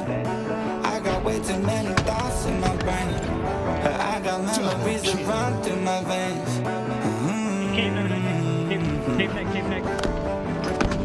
I'm not on the plane, but I can point out every way that you change. Some things stay up while others go right down the drain. And lately we've been going down the flames. Nice, Bill. I get my feels when I want you. Say you feel it too, I'll haunt you. Hold on till I'm lost in the nirvana. But if I'm honest, I get my feels when I want you. Say you feel it too, I'll haunt you. Hold on till I'm lost in the nirvana. But if I'm Double kill.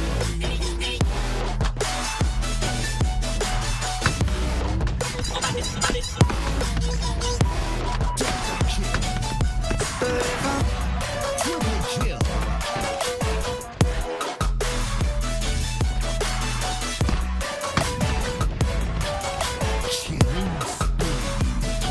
I'm moving on for good. At least my therapist is saying that I should. I don't believe it, but I really wish I could. Instead, I guess I'll stay misunderstood.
I'm stuck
Double kill.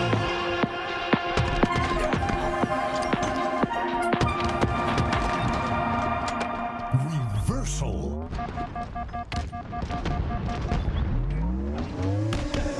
Whisper in my head, make me feel that I'm insane. Voices in my mind, but you say that I'll be fine. Baby, I'm on fire. Baby, I'm on fire. Baby, I'm on fire. Baby, I'm on fire. Breaking myself, but I don't wanna hide. Baby, I'm on fire. Baby, I'm on fire. Baby, I'm on fire. Baby, I'm on fire. Baby, I'm on fire. Baby, I'm on fire. Yeah, yeah, yeah.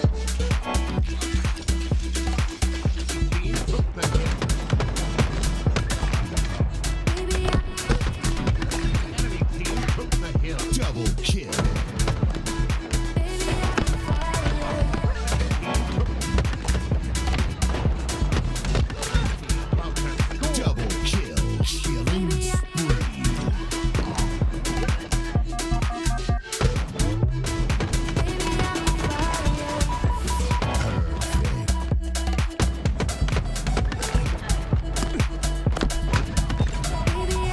Double kill.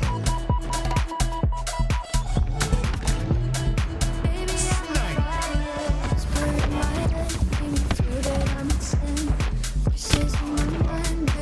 Double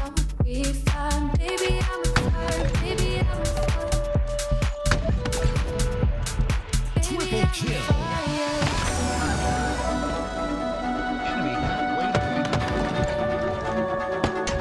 Double kill.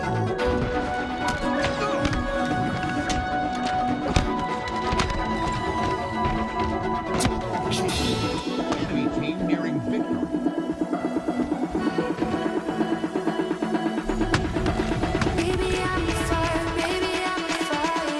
Double kill. Double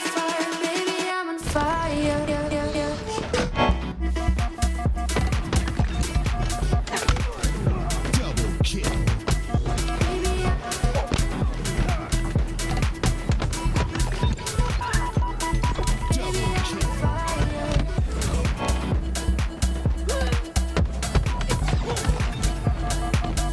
Double kill.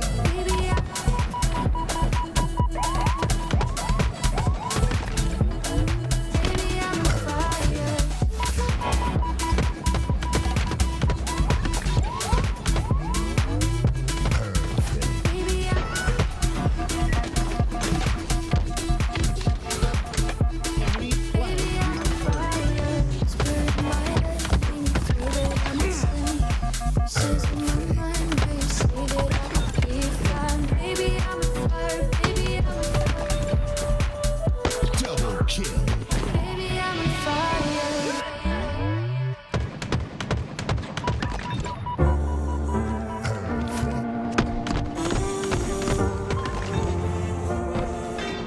Reversal.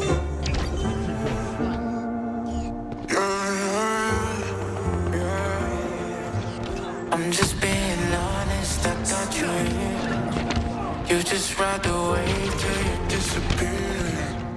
Unrequited love, I can't take it. Kill me more than once, leave a trail of tears.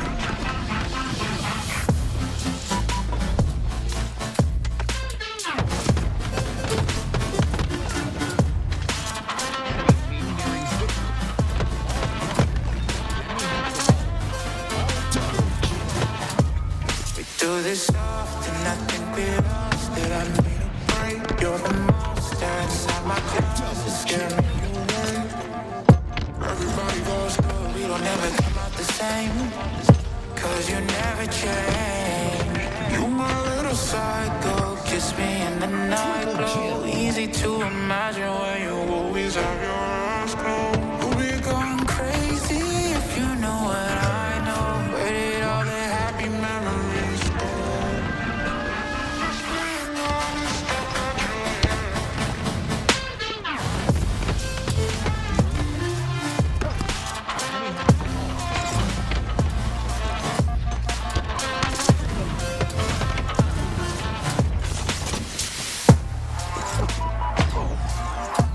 My little psycho.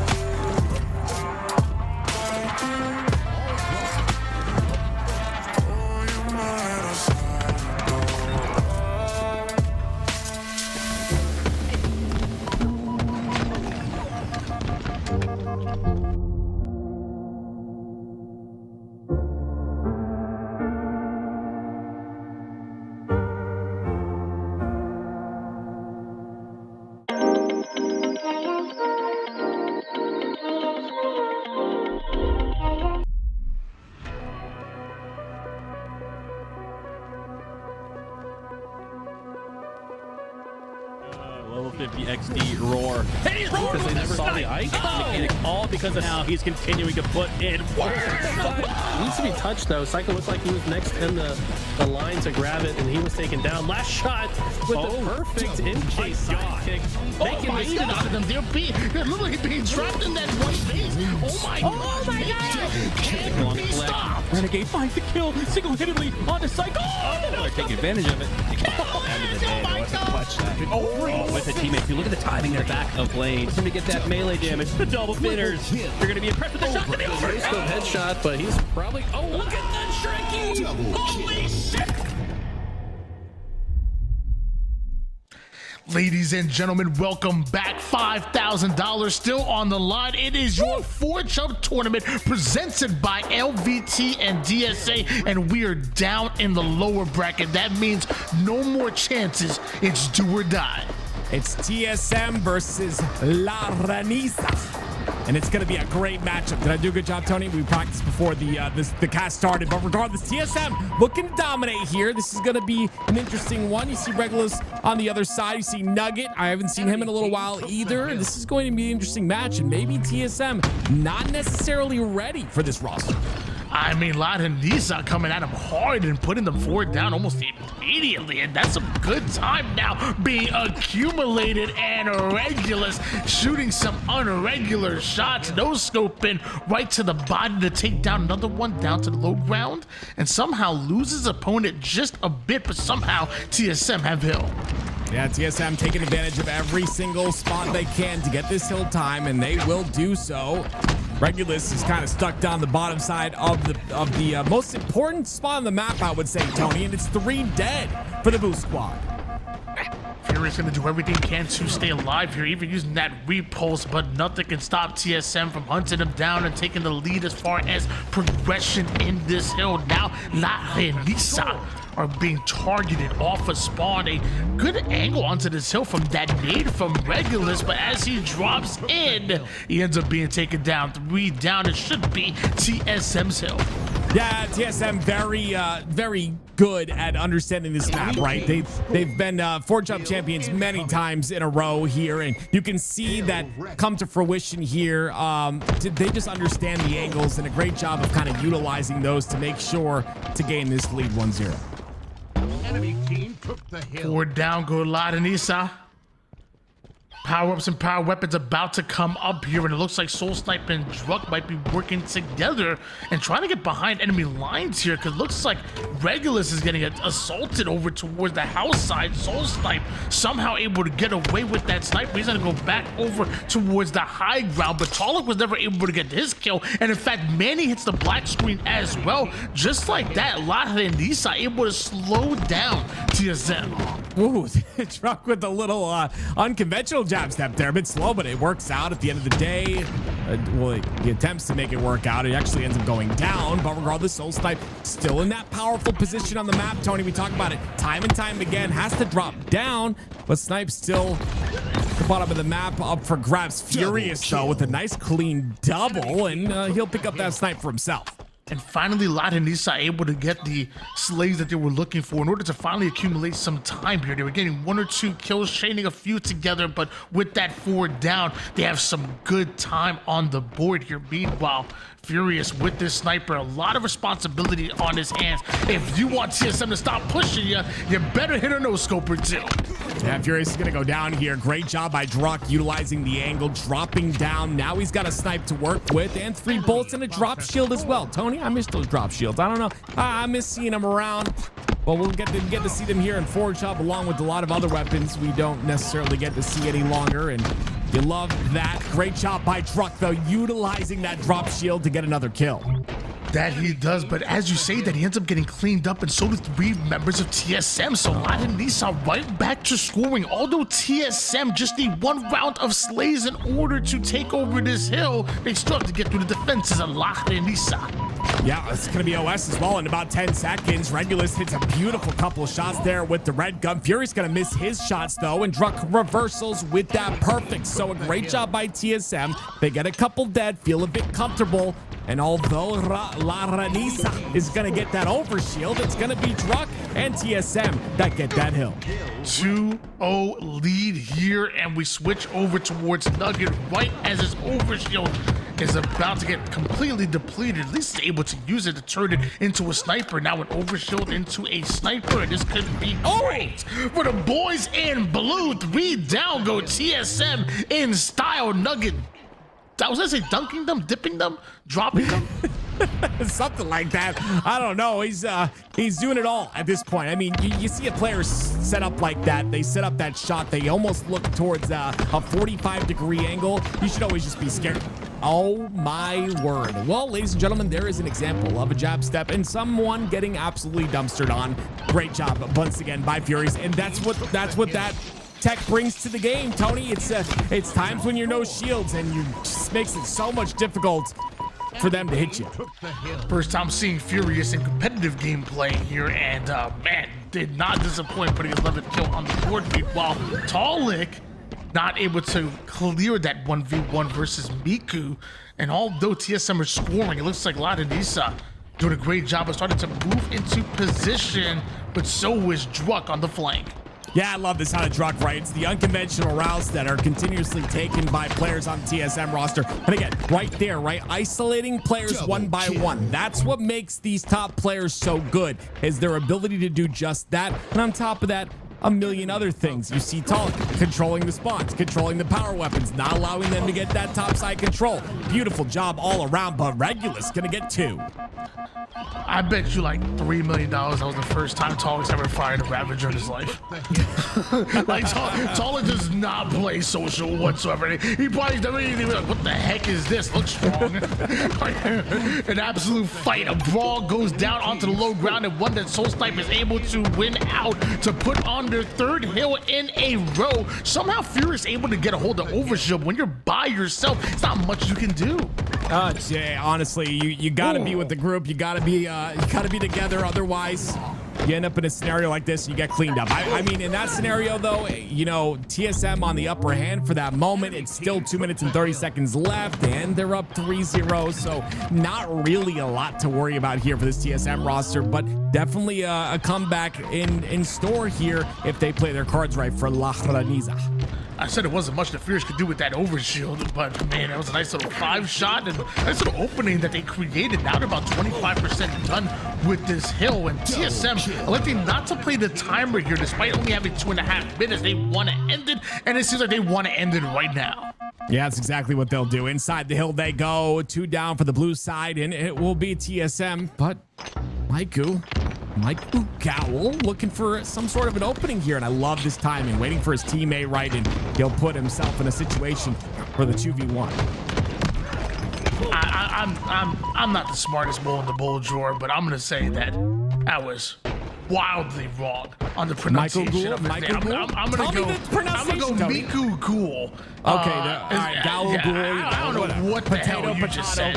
The word vomit you just spit out. But 3-0 lead in favor of TSM. Manny now the final player alive with his Ravager. And Ladanisa, if they play their cards right, they might be able to take their first. But Manny goes after the perimeter player. Now starting to drop down the heat. Goes after 2. Almost gets Ghoul. That's a 3 down for Ladanisa. And it was like TSM taking over.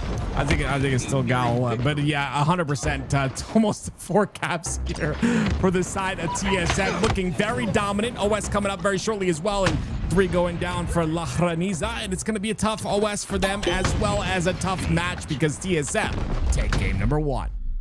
That they do. And my gosh, although we did see moments coming out of Ladanisa multiple times, drop multiple hills, it somehow ends in a 4-0 in favor of TSM. No matter how much you try to inch towards them, once they have an answer, once they get that control, they hold on to it and simply don't let go. I'm looking at 16 as the magic number. 3 members of TSM able to put that many kills on the board.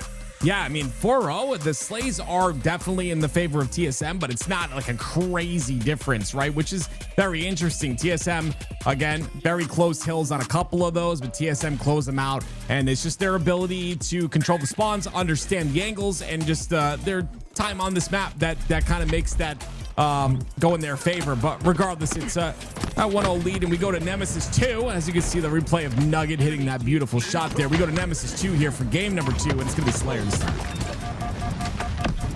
Hey, listen to the highlights here, and man, it really feels like there was plenty of them. This play right here from Manny. I mean, he's the final player alive. Takes down a perimeter player, that's already good. Brings another player down to one shot, that's great. But then turn it into a double and put that player to absolute, like, those are just the plays that professional players make. Like when you have a bunch of lemons in front of you and you somehow turn it into I don't know, a tomahawk steak. That's not even lemon at that point. Like you're just making magic happen on the map. Oh, Tony, don't know what a tomahawk is, but it sounds good. It's a giant steak, and the reference made no sense. You cannot make it out of lemons at all. Gotcha. Well, you can put lemon on the steak. That'd be kind of weird, though. I'm not a cook, but anyways, I like to eat. And here we go, game number 2, ladies and gentlemen. Nemesis 2. Can La Reniza bring it back? We're gonna hop on board with Furious, and Furious definitely surprised us a bit with his play in the early game of that game number 1. Now going immediately for the active camouflage could be huge, but once again, La Reniza finds himself 3 down, and oh no, yeah, you could be sneaky, but not in front of the repulse player. Yeah, I was gonna say, I'm gonna be honest. Year 1, if I wouldn't even notice the repulse on that man 10, but right away I saw him. I saw a repulse, and I was like, oh, this is not gonna end well. Triple kill for Druck. It's gonna be 3 kills that end really well for him, and he's continuing on. My gosh, 9-1 lead, and whenever we have Nemesis on the map, it is always some exciting gameplay from one spawn to another. TSM are moving and grooving, but on the way to a melee 3 down go TSM. Not what you want to see for the boys in red. Yeah, you have a really big lead like that, Tony. You want to hold on to that lead with everything you've got. And right now, TSM are kind of giving that lead away. On top of that, they've given the sniper away. Talik's like, that's mine. Goes in and takes it up. But I think that's sniper off the map, if I'm not mistaken. I'm a little old, Tony, but I'm pretty sure that sniper is no longer in play. And it's been La Reniza who take a couple of kills on the scoreboard here, bring it within 4. I hear on the old part, but little. I don't know about that. Meanwhile, a whole lot of old out of here. Furious with them. There's some fancy movement coming out of Furious right there. Somehow doesn't end exactly the way that he wants it to, but really creative with it. Now, Miku on the low ground. He's gonna find the backside of Soul Snipe. Feels like he got a free kill here. Soul Snipe though. Nice little strafe out of him. Talik eventually with the clean up melee and jump off. I don't know if he can make it back. Spider-Man. He just sits there the entire duration. But, I mean, with him sitting there that entire duration, it's now numbers advantage here for La Reniza. And that's going to be, I was going to say a camo for them as well. But Druck with only 2 alive on the side of TSM goes in and scoops up that camo. And TSM continue to hold forward towards it. Talik pops that camouflage, but can't do much with it. Miku puts him down quickly, but hits a couple grenades onto the high ground. His shield's obliterated. Regulus gets sent to the black screen here. A couple of shots to Soul Snipe. He thinks he's backing down, but Soul Snipe with the sneaky late jump. So, I mean, honestly, TSM seems to be letting off the gas a little bit in this game. I hope it doesn't come back to bite them. At this point, you take that game number 1 in very convincing fashion. You've got a really massive lead. Now the lead cut down to 2, but it's still TSM that continue to try and get slays here. La Reniza seem to be stepping up the game a bit in this game number 2. Duggan has always been a fantastic player who goes down right there. Really known for his coaching here at Halo Infinite, but it's really exciting to see him back with the controller in his hand, putting in work. Gonna switch on board with him right now as he's trying to make his way over toward the snipe side, maybe using it as a bit of bait. He knows both Druck and Soul Snipe want their hands on it, but they also want their hands on Nugget. Yeah, I'm gonna be honest with you. Players like Nugget, that competitive drive never goes away, and you know it'll stay with you for the rest of your life and everything you do, and it probably annoy a lot of your family and your friends as well. I can speak from experience, but regardless, you know that competitive drive doesn't go away, and Nugget seems to still have the skill as well. So really cool to see him competing in this ForgeHub tournament and putting his skills to use. Baby Nugget, but he also has the sauce as we see him on the quick scope onto the first one. Talik running for his life right now. Lahrenisa able to take the lead on this one, and with active camouflage coming up, is this what they've been waiting for? I really like this bait, Tony. Nugget's putting himself in a position to do just that. Now the only problem is the information is known, and it kind of forces him to hit that shot. Now he's giving up camo and the sniper potentially. But man, he gets a double there. It should be both for the side of TSM. They're a bit slow to get to it though, so it might be another fight here for Camo. Nugget and Regulus with back-to-back kills. Regulus able to take down Soul Snipe. Talik ends up going down as well. Back on board with Nugget as he goes in for the challenge on Sabedi. Druck was there as well for the cleanup, and once again, TSM winning the play. Druck's been there for a lot of damage, I will say. You know, cleanups are good as well, but 13, 12, and 11, Tony. Really, really solid stats out of him. It gives TSM the lead now by 2, 41-39. They continue to get slays on the board. The question is, will they collapse on the remaining 2 out of Lahrenisa, or will they continue to fall here? It looks like 2 down for TSM. Regulus. Remember seeing him during the 1v1 showdown tournaments. He was always really good at those and taking multiple of them as he puts 13 on the board. Still not enough to give them the lead though. Up by 5 right now with TSM. 47th kill on the board, and Miku getting sent right back to sender with that repulse. And now it's Manny and Druck looking for the final 2 kills. Lahrenisa, you better watch out. All of TSM are hunting you down. That includes Talik. His name is Hunter. But before he falls, they're able to get the 50th kill. Oh, there it is. TSM 2-0 now in the series. And honestly, there have been really close situations in both of these matches. But at the end of the day, TSM continuously come out on top. I even think during that game, and this is no disrespect to Lahrenisa, but in that game, I feel like TSM let off the gas pedal a little bit. They're just kind of holding forward towards the very end of that. But regardless of how they played, they do close it out. Now we go to Archon for game number 3 as we take a look at the stats real quick. Yeah, nice little 15 bomb with 12 assists and 8.0 KDA, and that really is impressive coming out of Druck. I think Talik right behind him, 14 kills, 9 assists. You guys know me by now. I love it in a Slayer when you're able to put down that many kills with a decent amount or a respectable amount of assists as well. It really tells the full story of the impact that you're ultimately having on the map, and then it shows in the damage as well. Talik taking only 2,937 damage while still putting out 3,500 himself, while Druck is gonna lead all damage with that big 41 hundo. Like you said, TSM, they looked awfully comfortable on the map, maybe at times too comfortable, as they were caught just maybe soaring a bit too much. But that's what happens. You feel like this series is yours if you're TSM. Honestly, it's one of those things I talk about it often, but that's how that's how upsets happen, right? Is you let off the gas pedal a little too much, the other team slams on the gas pedal, and reverse sweeps come to life. But I don't know if that will happen here. Lahrenisa gonna have to step up the slay game just a bit to contend with these TSM boys, as they've won multiple ForgeHub tournaments, and there's a reason for that. They are aware and understanding of all of these maps, all of these angles, and how to play the game. Here we go. It's game number 3. One we're gonna start off with Druck. He goes in for a direct route towards those rockets, but a direct bait out of Lahrenisa and a triple out of Talik. I almost about saw an overkill right there, as Nugget wants no part of that. He runs away from that situation in its entirety. He's gonna have snipe as well, so runs away, gets snipe, holds the entire center of the map, watching for the spawns as well. Well, that's unfortunate. That's not gonna work out in his favor, and Druck will relay that flag to his side while Talik continues to watch the spawners. 3 down for Lahrenisa. 2 bullets, 1, and wastes all the bullets before going down. TSM Not only wasting that snipe ammo, but more importantly, punching in their first flag cap. Soul Snipe. Couple of shots onto Regulus, forces them down to the low ground. He's going to start this flag run without that numbers advantage. How far is he going?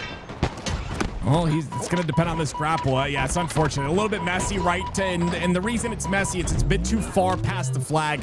Not enough of a momentum swing and not enough space for him to grab this flag. But he's going to go for try number 2, and he's got 1 grapple left. So we'll see what he's able to do here. Almost uses the grapple to get a quick melee on the opposing player Nugget, but he will fall, and that attempt will fail as well. Yeah, a lot of these I say, fool me once, shame on us, you know, fool me twice. Nah, it ain't happening. Ooh, as I say that, Furious ends up being taken down real quick. Talik, 7-2 start, make it 3 after my caster's curse.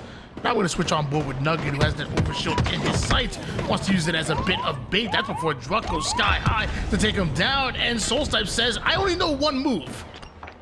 Yeah, that's the pull of the flag up the left move, but no grapple this time. It's going to be rockets, though, for TSM. And, I love that. Great patience, great use of the environment. Gonna get 2 off of it as well, and he still has a tiny bit of overshield to work with to get this. I thought it was gonna be a perfect. I thought I was gonna be cool, you know, predicting that entire situation. But regardless, great job, great damage, and Manny will pick up the rockets for himself.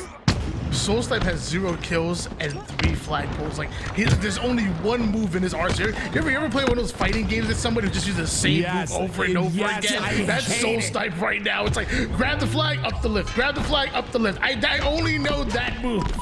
If they win this game, he doesn't get a kill, like, they win the tournament. That's it. If you win a game without getting a single kill, you win the tournament. I'm actually curious if he's going for that, because right now it's going to be the 2nd cap. There's only 1 more cap to go, and never mind. He ruined it. Soul Snipe, what are you doing? Well, regardless, he's on a professional team. He must be professional, ladies and gentlemen, okay? There is no goosing on purpose.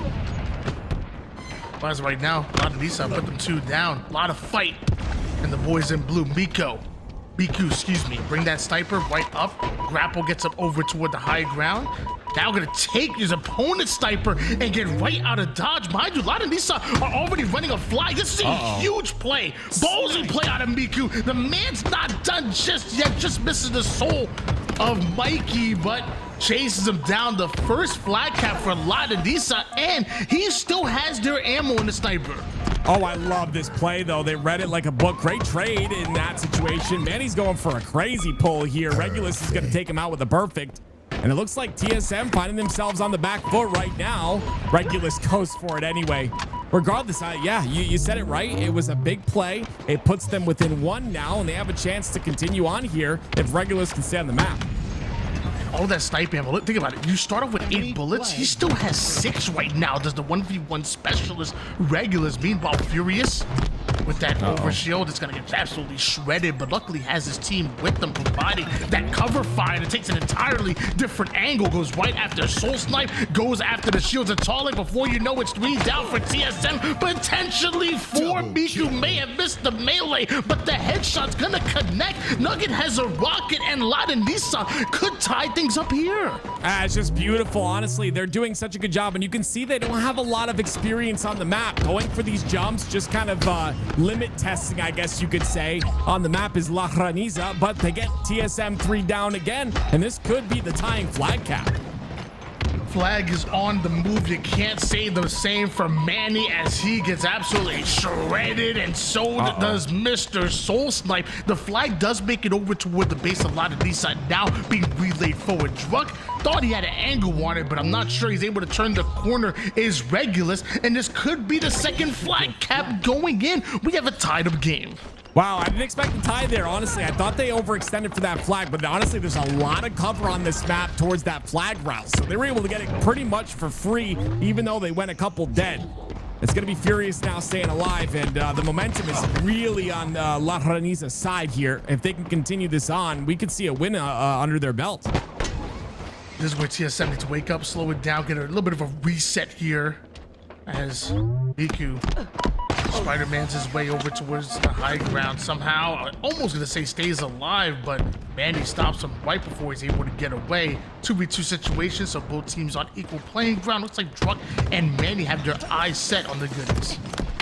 And you can see the experience difference on the map for both these rosters. So it's actually really impressive that La Risa have gotten this far. And what impresses me the most is that they continue to slay. Soul Snipe does have a little bit of overshield here. And like you said, he only knows one move. And it's going to be pulling this flag right into the lift. And that he does. La Risa are able to come off a spawn. Can they get the shots off? It looks like he did go down to one shot, but they weren't able to stop him from turning the corners. So Flag is already in their base. La Risa find herself 3 down, and with that third flag cap going in, that ultimately is La Risa going home. It will be La Risa going home, and TSM moving on now to the losers semifinals. They'll go on to play the Great Journey. And as you can see there, it was, I'm sorry, it will not be the Great Journey. Great Journey will be forfeiting. We will be going to the elimination finals, which will be Envy against TSM, Tony. Yeah, wow. I don't know if that's the type when, you know, I've definitely talked to, you know, League Ops and try to find out exact. No, it's I just got word. It's accurate. We are actually going right through this tournament, back-to-back forfeits, and I'm gonna be honest with you. If I gotta go up against TSM, yeah, I'm taking the early Sunday. I'm getting out of here as well. You know, TSM, you can have me. You're gonna 3-0 me anyway. So you know what? I'm gonna go get a little early dinner. Maybe watch a movie or something. Oh goodness me, maybe. I mean, honestly, it's gonna be a rematch. TSM have played Envy before. It was in that winner's semifinal side. Envy won 3-1. So I'm excited to find out what happens next, Tony. That I am as well, but you're gonna have to wait just a little bit because we're gonna go on a short break, and before we know it, we'll be at our grand finals here soon. Guys, don't go anywhere. We have your elimination bracket coming up next, and soon your grand finals.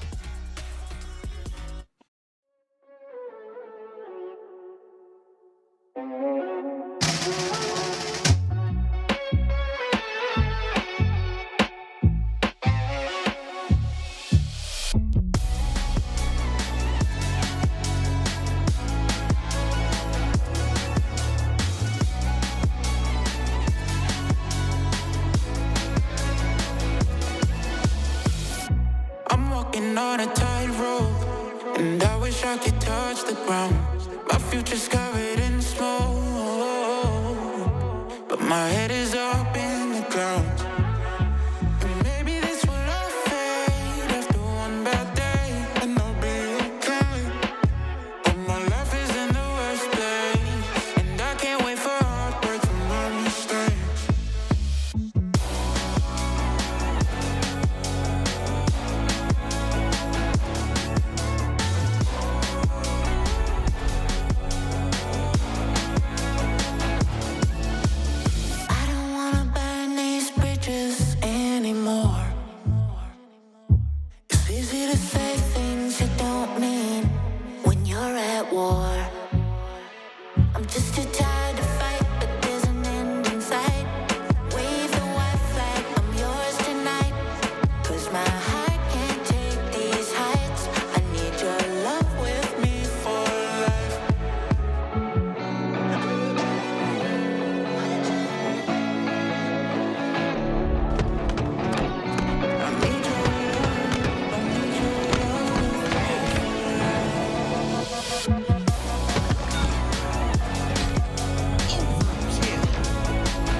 Double kill. Stars like ladders in the sky keep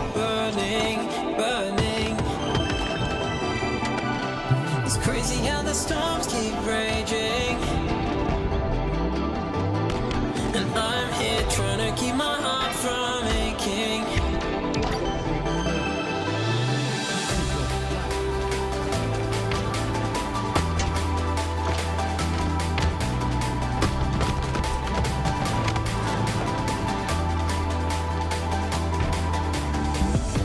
It's funny how the world keeps turning,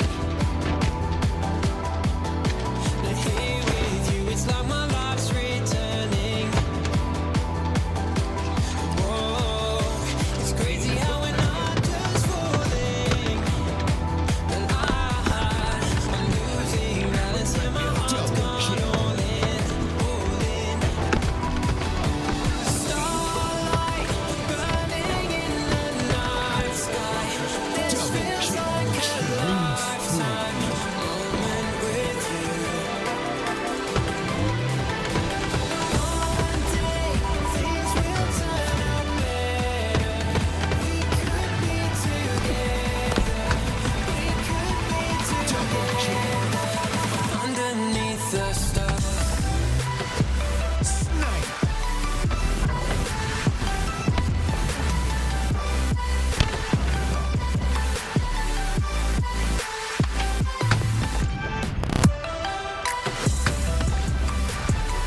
Triple kill.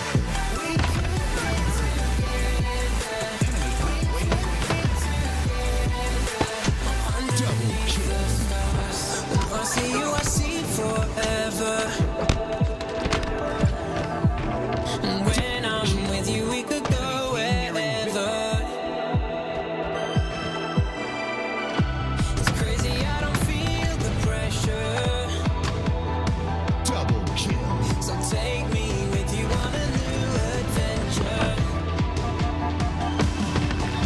Starlight burning in the night sky. This feels like a lifetime moment with you. One day things will turn out better. We could be together. We could be together underneath the stars.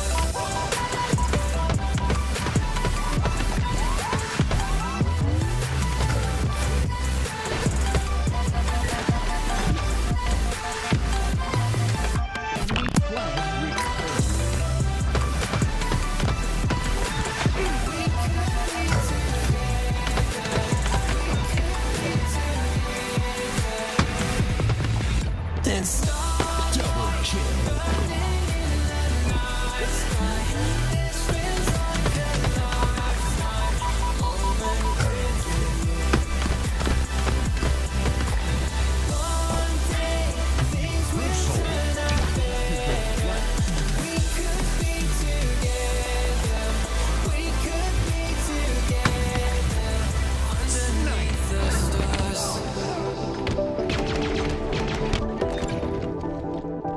Killing spree.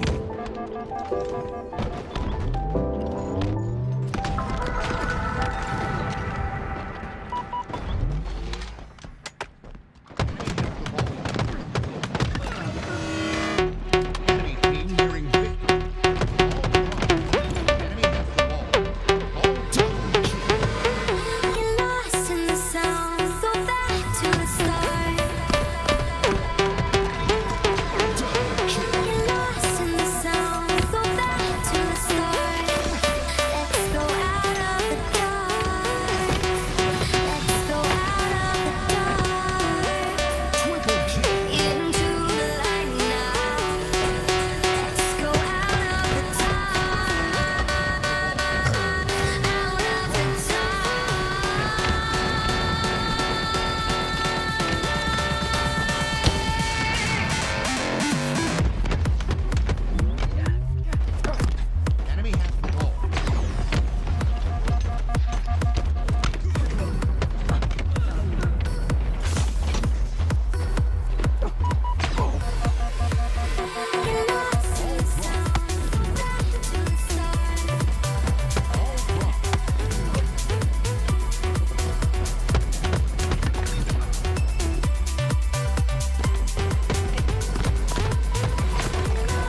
Double kill.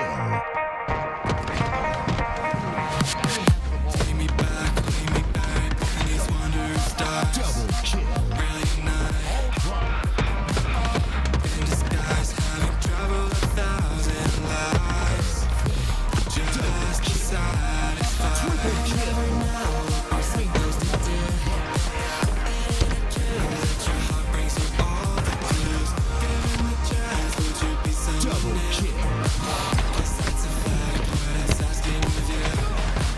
So let me fly.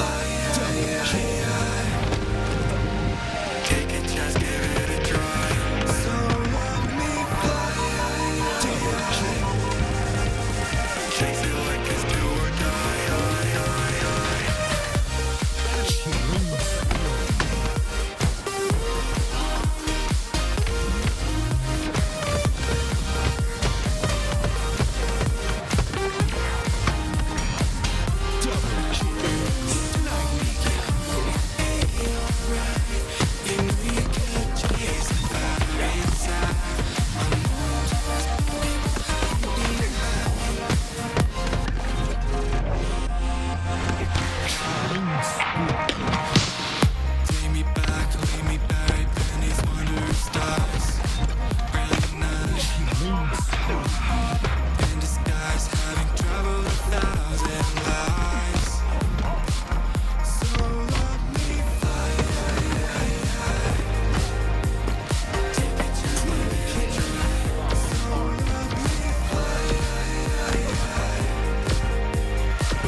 It is time for your elimination bracket finals. That is right, we're at our top three guaranteed at the moment, but both of these teams want a second crack at that trophy, a second crack at the lion's share of the $5,000 prize pool. TSM, Envy going at it and descended with a sniper.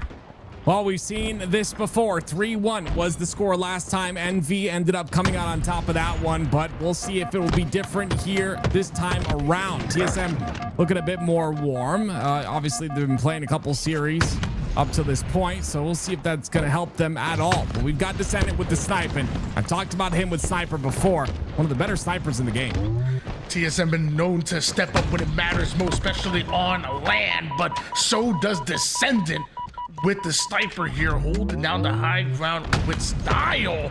And now 3 bullets left in that sniper, keeping TSM guessing and almost guessed himself right off the map. That was so scary. He's still got 3 bullets to work with, and that could really change the storyline here with this flag and with the pressure that Envy's putting on. But we'll see if it's going to happen that way. There's 1 bullet, almost gets stuck inside the lift, gonna end up staying alive here, but this is really good out of Descendant. That flag will be pulled. The damage has been done. Lots of damage, lots of kills, but well, I don't think anything's gonna come of it just yet. Both flags are out at the moment here. Jackson looking for his next target instead of being struck down to 1 shot, but can't exactly cut off that angle, or can he? Action Jackson getting right into the thick of it, but also runs into both Soul Snipe and Manny. And can they keep this flag alive? Looks like TSM does. Yeah, it looks like a relay. That's a good relay right there, because no one's really in position to stop Soul Snipe except for Piggy. And Piggy's gonna do so, and he's gonna get 2. That's a lot of value out of Piggy right there. The flag should still go in, but regardless, there's a chance for Envy to push up on the map here and maybe get this overshield. Overshield off the map, but better than allowing the opposition to grab it, says Talik, and just more damage being put down. Even when he's not the one getting the kills, he's enabling his team to be able to clean up on all that damage he's able to create, and Druck can get his in the 1v1 as well. 3 down, go Envy, flag on the move. Yeah, this is really good out of TSM. They take advantage of 2 very big openings here, and they're able to cap 2 very important flags. Of course, 1st to 5 is going to be the victor in this game number 1. We'll see if Envy can pick it up. Maybe starting off this game a bit cold. See if they can start to warm up as this series goes on. 2-0 lead here for TSM. I see that as Precision flies his way over towards Talik, and now the rest of TSM. Sniper coming up right now. Back-to-back kills lead to a 3 down here for TSM. Precision about to have himself the most precise weapon in the game right now. If you can hit your shots, you can make your opponent pay, and that's going to start off with a huge no-scope onto Manny. Not done just yet. Had his eyes set on Druck. Now looks to do the same to Soul Snipe. A missed no-scope may allow Soul Snipe to get away with his life, and Manny about to get it twice before anybody else sees where Precision's going. And Precision played this really well. He's still trying to track Soul Snipe, who takes a really interesting route there, and the route ends up working out. They stop the flag pull, and they get the return as well. Great route by Soul Snipe. Great job capitalizing. Manny and Soul Snipe now push up together, about to run into 2 members of Envy as well. So a bit of a 2v2 scenario, but it's Envy that start off with first damage and managed to escape that battle with either one of them going down, and with another power pit in the battlefield. This time in overshield, Precision has to do everything he can to stay alive, but TSM simply have his number. Yeah, what worries me is that Envy got 2 dead there, and you didn't see really any pressure on the map. Maybe no opportunity to create pressure, maybe no opportunity to take space, but regardless, TSM were able to come off a spawn. Jackson is in the base now of TSM.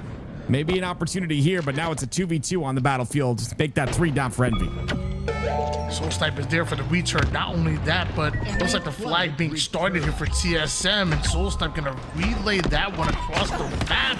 Takes a lot of damage in order to get it as far as he did, and eventually loses his life because of it. But Talik still holding the high ground masterfully as he puts down max damage onto Jackson. The cleanup does end up coming in, giving him the assist, and just like that, we see that 3rd flag cap going in for TSM. Yeah, there's another one being pulled as well by Druck. It's just a beautiful job understanding the role, and that's what we're seeing constantly out of TSM. Each one of them understand the role. You saw Druck staying on the high ground. You saw another player come off a spawn and get that relay on the flag. Just beautiful play out of TSM here. They'll be up 3-0. Switching over toward Descendant.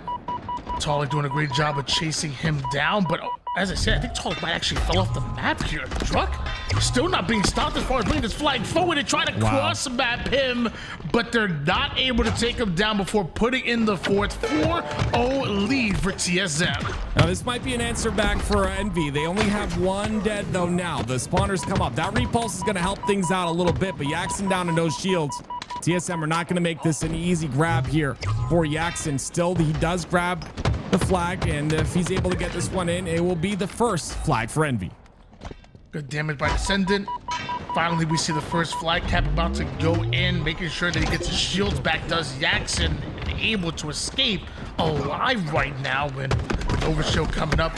Sniper the same. Talik now with a double kill. I thought Envy could have positioning on at least one of them, but instead they're going to be sent to the respawn screen. Although flag started for TSM, that might have been a huge kill coming out of Piggy. Flag kept alive by Soul Snipe, and Piggy can't exactly find the angle he's looking for.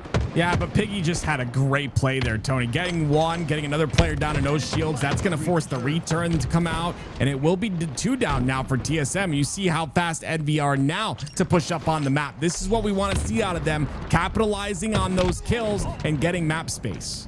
Plenty of time here in regulation, 5 minutes and 23 seconds, but mind you, TSM only need 1 cap and 3 down. Go Envy. Precision about to run into 2 members of team solo mid, and right now Soul Snipe keeping them at bay, and Manny comes in for the cleanup. Flag still actually has been stopped, which is great for Envy, and Descendant with a huge cross map shots allow Jackson to get himself the return. They live to see another play. Plenty of time on that bottom center neutral clock for Envy to come back in this game. They just got to be really intelligent about how they pick their opportunities to pull flag here. And again, capitalizing on the kills they got on the map, pushing up, making sure to take that advantage is going to be what separates them from winning or losing this game. Nice little double kill coming out of Druk off a screen. Manny about to clean up that final player that was in that play there for Envy. Envy pushing with a 3-1 split, but eventually all 3 players end up getting wiped off of the face of Nemesis. Druk right off a spawn, running into multiple members of Envy here. TSM thought they had a clear path towards that flag, but Envy's defense is tough. Previous couple plays ago, we saw the 1v1 there. You saw Manny unfortunately losing the shield fight because he got naded twice, so he just goes in for the trade. It's situations like that that I think a lot of players in matchmaking or a lot of lower ranked players don't understand. Is like, you know, you're gonna die. You just got to do as much damage as possible in that scenario. You got to understand the shield fight, understand when to push, when to play a bit more passive. If you can't stop your opponent, might as well set your teammate up for success, I would say. It's a great point that you just made here, and Envy doing a great job of wiping out TSM. That was a momentary 4 down. They're actually gonna run this flag right through the mid, but not able to escape. Luckily, the rest of Envy were working onto the spawning players for TSM, so although he doesn't cap the flag, gets it far enough for it to be pushed forward by Precision, and just like that, Envy only down by 2. Yeah, and you saw it took him a minute and a half to get 1 cap, so if you do the math here, they could potentially get 2 more very quickly. Druk's going to make that a bit difficult, though, running over that lift. But you do see it is TSM that are on the back foot now with 2 down for Envy. They could stop this flag, but we'll see what happens. It's Precision right now in the fight. Precision doing a great job of using that shroud to kind of buy time there, but did he just delay the inevitable? Eventually goes down. Can Piggy and the rest of Envy push this flag forward here? Because Talik's actually been ripped right out of the high ground. Precision, who's the first one to come off a spawn there, ends up getting that flag touch, but Manny has had enough. He's going to go in for the return himself. It looks like he's actually going to be able to grab a hold of it, descending with the double kill, but Envy have to reset this flag. Yeah, a bit aggressive, and you saw a bit scrappy out of both sides there, really vying for that flag control. It's not going to pay off for either side. It will pay off, though, for TSM, I guess, if you look at the neutral clock and realize it's at 2. They're up 4-2. This is a lot of pressure on Envy now. And TSM losing that snipe into Talik's hands could be something that Envy are looking for as that flag gets pulled. Bane's going down. Manny awarded the kill for that one. Precision and Envy fighting for that mid-map control, but dominoes falling here, just one after another. TSM are finding their kills here. And Descendant with an interesting angle onto Druk. Really like that, but still nothing cleared out. Nobody able to clear out that right side hand of the base. Right now it's TSM still alive, still pushing forward. Yeah, it looks like a wall of defense here for the side of TSM as well. They end up stopping this flag every time it's pulled. Piggy's gonna relay this one, though. Talik's just had a massive game, 26 and 16 so far out of him. The top slayer in the lobby by far. 1 minute and 18 seconds left for Envy to get 2 caps. Seems a little bit difficult, but let's see if they can pull it off. Down to one shot.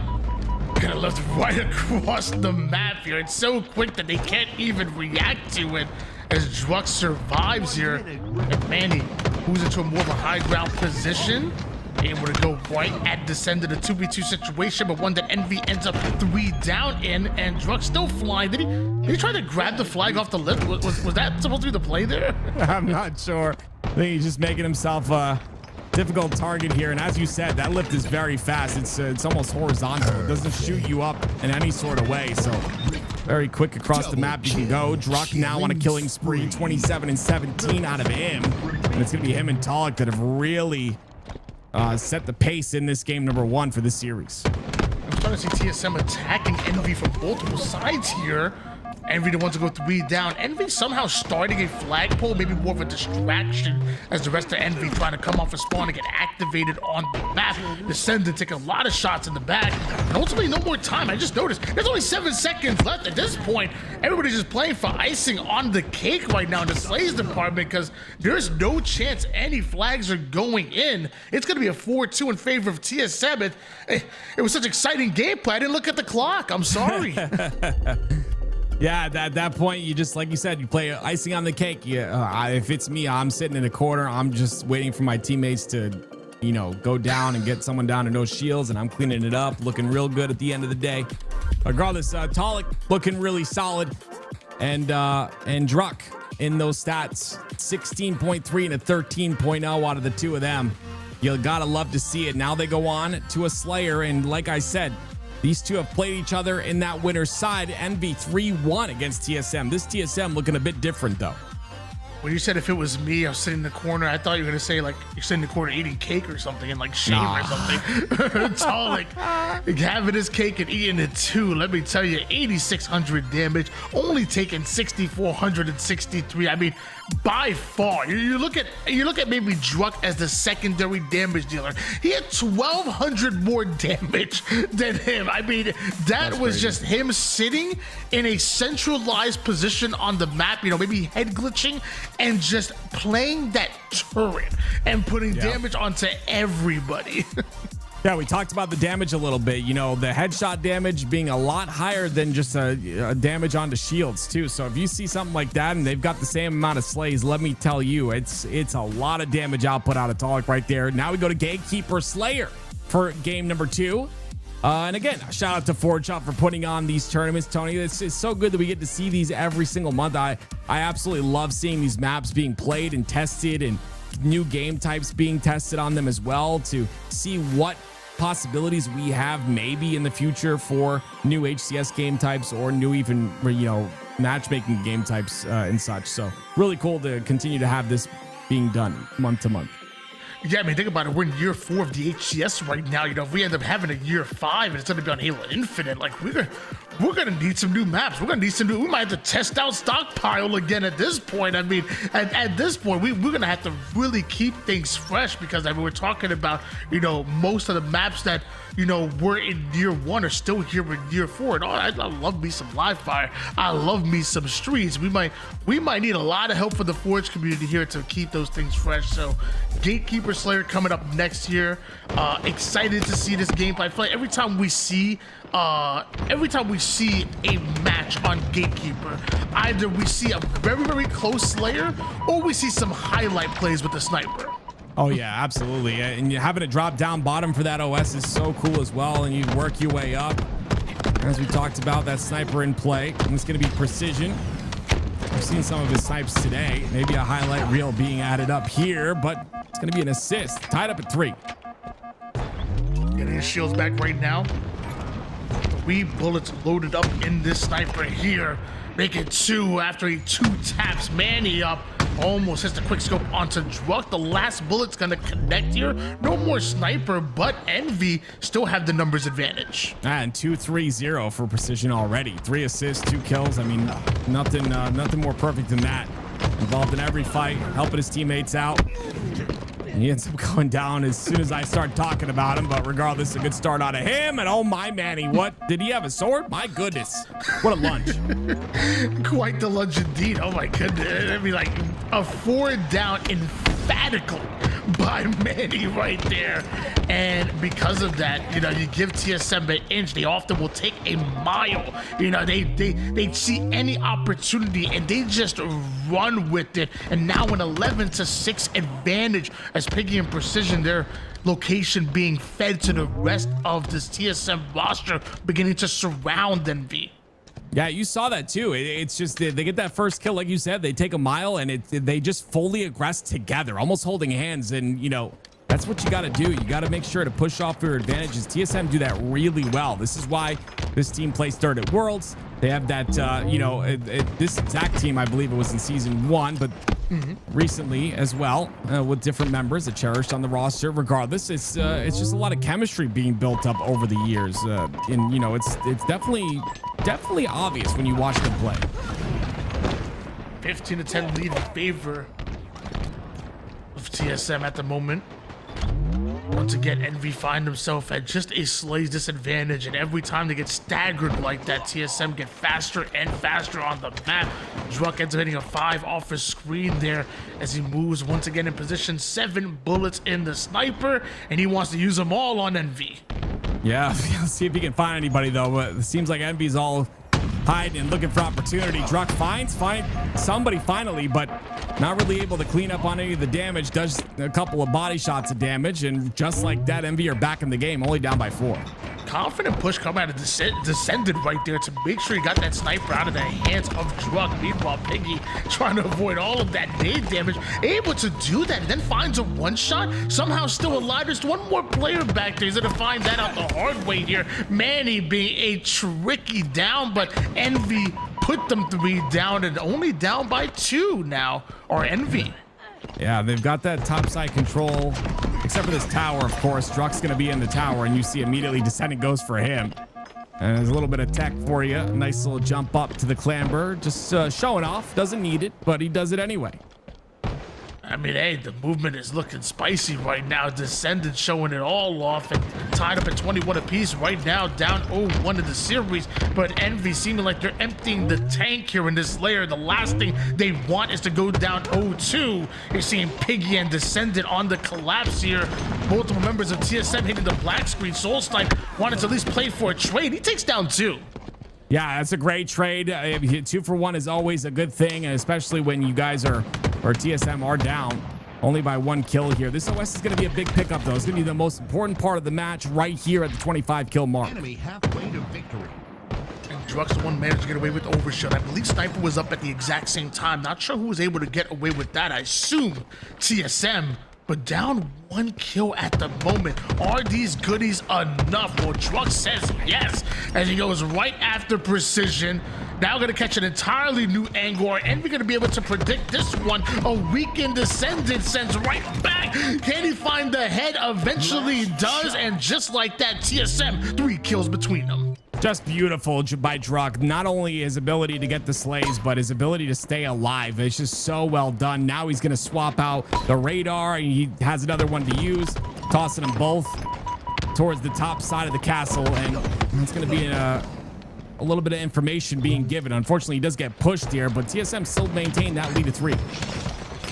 Right now, Piggy and Jackson, the Knights in his castle, the Guardian, nobody gets through them apparently, as they double push their way into TSM's offense, keeping everybody out. Envy now starting to chain together a couple of kills in their direction, still down by 1 at the moment as Piggy and Envy trying to climb up to the high ground. Just really good job once again by Envy, and you know, they tend to play way better when they're fully aggressive. It's just a little bit tough to do on this map. When TSM have that high ground, it's tough to play from the bottom side, and you can see that once again right here. TSM holding the high side of the map.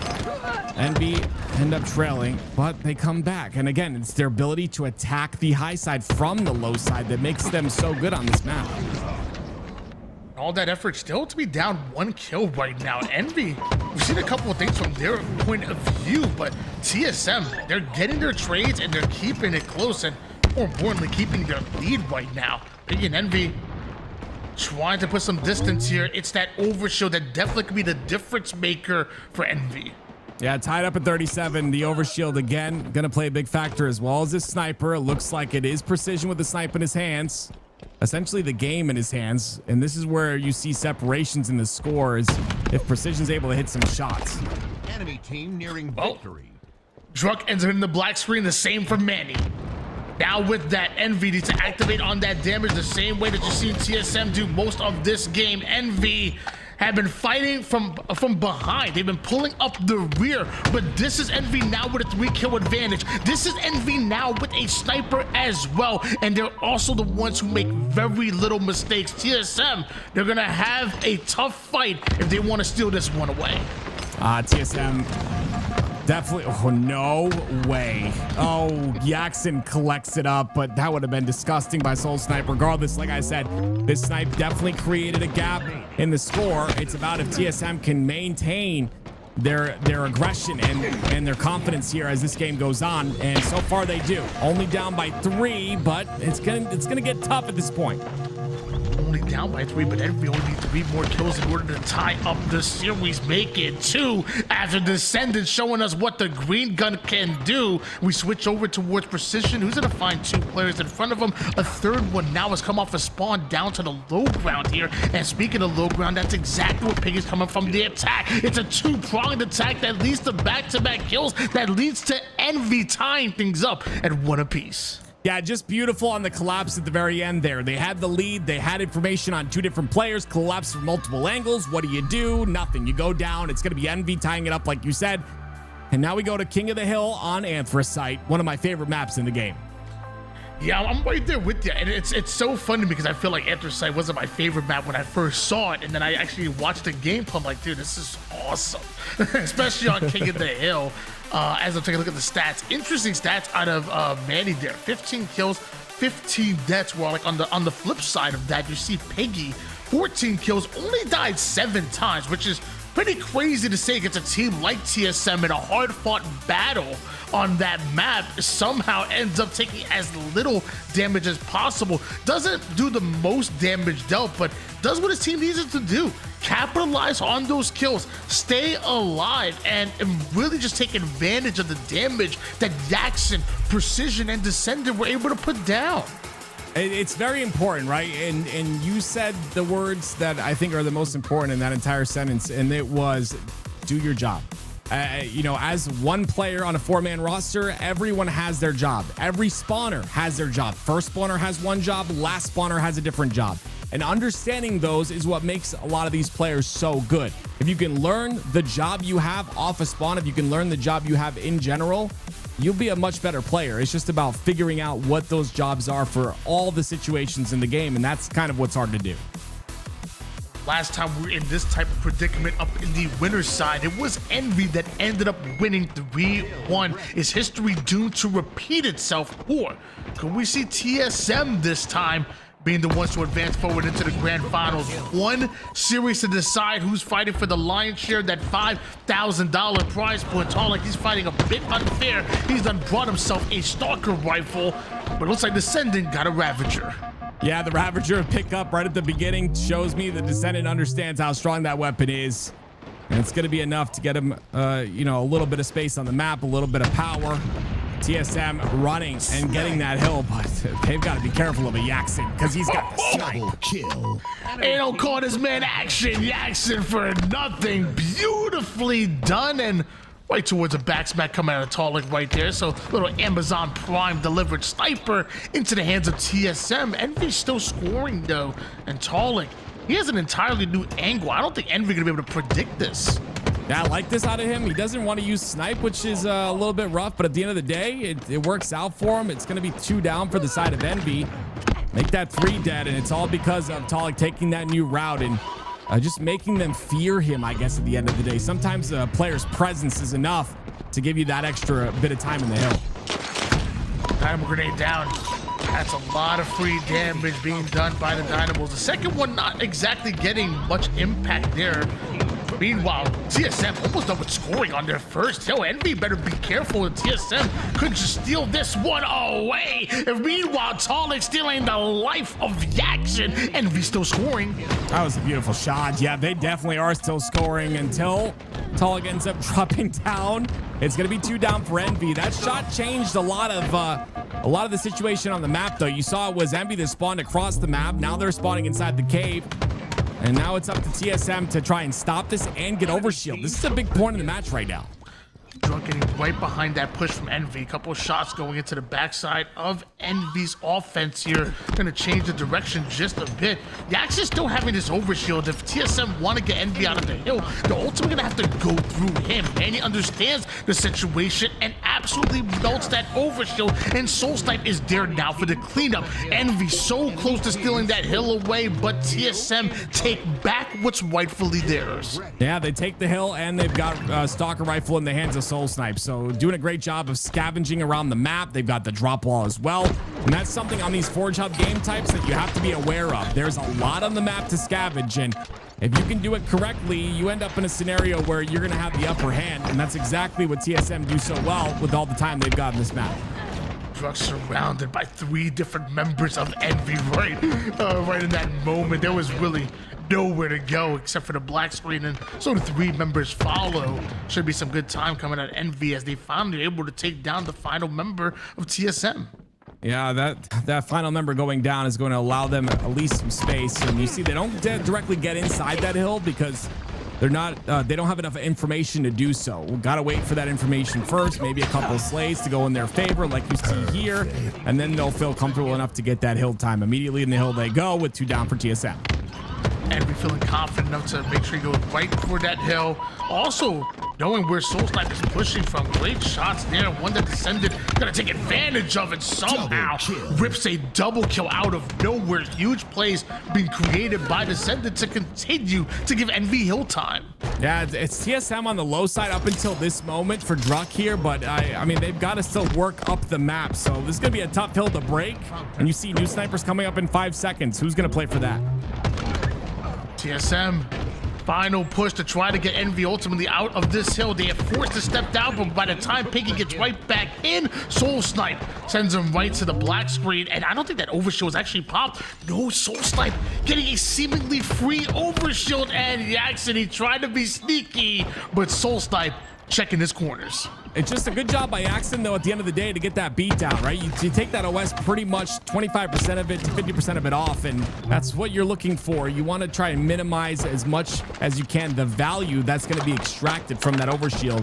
Well, speaking of value, look at Talik Sands. He's got a lot of it. Yeah, pushing the blind side of this hill with this sniper is absolutely huge coming out of Talik, but looks like Envy gonna know exactly where he's at, and that spike grenade was not a frag, sadly. Envy end up putting their first hill on the board. Yeah, a little bit of flippy floppy with the grenades. Not sure which one was coming out, and because of that, the bounce nades don't work. He could have stopped that, I would assume. At least got a couple players weak, but like you said, it's tied up at 1 now, and Talik once again on the high side with the snipe in his hands. Yeah, you're gonna be careful on this map here. I mean, it's the 3 most dangerous things: the Ravager, the Sniper, and the Flippy Floppy. They'll get you every single time. TSM 25% done with this hill. Talik, he's absolutely done with precision, 100%. 2 members of Envy immediately going down. Piggy, though, equalizing the situation with a double kill of his own. Ravager now in his hands. Meanwhile, Jackson keeping Druck in bay. Great job by Axton here. It's very important that he stays alive. That double push is going to come from this tower side, and Jackson being alive on that side is going to assist Piggy in taking this hill. But they all go down. Jackson goes down as well. And now the stick repulse should be good. It does enough damage, and it's 3 down for Envy. Just about a 2-1 advantage here. I'm be honest, I'm not sure if Descendant and Envy have enough time to drive TSM out of this hill. Their focus of the fight seems to be that overshield at this point, because that is TSM putting their second hill on the board. But 3 bodies down on the low ground here for Envy, starting to score. Soul Snipe trying to get that Stalker into play. I love this angle here by Manny. Thrust forward, switch to the overshield. Now that's a flippy floppy you want to see. Stop. Cut it out, Tony. 2-1. It's going to be the OS once again in the hands of TSM. Envy go 3 down as well. and all the power in TSM's hands, and they're looking to take this hill as well. Huge plays being made here by TSM. Stealing that overshield away from Envy. That was their plan A. Do Envy have a plan B? Well, apparently, to win your fights. 3 down go TSM. Druck identified with that sniper as Envy scored. Druck finds a new angle. Is he going to be able to capitalize on anything with this new angle, though? I don't know. This is a really tough hill to break. You've got to get some beautiful nades in there. Honestly, some body shots maybe out of Druck will open things up. Man, some headshots will definitely open things up, but it's a 3-man stack inside the cave hill. They're looking for this hill. They want it bad, but my goodness, somehow Druck threads the needle. Hits him with the Canadian quickscope right there. That's a dangerous one. Does Druck, and right now just climbing. I felt like those stairs were unlimited for a second. He's still going. He's still how long are the stairwell? Every set of stairs I climb are unlimited. That's how they feel, at least. Goodness me. It's 2-2. It's going to be 2 minutes left on the clock, but you know that clock stops every time anyone gets in the hill. And it's Envy, I'm sorry, already in this next hill. So very important that TSM break this. But again, look how difficult it is when they're stacked up. And these hills, a lot of these Envy members stacking up inside these hills, and it's working. And both players down to 1 shot, but both players ultimately surviving that. Even the dynamo grenades aren't enough to get in there and ultimately take them down. And while they're stacked up, the spawners are coming in. But while they're trapped right now, TSM attacking from all 3 sides, left, right, and center. And we go 3 down. That's a fantastic family game, by the way. But yes, 100%. It's very, very important that you attack from all sides, especially on that hill. Because like you saw, it's just there's the boxes. You're allowed to stay alive for such a long period of time. You see, it's TSM. They find their way in, but they've got to get slays once again, and Envy are pushing forward. Nice little no scope, nice little trade. Envy right back to scoring once again. So close to finishing out this hill. Will TSM have a final push towards it, or it looks like they might just be punting that one and moving towards the nest? The pings are going in. Envy 1 hill away from ending this one. Meanwhile, TSM only 1 hill behind. I mean, that slide was perfectly just positioned to get the final kill onto Jackson, I believe, who had the sniper. And doing that without taking any damage is the most important thing, because you can get cleaned up pretty quickly. And it's Talik. Let's see what he's able to do with his 4 bullets to work with here. TSM R3 dead, though. It was a momentary 1v1 between Jackson and Talik, but with TSM spawning up first, Biggie and Envy find a way to drive Talik out of the hill. He's zoned out at the moment, and Jackson takes advantage of the confusion that was going down. With Soul Snipe on a huge nade, Druck almost getting some huge time. That's a 3 down. Soul Snipe may just be the 4th, but descended, you need ammo. You can't get kills. You can't get kills without ammo. And you saw that right there. But 1 minute and 23 seconds left. It's going to be TSM that are on the ropes here. They have to make something happen, and they keep going down. Envy are doing a great job of focusing on the slays and killing these isolated players. Even a perfect out of Soul Snipe's not going to be enough. And look at that. It's going to be overshield near Envy as well. Druck has to make a play for this OS, and you see Talik rushing forward as well. But Descendant decides to try and throw it off the map, but it doesn't go off. Overshield still in play. Piggy, the next one to try to make a play for it. Less than a minute on the clock here for TSM to play with, but with Envy going 3 down, TSM right in the hill.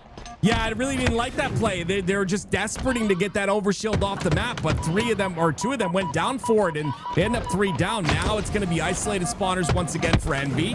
Talik misses a very important last shot right there. That's going to come back to bite him, and it's 45 seconds, and TSM need to answer now.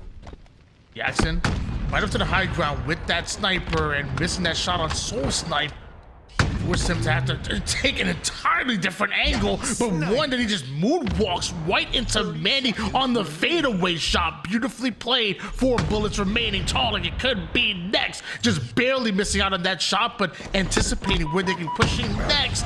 Bit of Halo timing right there. That's going to cost Jackson his life, but luckily Descendant has got his back. Yeah, Descendant being on this top position is so big, and you see 10 seconds left. It's going to be TSM that have to get in the hill, and and it's going to be Envy to get the cave spawn. So this is pretty much over. Not really anything that can happen here. And you see the Slay comes out. Soul Snipe goes down. TSM still rushing towards the hill.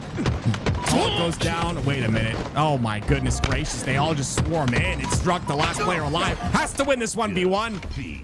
And it's not going to be enough. He gets out. And that's because of that. It's going to be Envy that take game number 3. The swing game you were talking about, Tony.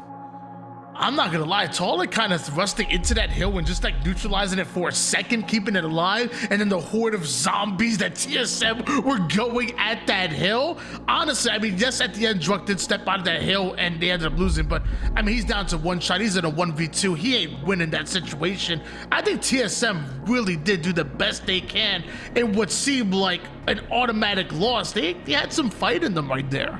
Speaking of fight, I mean, Druk and Talik once again, 16.3, 14.3. I mean, every single time we see these guys, they're slaying like that. But you slay like that and you end up losing the game. They severely outslayed Envy there. They still weren't able to close it out. 7K damage for the two of them as well. Beautifully played here by both teams. I think TSM were great, but Envy just a bit better on the end of that one. And again, you talked about it before. The last time these two teams matched up, it was a 3-1 in favor of Envy. It could be the same exact result if they don't change things here. TSM moving on to High Gear. Shout out to Roar and Pyman for this remake of High Ground from Halo 3. Again, still, this is my absolute favorite map, just because you took a map that was, I was a social kid in Halo 3. I absolutely loved it. I love Team Slay, I love FFA, love the ranked portion, but I also loved social, and you somehow took a social staple and turned it competitive. That's amazing to me. Yeah, it's really tough to do. I agree with you, Tony. I loved High Ground. It was the first map I ever played on Halo 3. It was in the beta of Halo 3. For those of you that know, the Crackdown beta, you know, such a good time. You bought Crackdown, not for the game, but just for the Halo beta. That's what it was like back in the day. But now it's a map remade, and remade, like you said, for competitive. I absolutely love this map. I love watching it. It's a lot of fun. I have not seen Bomb on it yet, I don't think. Maybe the last ForgeHub we actually saw it, but regardless, I would assume it plays really well. It feels like a lot of the stockpile game types were replaced with neutral bomb, which, I mean, what we saw from Nemesis, on Nemesis, excuse me, was exciting gameplay. We might see the same here. High Gear is a fairly small map, so I'm seeing constant action on our screen. Yeah, action's coming out of Manny's sniper rifle. This is just beautiful out of him. They got to take out Piggy, though. And you see the intelligence out of Piggy to sit back there and do his best to just anchor. It's not going to be enough, though. Precision comes off the spawn. Tony gets 2, gets 3, but still TSM lead. The former Gears of War player doing absolute work on the map, but still, like you said, down 0-1 right now. Our Envy Precision take control of a perimeter over toward the TSM base. TSM want to defend this bomb site. They're gonna have to go through Precision, who connects on a no scope, goes after another. This time it's a 2-tap. Bandit to the head is all that it takes, and Envy have an opening. That's just a great job of having awareness to know that that player is going to take a route like that. It was Soul Snipe that tries the route. It doesn't end up working out in his favor. Precision's on a killing spree. 5-3 so far in this game, and it's going to be Envy arming this bomb. Can they get it finished, though, is the question. As Precision gets his shield back to the slide right on in there, start the arm, but TSM defensively stout, and Bomb played off the map. That's just beautiful. We're talking about a sliver of arm left, and it was not enough. Great job of a TSM to close it out. Some beautiful nades, gonna stop that bomb from going in, and they'll still hold the lead. And on top of that, they'll have the camo, or at least they did have the camo. Switching gears over towards Druk. Druk knows where that bomb is, but also knows that the rockets are coming up. Might delay this push over towards that bomb if they want to, if not, grab those rockets for themselves, at least use it as bait. Try to draw on the defense of Envy. Envy, they have bodies set up to where these rockets are spawning. They are set up completely as they take down Druk. They grab a hold of rockets. It looks like TSM able to grab a hold of the bomb. That's bad for Envy. It's very bad for Envy, and I mean, these rockets are going to kind of change things a little bit, right? But holding on to that bomb and continuing to get down the neutral clock is just I don't know, it just hurts, right? You're continuously punching down that neutral clock timer. You give a lot less opportunity for the enemy team, and that's exactly what TSM seemed to be doing. I assume they wanted to play ball off the map, but Piggy will do that for them. Sniper just came up here. It was like 2 snipers, and Precision has 1, and maybe Envy can grab hold of another. Looks like Manny able to do enough damage for Soul Snipe to come in for the cleanup. Soul Snipe ends up giving up his life, but TSM have numbers and they want to push up. Jackson has to have a lot of responsibility on his hands. Keep 1 player at bay, now 2, as both Talik and Druck have snipers in their hands. It was Envy that looked they're going to have the double sniper, and a clean double out of Precision. That's just a really difficult angle for Druck to hit right there, but he attempts it, which I respect. It's still going to be that 1-0 lead, but I'm not sure if that sniper ends up staying in play. Regardless, it's going to be the power weapons are going to continue to be a factor, and I've talked about Descendant time and time again. This is one of the best snipers in the game, and I will stand on this hill all day long. You can see it happening before your eyes. Descendant exploding right through the mid-map with this sniper. And looks like TSM priority at number 1 has to be get the sniper out of this young man's hands, because you know what he can do with it. Talik does enough for that initial damage. Soul Snipe tries to clean up, but Piggy has Descendants back, and Envy have control. Yeah, Piggy plays so methodical and smart. I just love watching this man play. You know, every single play he takes is calculated. Descendant gonna go down there though. He's gonna lose the snipe. And you see Piggy taking this beautiful angle. A couple shots go into multiple players, still alive and still doing max damage. That is what I'm talking about. That is the value of a player in Halo Infinite and in every Halo. You have to do max damage and you have to play your life. Looks like Envy have a complete control of this right side of the map as they approach TSM territory here. Sidekick is out, looking like the main character as he takes down 1, does max damage onto Manny. The cleanup kill does end up coming in quick, and so do Envy. Somehow Soul Snipe is able to go right at Piggy, and the flank is good enough for the double kill. Huge plays being made from Soul Snipe. You earned these rockets. Yeah, they're in such an exposed area. You really have to get a full understanding of where the spawns are going to happen before that those rockets are picked up. But Jackson's going to take advantage of them, and he will get a kill onto Manny with a bit of help. These long-range rockets are questionable, but at least 1 rocket is used, and you don't have to worry about that rocket any longer. But it's going to be Envy in your base.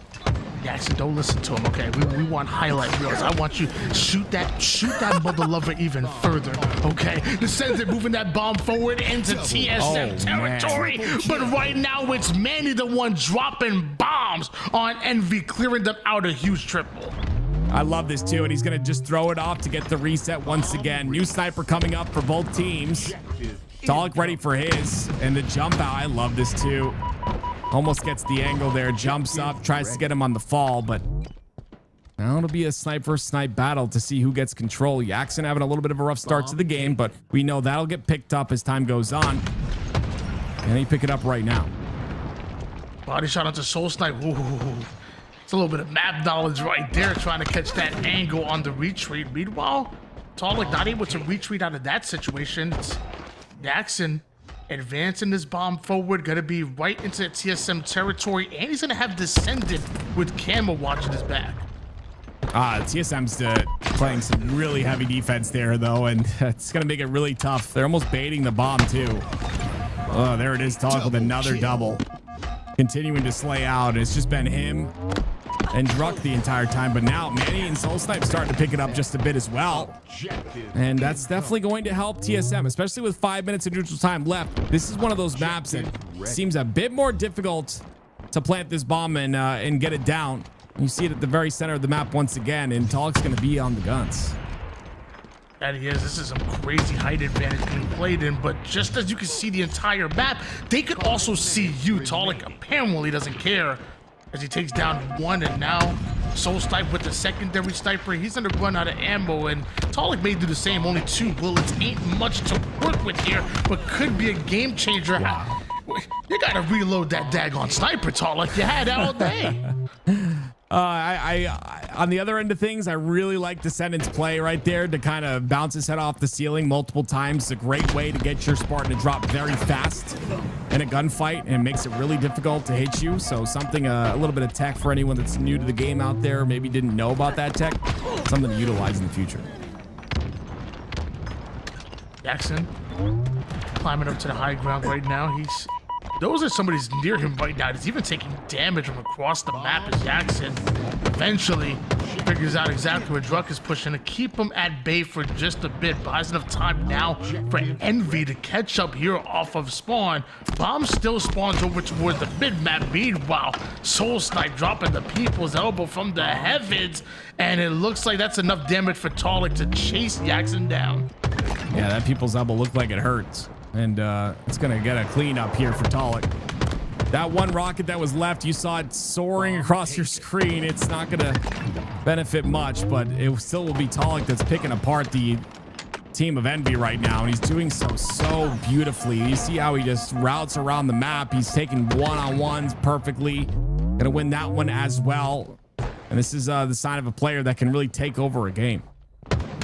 So much action that we've seen on the screen right now, but somehow it is still just a 1-0 game. TSM, they can hold on to it, potentially send us into a game 5. Right now, Envy struggling to get a hold of that bomb, let alone get it in the base of TSM. Meanwhile, Manny says hit the road, yak, as he sends him to the black screen. I absolutely love that, though. It's just a beautiful job by Talik to, you know, be selfless in that fight, right? He jumps out, knows he's not going to survive in the previous engagement, gets the melee onto Jackson. Jackson down to no shields all that time because of it, and he gets cleaned up by Manny. So just beautiful overall.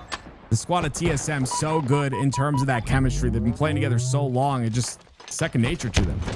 Bomb is out in no man's land. Look at the traveling that Precision has to do in order to get that bomb, and that bomb is actually in a danger zone. So, can you even get it out of there? I mean, even if you do, you have to dedicate what 6-7 seconds. Eventually, it goes out.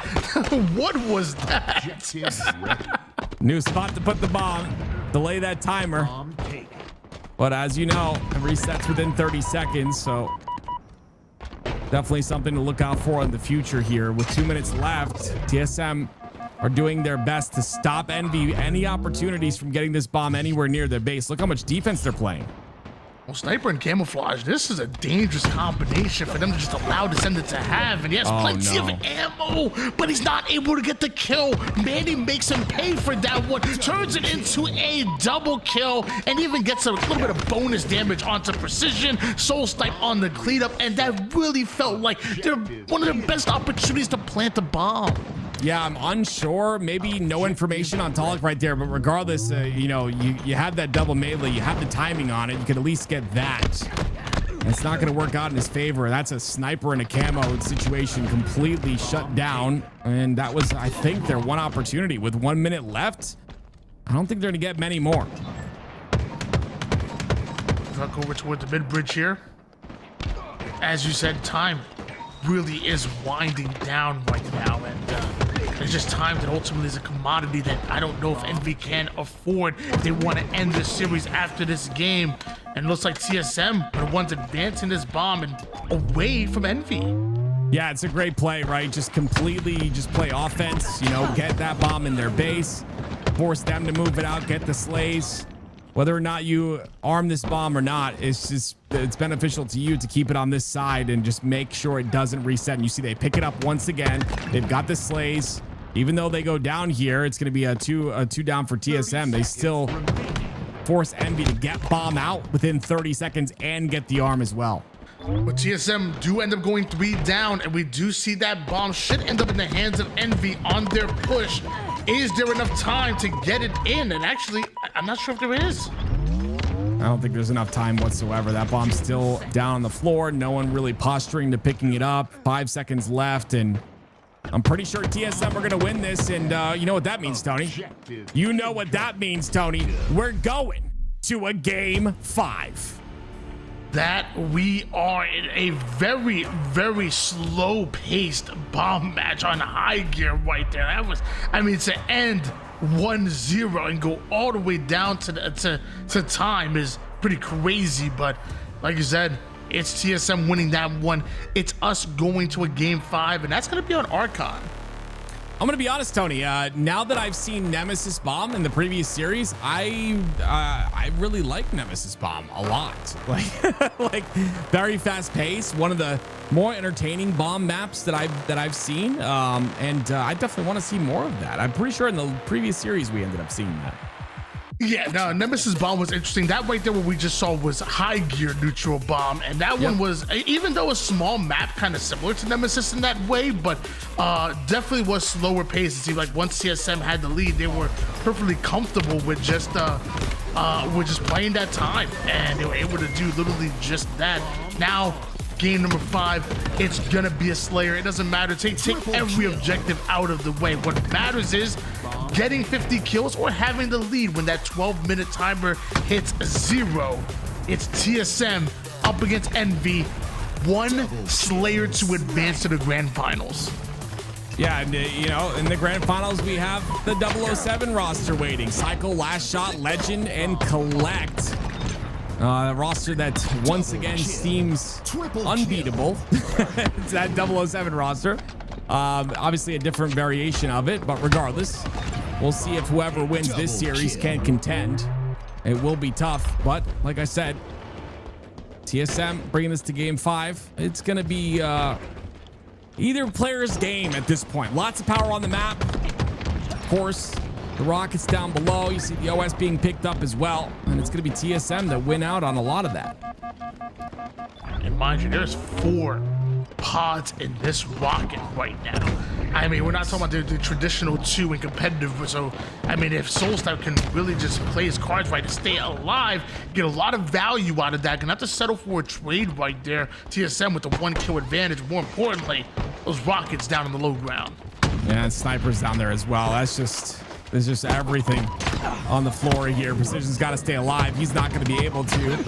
It's unfortunately a couple of weapons on the floor, just kind of getting thrown away in a lot of these plays. You know, unfortunately, just the aggression of both teams, not allowing anyone to really pick up this power. I'm not sure if the Rockets even ended up. Oh, you see the ping actually by Manny in the kill feed, pinging those Rockets wherever they will be. It's going to be Talik, though, that gets a kill on his own. Nice little bait onto Descendant. Puts that player down to 1 shot. Good enough for the cleanup there. 8-6 advantage. Now 9. As we do see Jackson connecting on the melee. Jackson gets the melee there, but TSM lead 11-7. This is a very solid lead for them. They've got 1 more rocket to utilize out of that 4 that we talked about. See what Manny's able to do. Jackson not peeking this corner whatsoever, and Manny will make him pay for it. It looks like that's gonna be the final rocket that we're gonna see here, but clearly its presence felt here by Envy. TSM. No one's coming up. Emerge from that a down 13-8 lead. New one's coming up already, Tony. It's 5 seconds away. The new rockets will be in the game. Goodness me, new OS as well. Everything on the map here to utilize once again, and Soulsnipe will have the snipe in his hands. And Overshield as well. Overshield and 1 bullet meant for the head of somebody on Envy. The question is, who's it gonna be? Precision's awfully close. Bandy utilizing those rockets. Soulsnipe now taking a center route and just barely missing out on the no-scope. Precision able to take away a bit of that overshield off of Soulsnipe here, but TSM have doubled the score line of Envy. Soulsnipe just gave that man a low taper fade. That was looked like it was clean on the head, but not enough. 19-9 is crazy, by the way. That's a huge lead, and it's been the Rockets and the OS. TSM have controlled a lot of the power here, and it's honestly being showcased in the score. Drunk gets it perfect in the feed. Talik gets a kill. That's 3 down for Envy. And we're getting caught on the low ground. 23-9 lead in favor of TSM. Sniper coming up here, and looks like Talik can let to keep a hold of that instead of trading it out for the Shroud. Finds a 1-shot. Jackson absolutely obliterates him. Doesn't want to waste another rocket because the Bandit is good enough for that. And oh, he's out of rocket. I'm about to say we're about to T2 it up. Power is this map right here. Talik has only died 1 time, and he's of course he's gonna die a 2nd time because we talked about him. But regardless, 10-2 to start this game. Well, we're a team. Whether we fall or rise together, Tony, we're a team, okay? So I count you in the... No, you did that.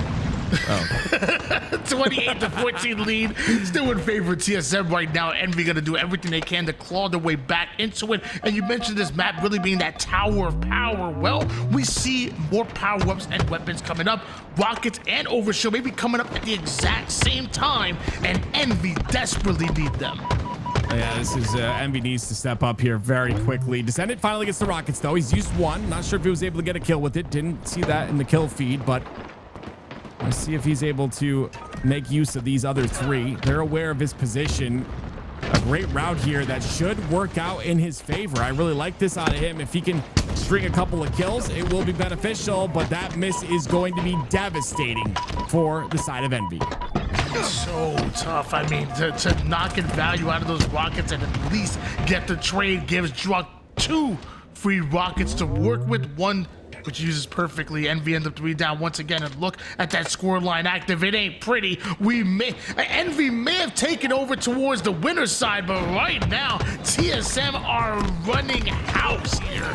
Yeah, this is insane. They just seem like they're in a flow on the map. They're just moving around. They're isolating players left and right and understanding the routes these players are taking. Druk, as I say that, misses Yaxon going down bottom center. Regardless, though, 11 more kills is all TSM need. Will they get a stake is the question that we all have on our minds. Descendant, the only player on Envy in double-digit kills at the moment here, even has an assist to go along with it, but it clearly is not enough to slow down TSM, especially when you have Talik dropping 17 kills and 5, and Soul Snipe. Yeah. Bye-bye. Yeah, you need one more grapple to get back on that map. You were deep down there, buddy. 43-26. TSM looking to close this out. This would be a comeback of a lifetime, but I don't think there's any world that it happens, regardless of how good the players are in Envy. The gap is too large. 3 down for Envy right off the bat as well. And it's only 4 more kills for TSM to close this game 5 out. TSM doing a fantastic job of just controlling the powers of power weapons. Manny falling off the map. That's now the second time that a TSM member is taking points off of their scoreboard right now. I mean, TSM, 15 more times and the game is tied if you keep jumping off like this. 15 more times. See if they're able to do it. That's a rocket. That's a rocket that works out. I mean, this is kind of crazy. Descendant gets another one that's clean. 3 down for TSM. They've got them on the spawn cycle. They've also got the rockets. Precision pushing up. Oh, Precision with the T2 combination. Needs 2 rockets in order to take down that player, but ends up going down. So do rockets, so do Sniper out of his hands, and it feels like the final chance and opportunity that Envy needed in order to come back in this game now is in the hands of Manny, who can't even find a kill with those rockets. And time again, TSM somehow finding a way to allow Envy right back into this game, but one trade is all they need in order to put them into the 49th kill. Soul Snipe gonna try to Spider-Man his way out of there, but that's not gonna happen. Just one more kill needed here for TSM, and it's gonna be the Sniper to do most of that damage, and Manny putting his team into the grand finals. Well, there you go, ladies and gentlemen. A game 5 that goes the distance. Very different than that first series we saw on the winner's side, but now it's going to be TSM that go on to fight 007. Are they the ones that will be able to make something happen here is the question. 007, as you can see, 3 O's all across the board. Will this be another one, or will TSM stop them in their tracks? I'm excited to see this one, Tony. Well, we've just been proven here that history is not always the case when it comes to repeating itself. Sometimes the story can change just a bit, especially when you have a man like Talik. I mean, we're talking about one of the best to come out of Texas. 19-9, 11.3 KDA. That is crazy. And a game 5 slayer, Manny not too bad himself with the 15 kills and a 5.3 KD. And honestly, you might as well give a shout out to everybody on this TSM roster, because everybody simply doing their part. Is just Talik looking different in that damage differential. Yeah, I mean, these guys, like I said, built that chemistry, and I think Eli And Mac, we're talking about it a little bit earlier in the cast, but you know, you have that in-game chemistry, you have that outside of game chemistry. Both of those put together, you have something special. And I think this TSM roster is a showcase of that. Obviously, they've had their high placings. They've also had their tournament wins here in ForgeHub, many of them to count. And now they go on to continue that here against 007. But we might have a little bit of a tough task as they have to win 2 best-of-5s. Big congratulations coming out to TSM to advance forward to the grand finals to play against 007. We will have that after our short break, but in the meantime, use this time to make sure you hit up all of the socials here at LVT Halo, starting with that Twitch. I hope you're smashing that follow button. Make sure you slide your way over toward the YouTube, give them a sub, and don't forget about, I almost said Twitter, I'm sorry, the X. Make sure you give them a follow on there. They're constantly giving you top Halo action. Why not show them a bit of love and make sure you're always notified whenever LVT Halo goes live. We'll see you after this break with your $5,000 ForgeHub tournament presented by LVT and DSA.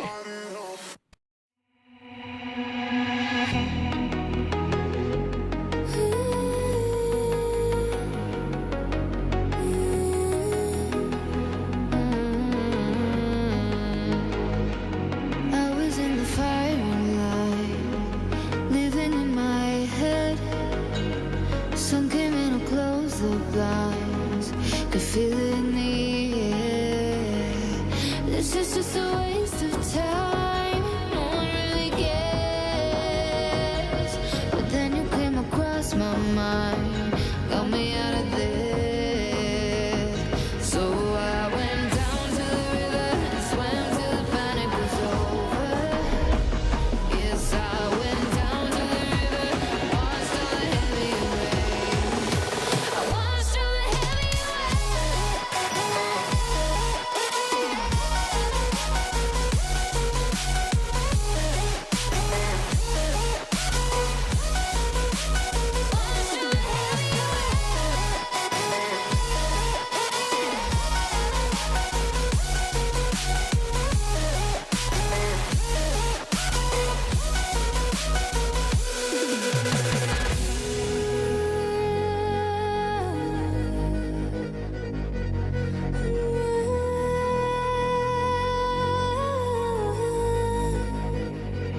feeling all the noise in here. It's becoming ache. Pull me into commandeer and take me out to the waves. Cause I feel like a waste of space, breathing in the air. But you hold me like I might just break, like you want me there. So I went down to the river and swam till the panic was over. Yes, I went down to the river, watched all the heavy rain. I watched all the heavy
it's alright. I know it slips so easily. Fighters and lovers in your eyes, running around your head. There's 1,000 enemies, but there's a fire lighting up the dark. We're gonna watch them fall.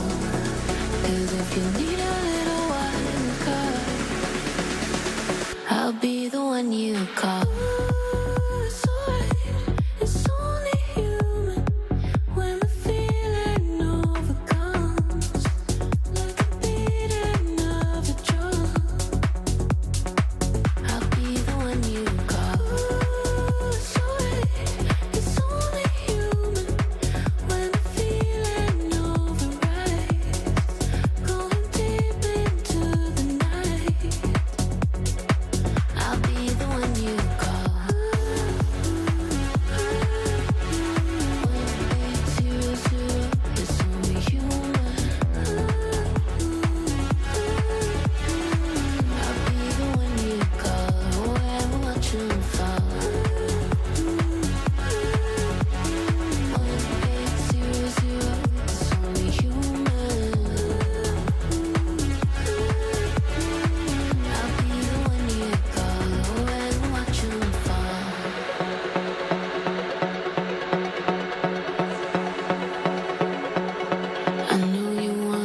forces, they won't win. 'Cause there's a fire lighting up the dark.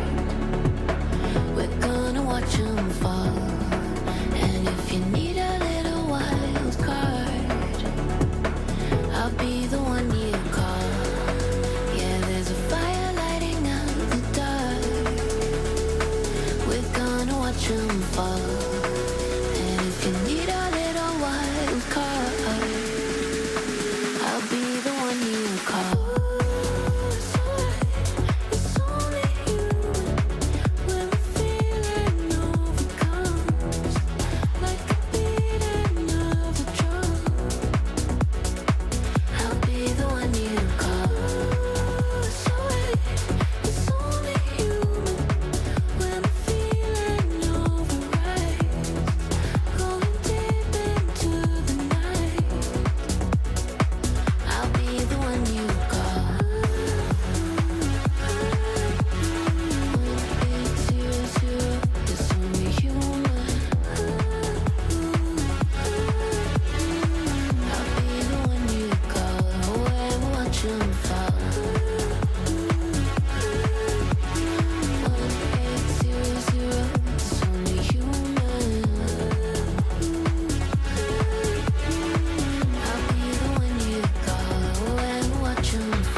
Level 50 XD roar. And he's roaring Because they never saw the icon. Mechanic, all because of now he's continuing to put in work.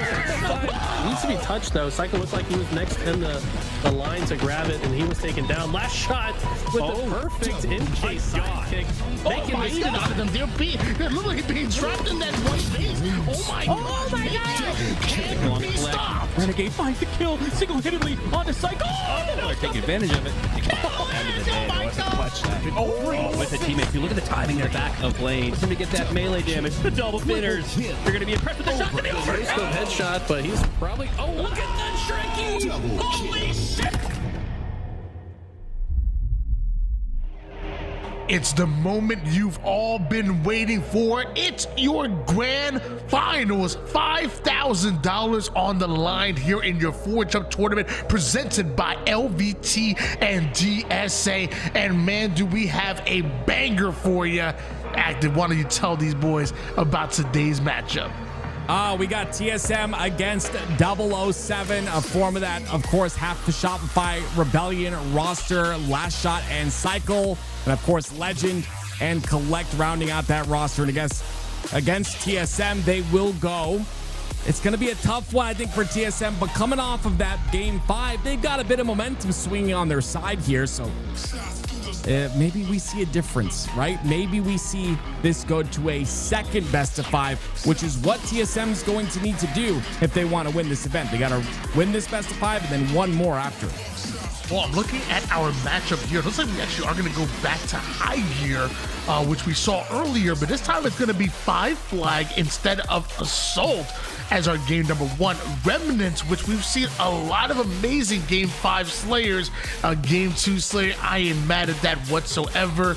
And then our game 3 is Downfall Oddball. This is going to be our first 3 games, and TSM are going to want to win, if not one, at least 2 of them before we get to Guillotine. Well, we talked about high gear. We watched it a little bit in the last series. Those rockets in the open and those 2 snipers on both windows, very important to control. 5 flag, I would assume.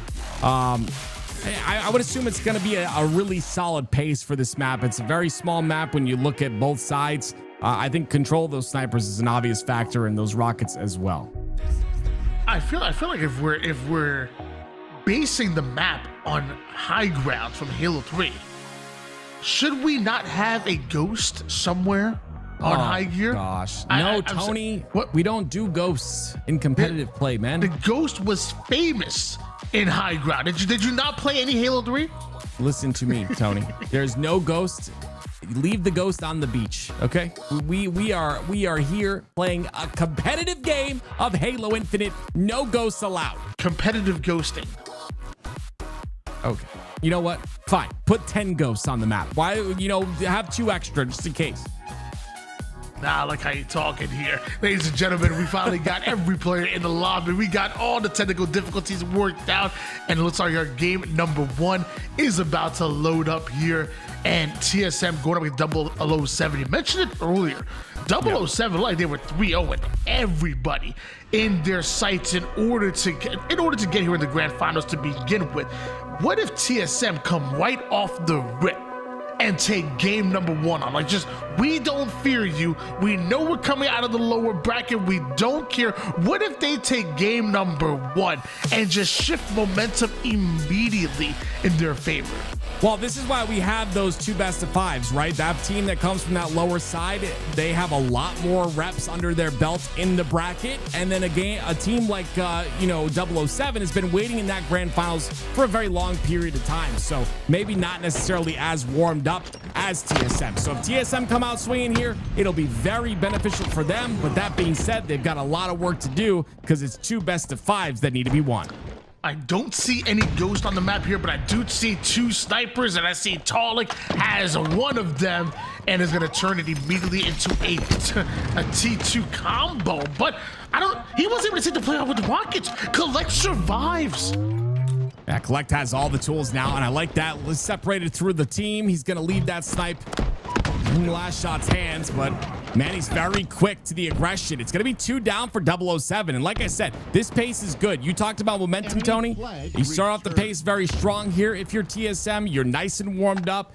hit it hard right off the bat and see what you can do. See if you can get a couple flag caps going. 3-0 start coming out of Druck with the most dangerous combination in Halo Infinite. Sniper and camo combo.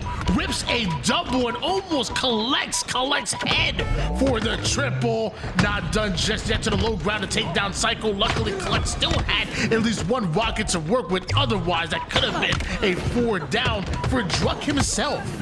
Yeah, the spawners that come out from 007, though, able to stop this. And you see last shot using that repulse to put his flag back as close to his base as he can. Really good play by him. Utilization of the repulse and a great play by Legend to guarantee that first spawner and that first kill. Manny repulsing his flag as far forward as possible over toward the mid-map. Meanwhile, Collect with a double leads to a 3 down for TSM and a momentary 4 down. And right now, Collect has no idea where that flag was. Bit of fumbles, but finally finds his way over towards a perimeter. Can TSM take advantage of the momentary lapse in timing with that run? Apparently not. Collect already has it on. Wow, that's a very good start for 007. If you're coming out from waiting for that grand finals for such a long time and you come out with the first flag cap and another slate to defend the counter cap, you're in a good position. But it is TSM that do grab that camo, or at least they burn it. It's going to be 007. No, 007 end up picking it up. It's going to be Legend with the camo in his hands now. Legend with the perfect timing on that kill, avoids the burn on that camouflage, and now gets to use it for himself. He's gonna go up to the high ground immediately, and with rockets coming up, this could be a perfect bait coming out of Legend. Legend loves the situation that he's in. 3 down, go TSM. He just puts himself in a perfect spot to make sure to guarantee those rockets. Grapples them. Now he has the rockets in his hands. I believe I just saw another power weapon down on the floor. Either way, it's going to be 007 with all the power in their hands.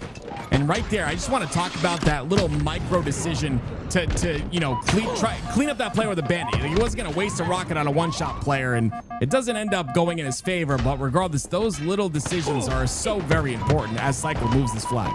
Yeah, sadly, eventually has to trade out his life off of the grab over toward the high ground, but it's still Psycho and 007 that eventually advances that flag forward and go up 2-0. So trading out one life for a flag cap, they'll take that trade all day.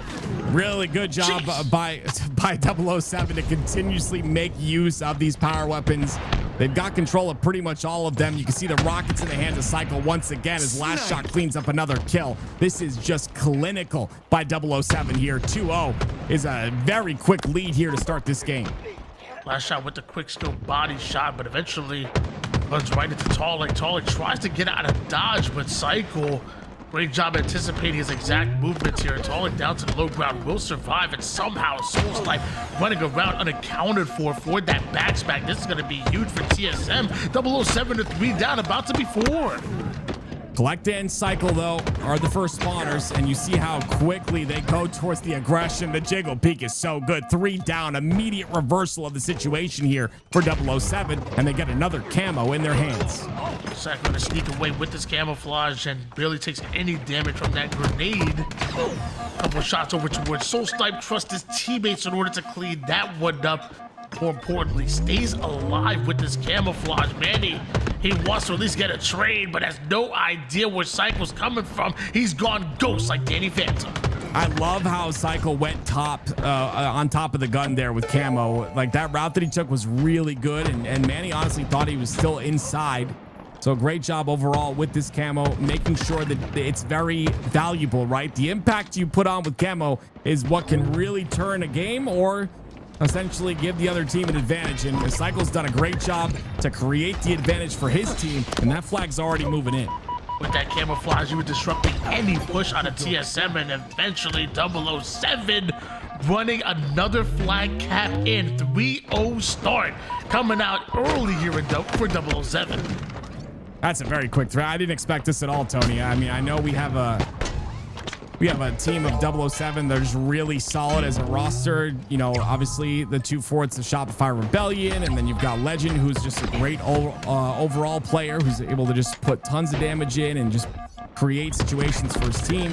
But you know, I didn't expect them to come out after sitting for so long in this grand finals and start off so strong. But it is TSM that do get 1 cap. Yeah, we sit here, we talk about this squad being a pickup squad, you know, but I mean, like, it's not often you see LeBron, Steph Curry, and what Kyrie Irving go into your local park, you know? You know what I'm saying? Like, I mean, this ain't just a pickup squad, you know what I'm saying? It's a pickup squad. And of course, Collect in his own right, he's absolutely nasty. The moment he's joined Cloud9, they've been on an absolute uptick, and this 007 is scary to go up against, even against the likes of the very coordinated TSM.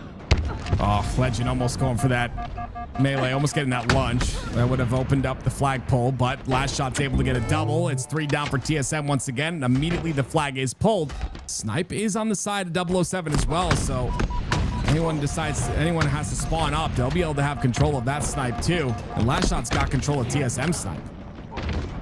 One lead here for 007. Excuse me, that's the 4th one going in. Manny trying to catch up to his teammate over towards the right side perimeter. It's even Talik. A nice little cleanup to not only keep Talik alive, but give them the numbers advantage now to start to push forward. Last shot and Collect are still involved in the fight here. And down to 1 shot, immediately he goes. And that's 3 down for TSM. 007 defensively zone TSM out.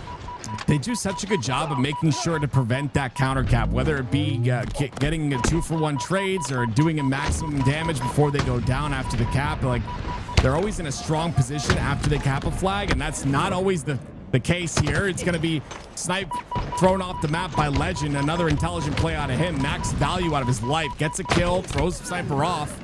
Now Psycho cleans up a kill of his own. So overall, just a great job by 007 once again with rockets coming up.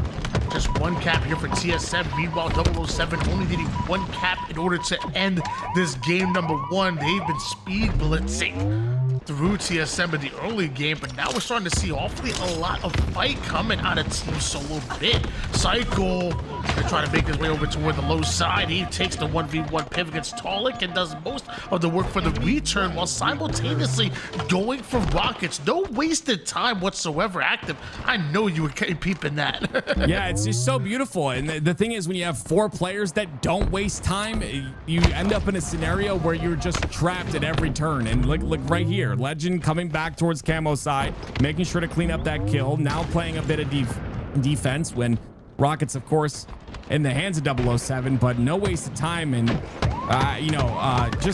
quickly, I look at every life as like a piggy bank, right? And the idea is to just put as much money in that piggy bank every life as you can, as much value as you can before you go down. And every time you see these players on the side of 007, it is just maximum value every single time. Last shot finally figure out how to run this flag forward. Let me tell you, that might be the most fumbles I've seen in a grand finals ever right there. But both flags out, so a bit of a stalemate. Soul Snipe, he knows there's a couple players ahead of him here, but does he know there's a player also behind him right now? It's going to be the focus on this engagement is going to be on the flag player, but there's more just simply getting involved and Collect with the grapple play to not only keep that flag alive, but get it towards the base. Power weapons are up, and Collect's the first one to get a sniper. I like this by Collect. What does he do with it? And you saw that, that was just beautiful by last shot at the very beginning of this play, making sure to get that flag as far as he could, and then also getting damage in before he went down. And because of that, this flag has been able to be relayed, and it being the last flag, I mean, 007 are in a great position to close this up. 1 more cap needed. And mind you, also 2 minutes and 24 seconds on the clock here, so if they want to stalemate it out, 007 are ready for that as well. TSM put on the clock right now. Can TSM get this return and then run back-to-back caps? I mean, that sounds impossible to do against 007 if you ask me. Yeah, it's gonna be tough. Manny would have to hit that all-star shot, hit another one as well on the other player from 007. But yeah, I mean, 2 minutes to cap 3 flags is going to be a tough ask. These rockets would be the start of it, though. They're blown out into the open, but now it's a grapple and rockets for Soul Snipe here. What is he going to do with this? Did it push forward? He has 1 rocket ready to work with. Also has that grapple. Exactly where is the push going to come from, though? And that's just be real careful. Last thing he wants to do is lose out on the rockets, and the flag doesn't end up being a return. Could that be their second flag cap here for TSM? I see the flag on the move, but Legend, he still has it. Yeah, Legend just walking around with his flag, and honestly, this is the play, right? You just want to delay as much time as possible. That's exactly what he does. Waits for the slays to come in. Ringo down for TSM, and now he's in an opportunity to get this return and the cap as well, and the snipe. That is what you call value out of someone's life in the game of Halo. Game number 1 going towards 007, and man, the way they played that first half, I mean, or even the first third, I mean, it was scary how good they looked. Again, eventually saw TSM kind of show a bit of fight and almost get 2 flag caps of their own, but aggression, speed, efficiency, I mean, literally checked off every single box, and 26 kills out of both Cycle and Last Shot, 15 assists out of Collect, and everybody just doing absolutely incredible in the slays and the KDA department for 007. I guess Cycle really likes that map, huh? 6,800 damage. That's absolutely disgusting. Only 4,700 damage taken as well. That is a very impactful player right there. And like you said, very dominant. We go to game 2, and it's going to be a Remnant Slayer this time around. And like you said, we've seen a lot of game 5 Slayers on this map. They get to be really close. Yeah, to be honest with you, I kind of like Slayer on this map. I feel like every time we see a Remnant Slayer, it always seems to end like a crazy close 50-49 or 50-48. Now we have it here in the game 2 Slayer, and maybe this is the exact change of pace that TSM want to see in order to get the upper hand on 007. Right now they need something, because the way 007 were coming at them in that game number 1, I mean, that type of pace, that could be a stakeacular waiting to happen. TSM, what you got for us? Yeah, it's exactly my question as well. We've seen them in Slayers. On this map, I don't believe we've seen them just yet. You and I, at least. So excited to see how this one pans out. And again, TSM are multiple-time ForgeHub champions. They're aware of how these maps work. They're aware of how they play. And you're going to see them take angles that other teams are not going to take just because of how much time they have on the map. But 007 seem to be adapting really well, and you wouldn't expect anything less. I mean, these guys put in the time. You can see, of course, everyone's very happy to see the finished product of all these players, but the amount of time that they put in to get where they are today really should be studied. It is just a dedication that, I mean, it takes a lot of time. It's a lot of dedication, a lot of time. Eat, sleep, breathe Halo to get that good. And looking at the matchup or the stats from earlier, we saw obviously Psycho doing his thing. I mean, you see, you made a joke. Clearly he liked the map just a little bit. I think he put up a 17.7 KDA. That is unreal to say that in a grand finals matchup.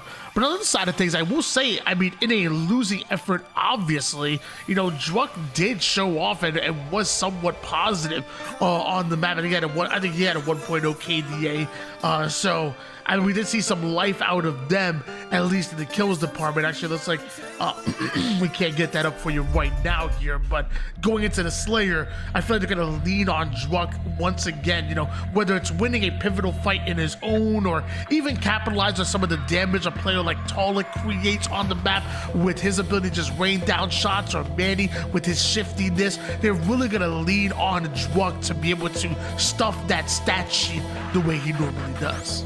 Yeah, you know, Druck and Talik have really been impressive to me when it comes to the side of TSM. They've been impressive to me all day long, and you love to see it, right? Druck's one of those players that when he gets in that flow state, he is unstoppable, and it's really impressive to see, you know, how he takes the map. And when he's comfortable, you see it, you know it, right? But Talik has also been playing phenomenal. I think that this is a definite map that they can take here against this 007 roster, and if they do, we could see a series on our hands. Otherwise, if 007 take this game number 2, I'm really worried for TSM at that point.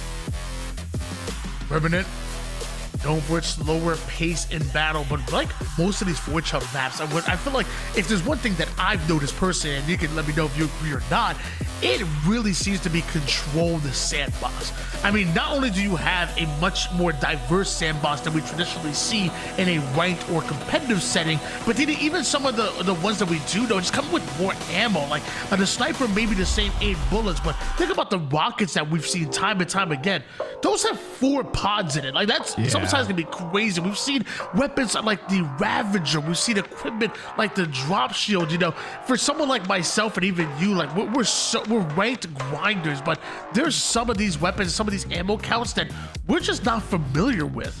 Yeah, it's a lot of power on the maps, and honestly, the power kind of makes it a bit fun. But you know, the reason that I think things were reduced is just you end up knowing a map well enough, and you get one of those power weapons you can really take over. And I think both these teams understand that. They understand that, hey, we get those rockets with 4 pods in them, we can definitely take over a map. And you know, it's happened time and time again. The power is definitely the most important thing on these ForgeHub maps. Very important to control that, and we'll see which team is able to do so. Well, ladies and gentlemen, we're going to play a little bit of replays here right now here, but while we're trying to figure out exactly what's going on in the game, why don't we go on a short break, and we come back. We're going to continue your grand finals. Again, 007 up 1-0, and we come back. We're going to continue your grand finals here on your $5,000 ForgeHub tournament. Double kill, triple kill.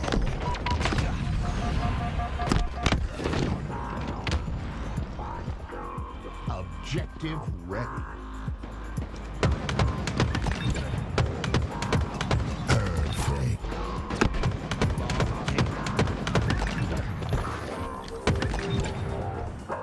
Double kill.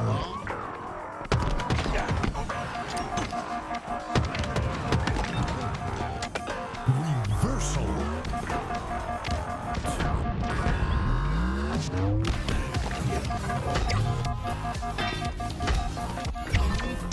Return.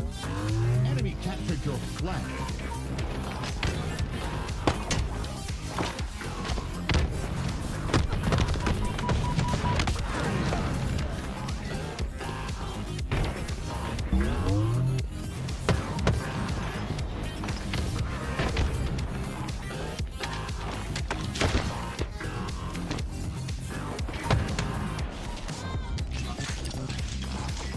Team took the hit.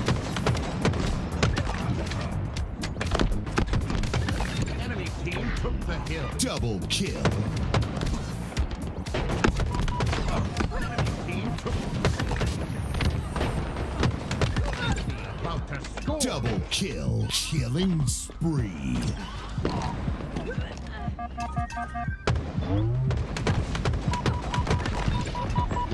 Perfect.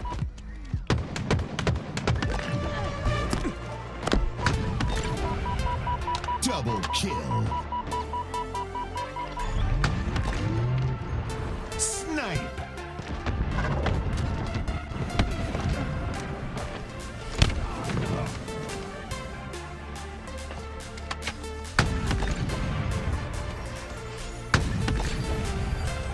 Triple kill. Enemy halfway to victory. Double kill.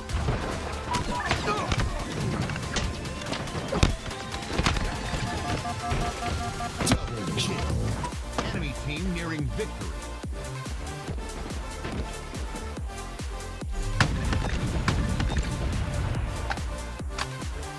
Double kill.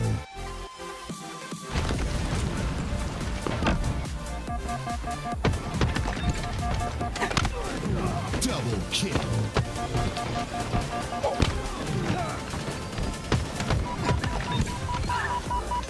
Double kill.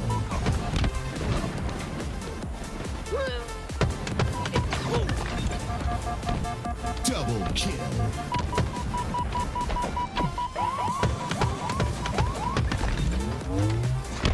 Perfect.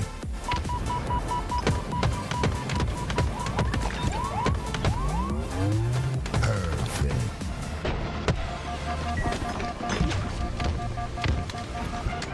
Enemy flag returned. Perfect.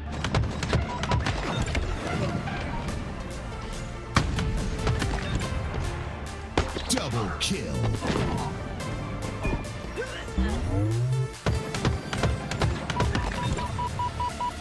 Perfect.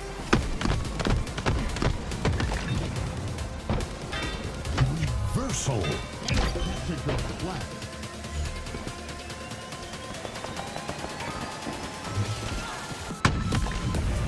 Snipe.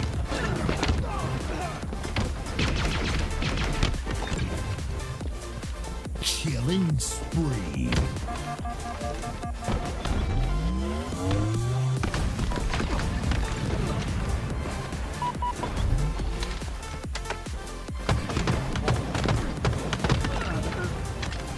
Enemy team nearing victory. Enemy has the ball. Ball double kill.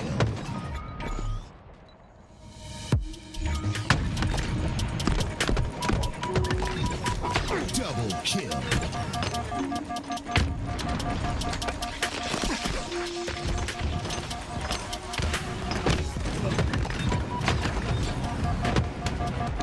Triple kill.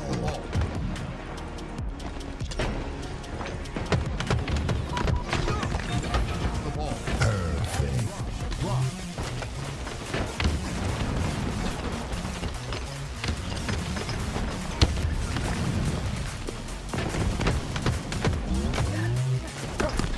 Enemy has the ball.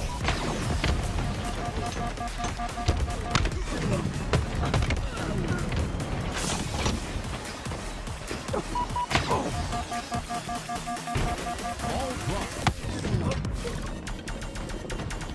Ball drop.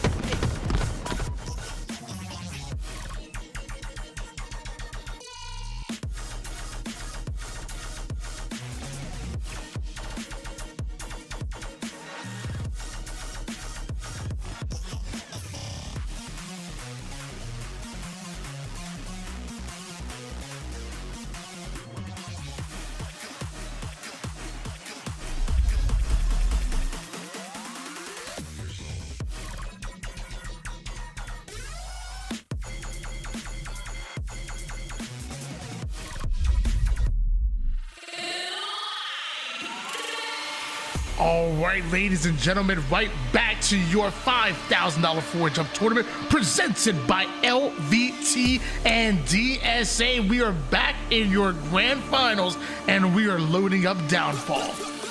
Yes, ladies and gentlemen, as you can see, game 2 happened without us right there. It was 50-39 in favor of TSM, so we're all tied up in the series at 1. And like Tony had said, oh, there's the tools. Look at that right there. Oh, great spot to stay alive as long as possible, but a great spot to hold ball as well. And that's what we'll be playing today is Oddball on Downfall. Wait, why did you call that a tools? I'm sorry. Could you break that down? Yeah, that's called the tools down there. That's why? Yeah.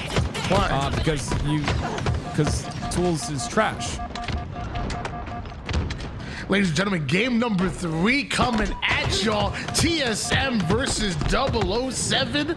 And we're here in Oddball, and not able to harpoon himself back on the map there. But Cycle does start off going 2-0 and looking for his 3rd right now. Legend moving this ball towards their spawn. Yeah, it'll be some good ball time here for 007, and we'll see if they're able to keep this for a long period of time. It will be Legend that's holding that. Collect, I like that too. Taking space on the map, making sure to push up, do damage to the spawners of TSM, not allow anyone to infiltrate. And with 24 seconds plus of ball time here, this is a great start for the side of 007. Animal grenades going down here.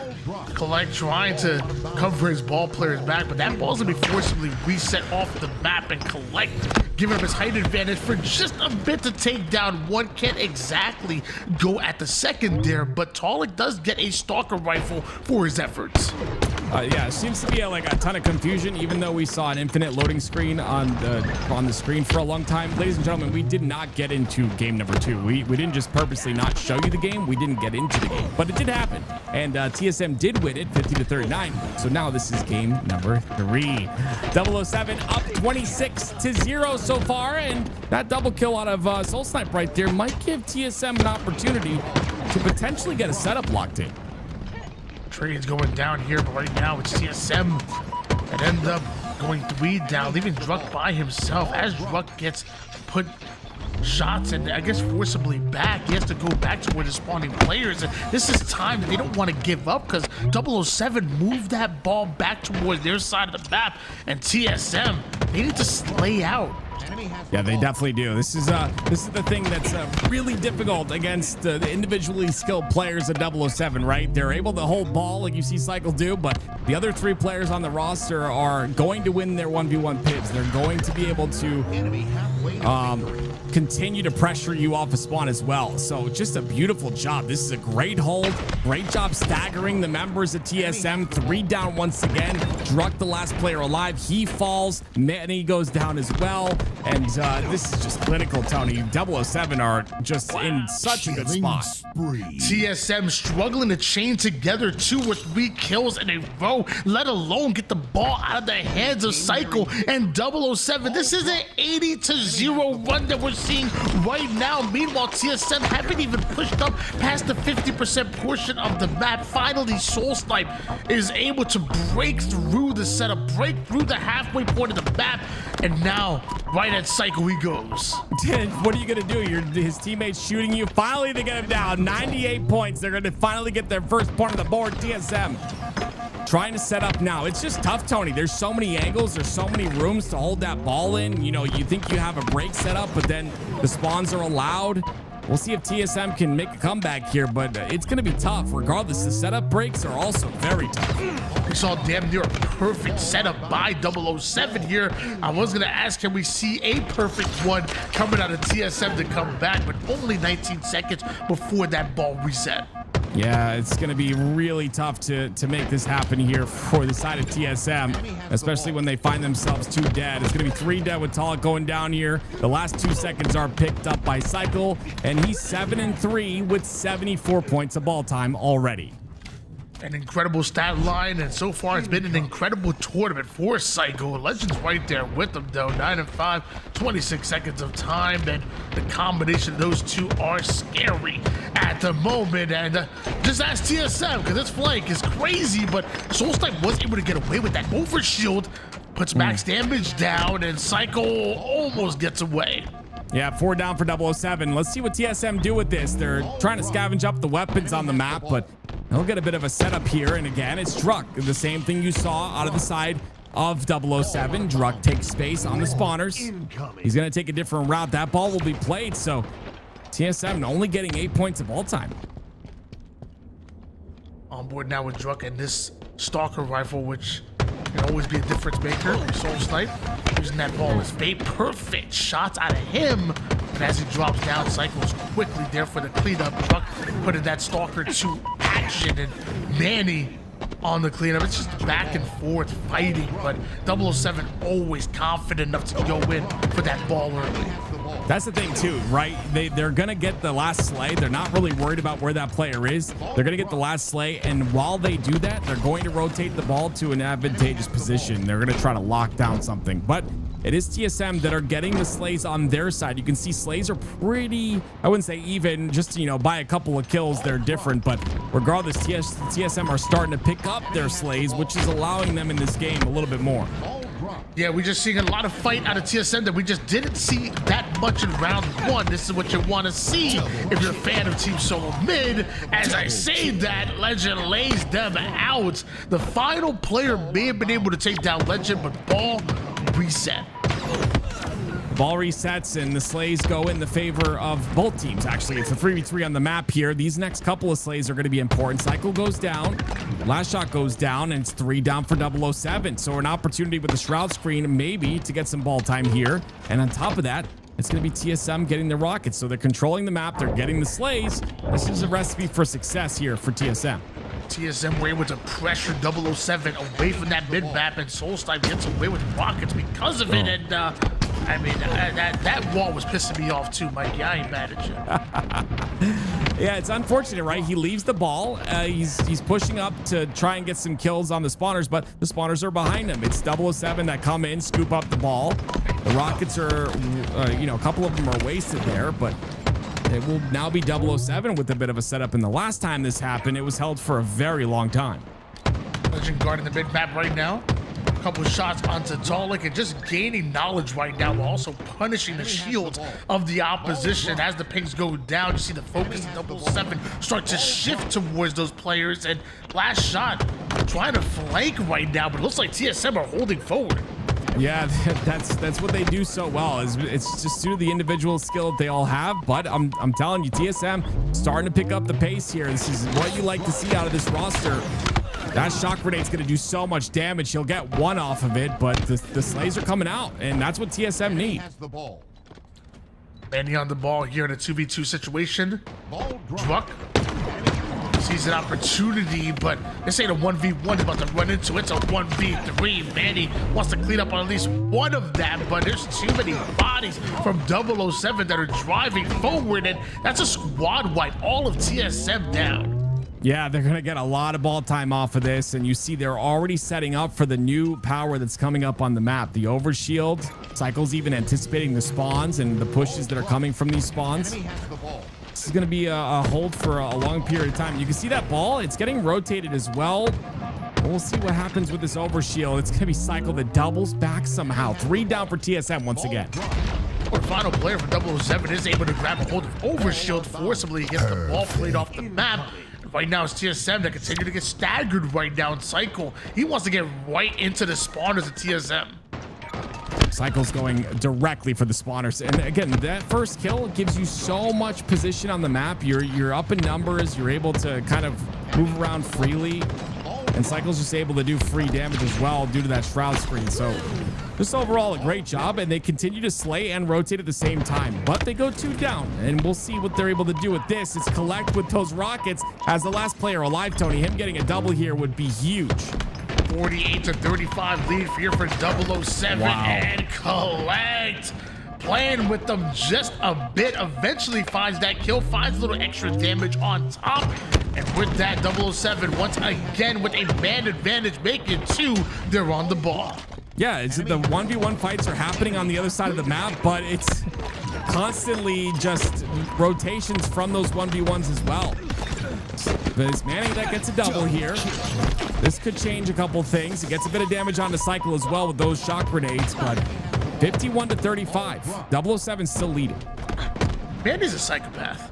I don't know if you've noticed it, but like the things that he does on the map, like nobody would even dare think of, and he's like, yo, watch this, bro. Hold my beer. hold my beer. Yeah. I'm sorry, hold my Pepsi. Oh, that's true. Just in case you're not 21. But yeah, I agree with you, Tony. He's very, very aggressive. It's a lot of confidence that comes out of him. And, you know, TSM, if you remember in season 1, one of the fastest paced rosters in the league. I don't think that's changed. And honestly, fast paced is what is meta right now. So it's definitely good for them. And it seems to be working out, at least in this round number 2. We'll see if they can continue this pace. I'm going to switch gears over towards Druck here. Nice little flank onto Cycle. Good shots on him. A little extra bonus damage onto Collect. But Collect smartly backing completely out of that fight. Collects a bit of a new angle, but Manny was just searching and searching for him, and he's searching for support. Knows that last shot was weak, wants to go at his former teammate. He's going to be forced right out of that situation. But mind you, TSM, they got away with the ball. 32 seconds on the clock. TSM have a 2-point advantage. Yeah, they're starting to do what 007 do, slay while rotating, and it's working out in their favor. That 24-second clock is going to play a factor here, but they have that 2-second lead, so we'll see if 007 can rotate this ball out and get the lead for themselves. Psycho on the ball here. They do end up with that lead and leaving that ball towards the low ground, but here comes a flying Druck right at him. Turns that into a double kill seemingly out of nowhere. Manny may have lost that fight to last shot, but Druck on the cleanup onto 1. It looks like Soul Sniper is there to pick up the pieces, and they take the lead here. But here comes Psycho and 007. It's an absolute draw, and Psycho comes in with haymakers. Manny somehow off the map. Druck is just a little bit too far behind, and 007 go up 2-0, take it, and go up 2-1.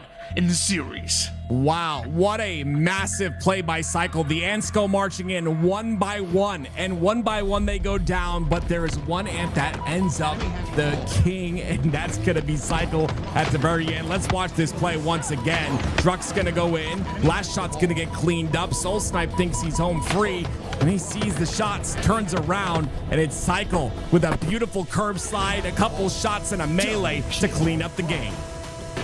My gosh, that is absolutely insane. What an ending to that game here. Cycle with those beautiful shots.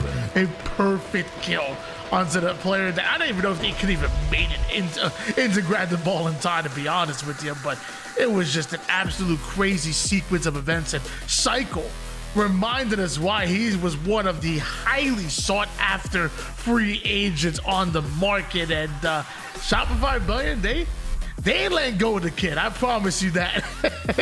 I mean, yeah, what a beautiful 12.0 KDA, and on top of that, 80 points of all time I think he had in that game. So what a way to end that one, and that's got to be a blow to the side of TSM mentally. I mean, it's definitely tough.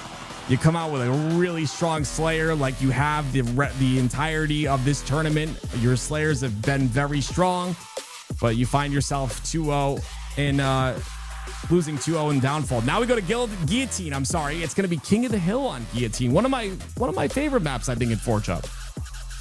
Yeah, I mean, it's one that I feel like every professional player that we've spoken to out of all the maps that are in the circuit here at ForgeHub, which is the one they felt like is most ready to be put into a ranked or even a competitive, and this is by far the one that every professional player that we've talked to has mentioned and even fought for to try to get involved in competitive.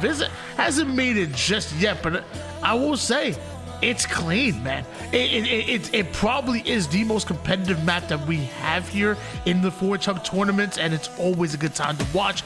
King of the Hill is going to be this one, but I mean, what we've seen Slayer, we've seen Oddball. Oddball plays really well on this map as well, with just multiple game types that just simply work on this map. And it's an interesting one too, right? Because if TSM win this, they obviously bring us to a game 5, but we know their strength in Slayers. It could be a complete reset of the grand finals here. You know, obviously you having to win 2 best of 5s, but I mean, it's got to be a win here out of them. 007 have come out hot every single objective we've had in this series layout, and I would expect them to do the same once again. Cycle just seems like an unstoppable force. Yeah, I was gonna say, like, I was gonna ask, like, who's your player to watch out for, but I think it's on everybody's mind right now.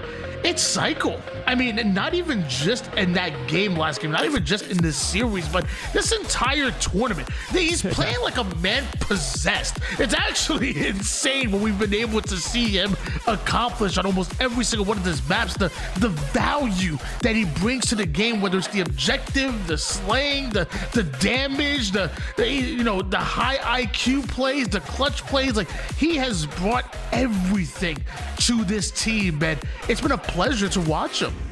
I agree with you, and hopefully we get to start with him here when the match gets loaded up, because I think he'll continue that presence throughout the rest of this series and of course in this game. So again, one of the things that Cycle is most praised for, and I agree, I think it's just gotten better over time, is his ability to stay alive, you know. And honestly, I noticed this a couple seasons ago when we first started seeing him. Very aggressive player. I think he's always kind of been good in terms of positioning, but positioning is like, for me, something my students that I teach have a really hard time with, and I think even like some of the top AM players, even some of the lower tier pro players have a problem with. It's just there's such a high skill ceiling in just positioning alone, and I think Cycle's really got it down, right? He's always isolating himself in a 1v1. He always makes sure that every other player does not have an angle on him, and then always puts himself in a position that if you know, crap hits the fan, so to speak, he's able to get out. He's able to stay alive.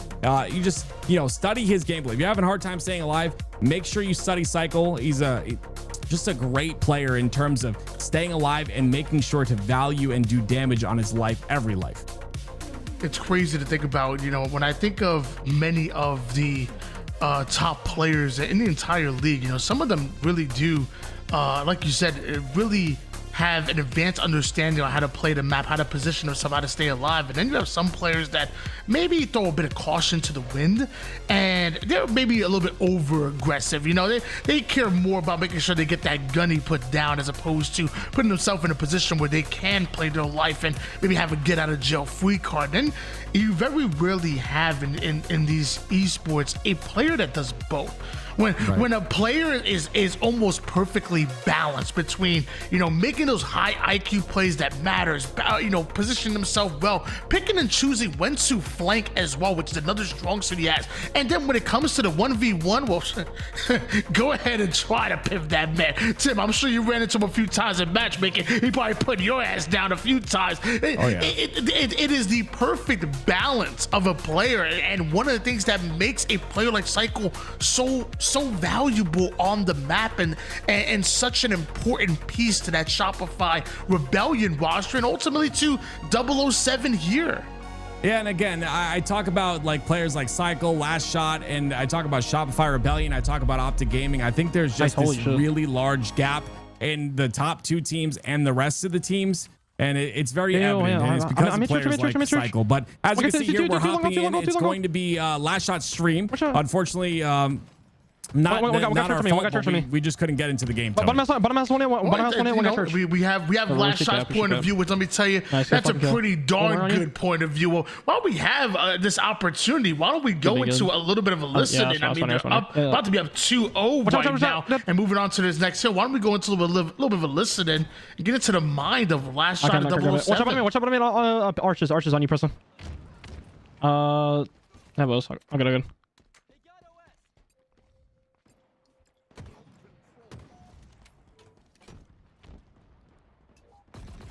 Nice.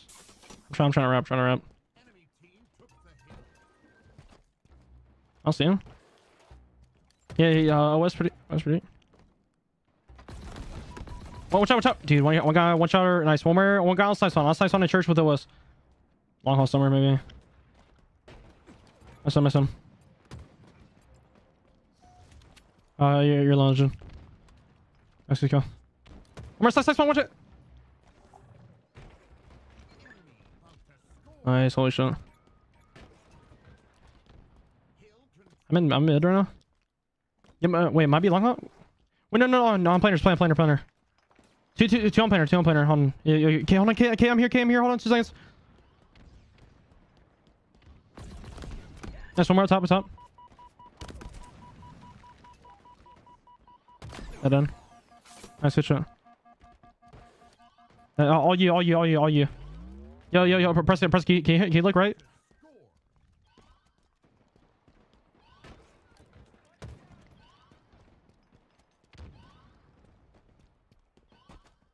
I know. Watch out,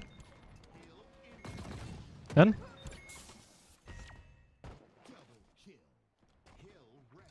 Person, where'd you spawn? I'm here. One guy wrapping in the back. Yeah, one guy in the back, drug. Me actually done. 3. Nice, 3. Let's go inside spawn. I'll do both sides spawn, you can get all the time. That's just fine with you, I did.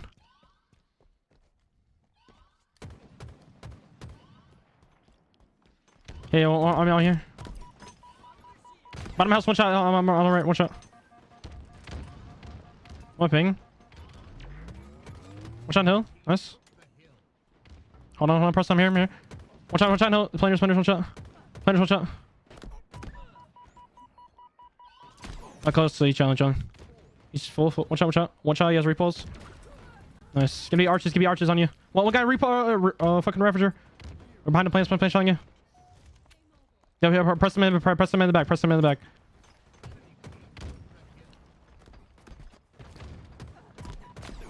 Done.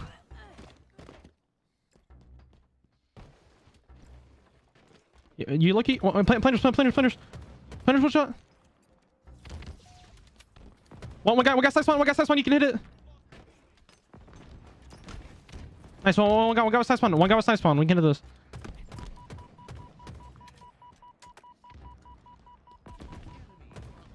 Trying you. In. Bottom house. Okay, top guy. Planers. Planers close head. One shot. What the fuck? Nice. Good fucking shit. Wow.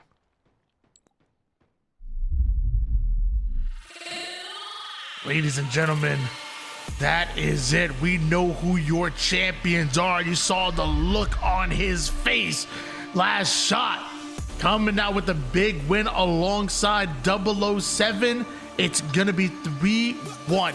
Your series lead to become your champions and to take the lion's share of this $5,000 prize pool. A huge shout out to all the competitors, and that includes TSM making out of the lower bracket, getting their revenge over that same Envy roster that beat them in the winners bracket semifinals. 007 having to go through that Envy roster in the winners finals, and eventually TSM in the grand finals. Shout out to everybody, you know, Dark Inside, the great Journey Tale, everybody that decided to come in and just put on an amazing show for us. Also got to give a shout out to ForgeHub. I mean, dude, the Forgers come in and put together these beautiful maps that we put countless hours on. I mean, War, Pyman, Lahans, Bullet to the Head, Ethan Hibbs as well. You know, I'll tell you right now, if you see a Forger, and the next time you see a Forger, you know they're underappreciated. You know they don't get the love that they deserve. Give them a hug, give them a kiss, show them some love, and thank them from all that they do for the community. And of course, thank you guys, the community, for coming in and being in the chat. And for most of y'all, being well behaved, and some of y'all, what are you doing? Tim, how did you enjoy the ForgeHub tournaments? Do you have any final words for the people at home? Yeah, I would just give you advice. Don't give anyone a kiss at all. Don't listen to Tony. That's some bad advice. No, don't kiss nobody.